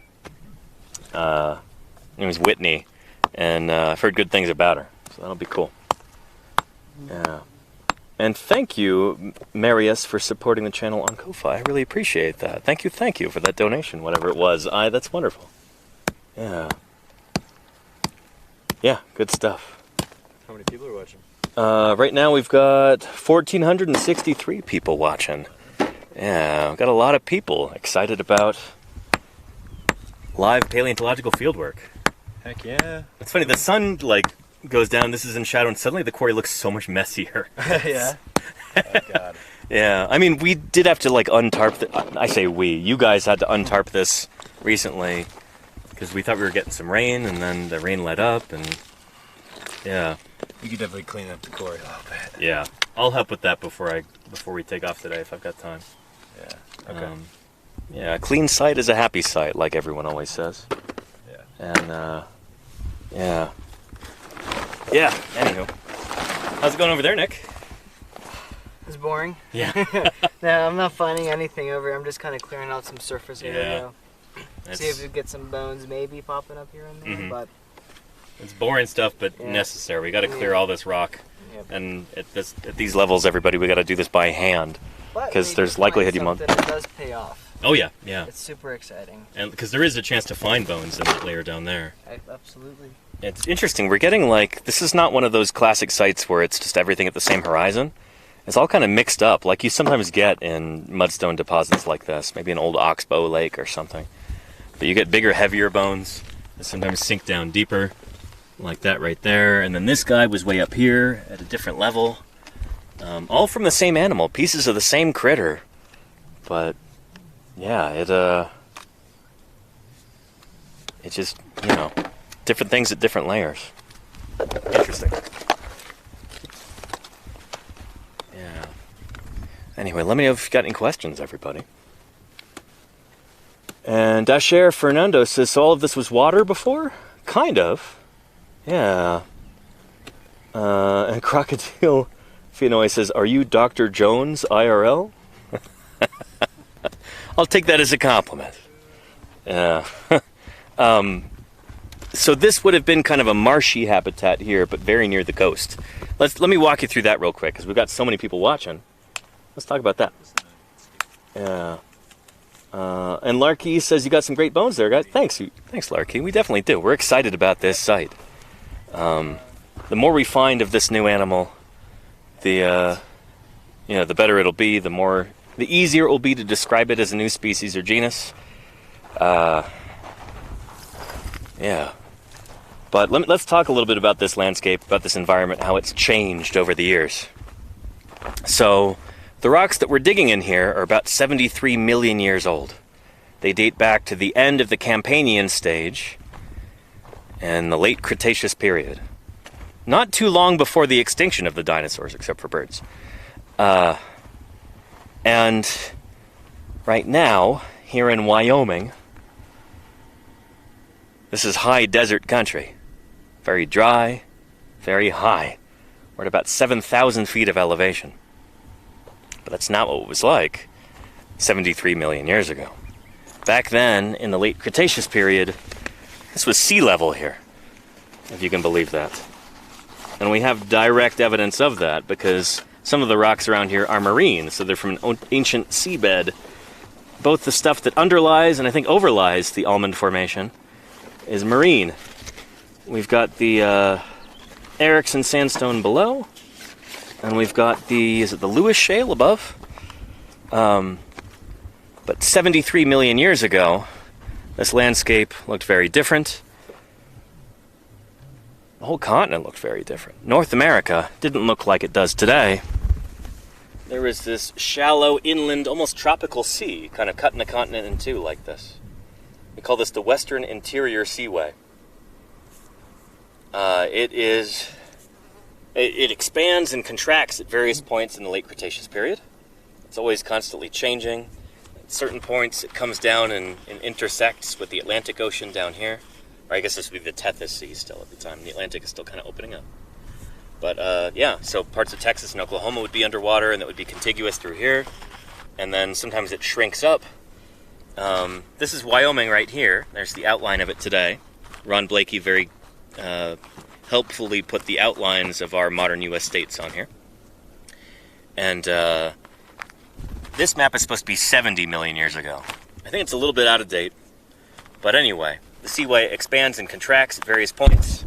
And 73 million years ago, the beach was right here. Like that was the coastline, right where we're standing right now. And so, instead of looking like this, like it does today, instead, if you want to get an image in your head of what this environment would have looked like back then, picture modern-day Louisiana, or the Mississippi Delta. Low-lying, kind of wet, warm. You know, you had these vast floodplains across the landscape. You had big meandering rivers. You had swamps and bogs and oxbow lakes. You had all kinds of different plants, different kinds of trees, like flowering plants had already evolved in the early Cretaceous period. So you start to get some groups of trees and stuff that still exist today. You get laurels, things like dogwoods and sycamores, if I remember correctly.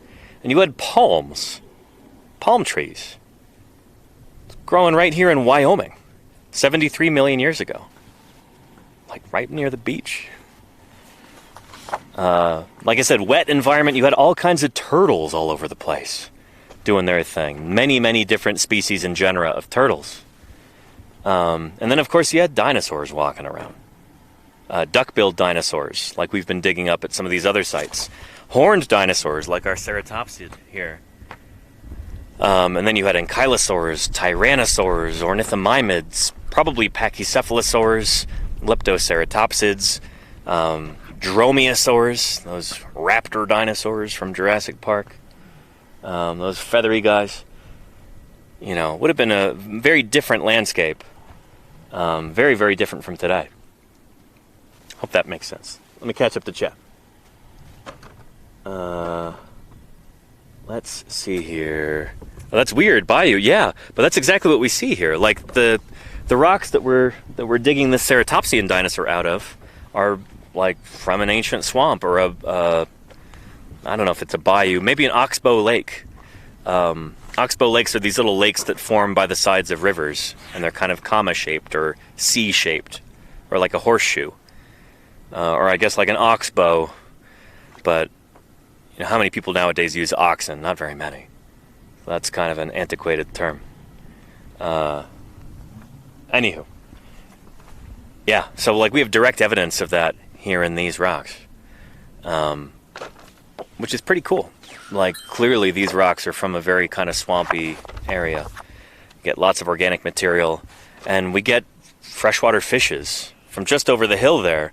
We've got some gar fossils from, like, if you're familiar with, like, alligator gar, the ancestors of those fish lived here at this time, and they were all over the place, dropping teeth and scales everywhere after they died. Gar are pretty common critters in the late Cretaceous of North America. And then you had fishes like bowfin. Anybody here ever fished for bowfin here in North America? They're still around today. They were bigger back then. We have a genus called Melvius in like the Hell Creek Formation and down in the San Juan Basin, and now here in the Almond Formation too. We think we've got more Melvius. It's a big fish. Like modern day bowfin get to be maybe a couple feet long at the largest. The sucker may have been like 8 or 9 feet long. So like approaching like 3 meters. Big critter. And that's what Fisher is working on right now over at the other side, at Turtle Hill. So we're doing fieldwork here trying to like paint a more or less complete picture of what this ancient environment was like. What kind of animals and plants existed in this environment. And it's all part of understanding the history of life on Earth. You know, every bit of information that we get contributes to understanding of how life evolved on our planet Earth. And that gives us interesting perspectives and helps us understand our place in the universe, you know? I think that's pretty cool. So, really fortunate to be out here getting harassed by flies. Go away, goodness. So many of them. There's like 6 of them just flying around my legs trying to land on me. The flies are annoying today. It was the wasps yesterday, now it's the flies. Yeah. And was the continent in a different place latitudinally? Yeah, it was further south? You know, I don't know that for certain. Don't quote me on that. Yeah. I'm not totally sure. Alright, let me catch up. Because I'm not at the bottom of chat. Let's see. Have you ever found archaeological artifacts while at a dig? We try not to, Kaling CTR. We have found arrowheads in the surrounding area, but never like near the sites. And they're always up in the soil, you know? It's like, that's stuff from last Thursday, practically speaking, you know? It's not in the rock. We're digging in bedrock to find dinosaur fossils. Because that's how they've survived for that long. They're literally in the Earth's crust. They're in the bedrock. Soil is another matter. That's all surface stuff. Overburden. That's what we call archaeological stuff as paleontologists. Uncharitably. And yeah. But there definitely are like arrowheads and spear points and stuff like that around here for sure. Divinorium says crocodiles. Yeah, there were crocodiles in this environment too. Not like modern crocodiles. If we have any crocodiliform specialists in the chat, they'd be like, oh no. Not crocodiles, but crocodiliforms. So like the earlier relatives of our modern crocodiles. Critters like, well, up in the Judith, you know, we get, what is it, like Lydiasuchus and Brachychampsa, maybe Borealisuchus too. I know we get Borealisuchus up in the Hell Creek Formation, which is a little bit younger than these rocks. But yeah, we get crocs there. We've not found too much croc material here in the Almond Formation, but I think we have some now. What's really strange to me is I don't think we found a single hint of Champsosaur at all in the Almond Formation. And in the Hell Creek and the Judith, they are everywhere. These rocks are intermediate in time between the Judith and the Hell Creek, and no Champsosaurs. Maybe we're too low in latitude, or maybe they were outcompeted by crocodiles. I don't know what would have happened. But no Champsosaur material at all. Not a single, you know, distinctive, you know, spool-shaped vertebra of a Champsosaur yet. They're usually super easy to identify. You find them all over the place. Not a single piece of Champsosaur anywhere from the Almond that I'm aware of. I'll ask Ethan about that if he knows of any, but I've not found anything yet, which is very surprising. Champsosaurs, by the way, sorry, I'm going on and on about Champsosaurs and I haven't explained to you what they are. They're this weird group of reptiles that might be related to lizards or something, but they're not crocs, but they very badly want to be crocs. They've got these super narrow jaws like a gharial, and the back of their head expands out almost like a frying pan. You know, like a frying pan with the handle sticking out. The handle is their snout.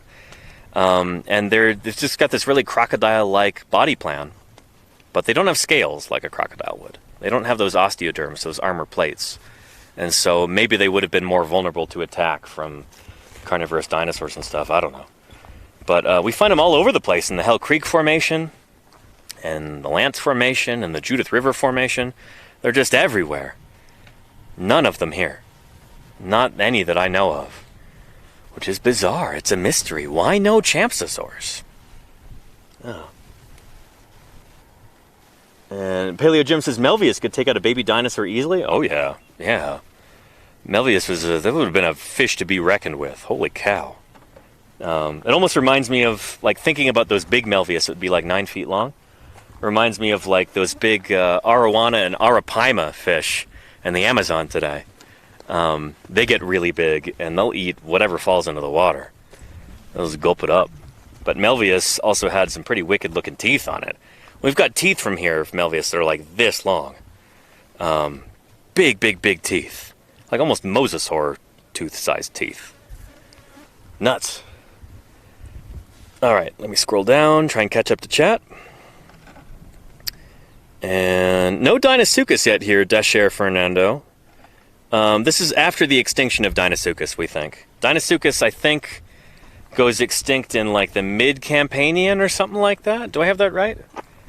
They don't seem to exist until the end of the Cretaceous. They seem to die out for whatever reason. But I don't know, maybe we'd get them up here. Maybe that's why there's no Champsosaurs. I don't know. Maybe that would be interesting. Do Deinosuchus and Champsosaurs ever coexist? Or is it one or the other? And fascinating, when the fossil evidence paints a certain picture. Absolutely, Aquanai, absolutely. Sorry it took me so long to get to your message. I gotta catch up here.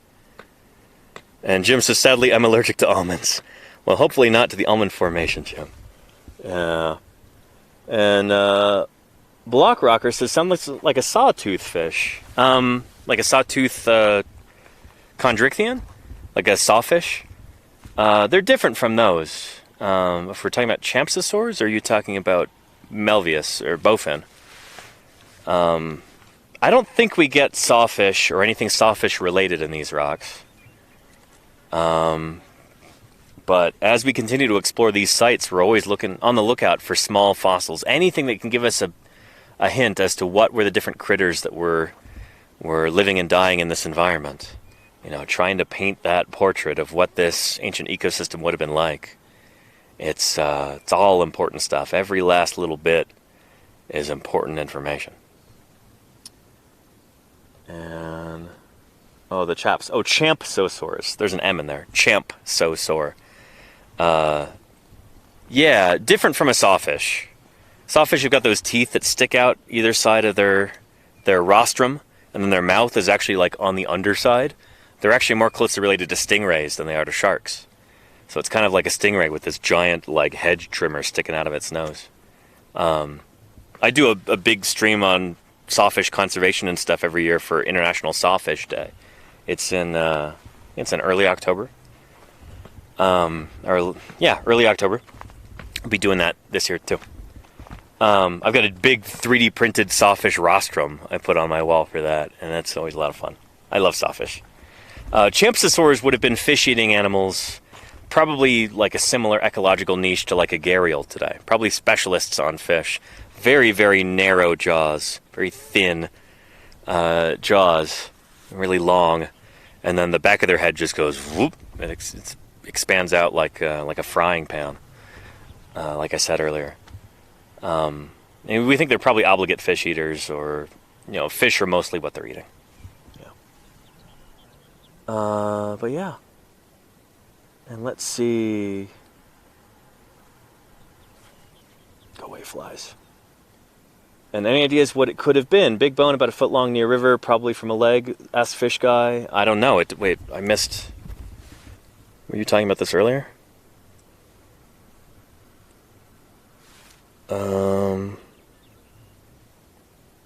And you have a big manuscript in UGS review. So, do you have the Mancos? Did you submit that yet, Jim?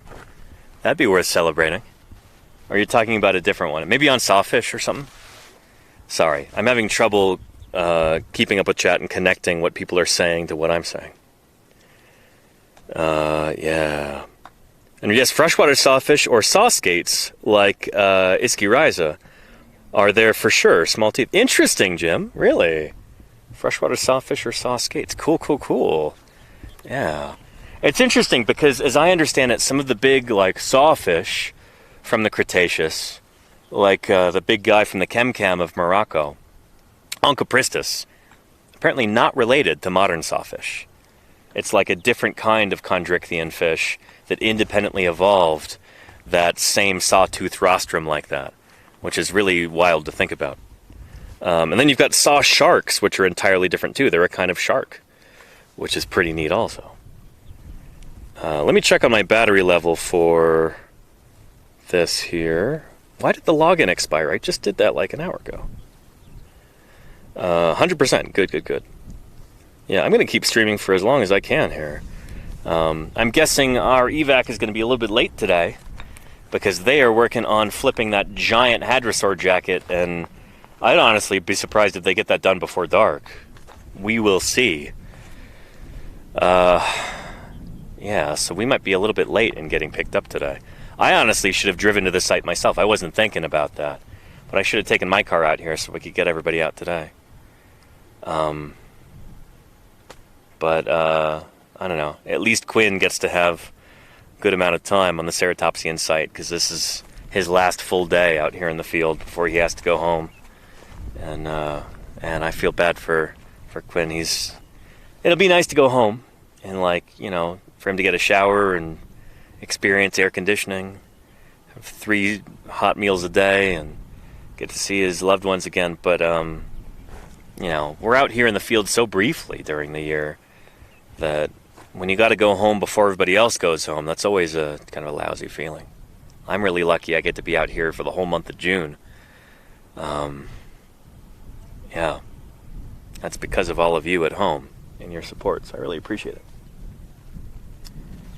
Yeah. I was about to ask when you all cut it for the day. Usually like 6 o'clock, but it's 6:35 already. And we're waiting to get picked up right now. And it might be a while because they've got a really, really big undertaking that they're doing at the other site. They've got like 14 people there in order to get this 1,000-pound fossil jacket. We don't know if it's 1,000 pounds, but that's what we've been saying. It's really heavy. Get that into the back of the truck, and they got to do that all with just sheer muscle. No block and tackle, no helicopter, nothing like that. Yeah, it's just all muscle.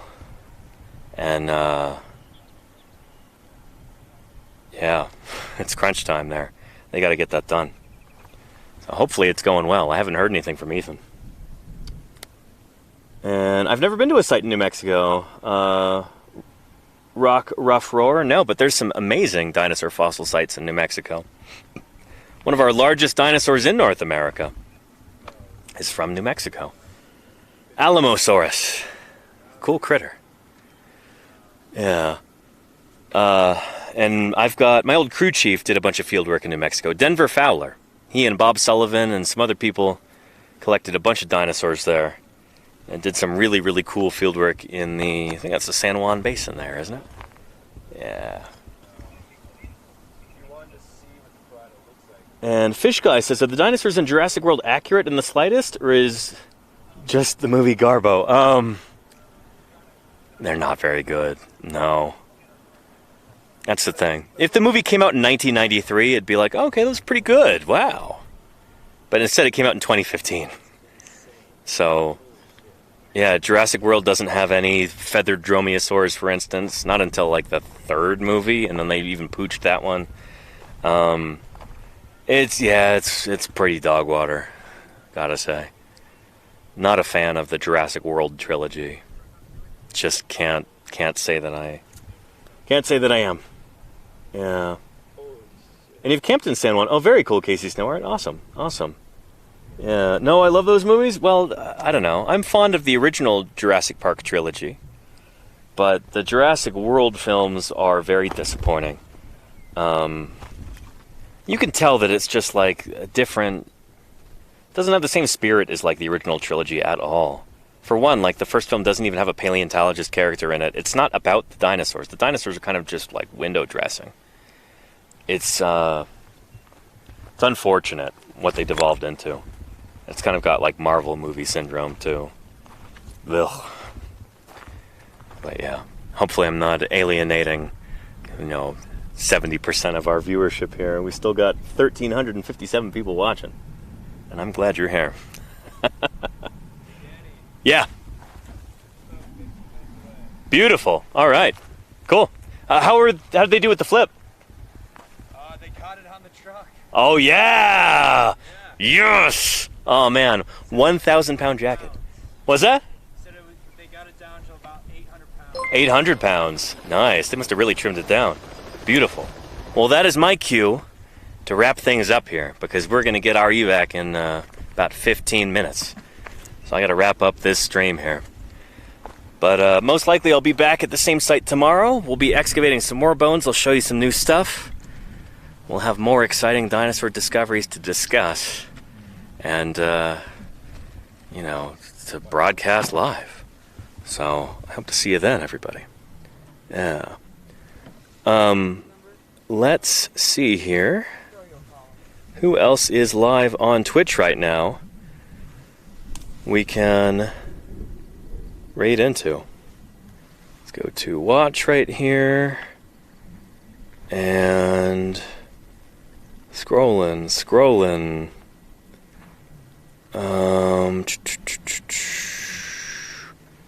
Let's see here. We rated Melissa in Denial a little while ago. Alveus Sanctuary. Turtles and Chill. Oh, you know, it's Thursday Birds Day. And it's still early. Let's go check out California Burbs, shall we? That'll be excellent. Yeah. Let's do that. So stay tuned, everybody. We're going to see some live dinosaurs. Raid. California Burbs. Spelled that right? There we go. Beautiful. Everybody, thank you so much for being here. Yeah, and Quinn and Nick say thank you as well. Yeah. Hopefully, with any luck, I'll be back at the same site tomorrow. And then we'll move on to some other sites later in the week. But it's been wonderful having you here, everybody. Thank you for your attention, your viewership, your enthusiasm, your questions, your kind words, and your financial support. That's the only reason I can be out here in the first place, is because of that. So, thank you very much. Let's go right into California Burbs. Happy Thursday Birds Day, everyone. Let's do it. See you there.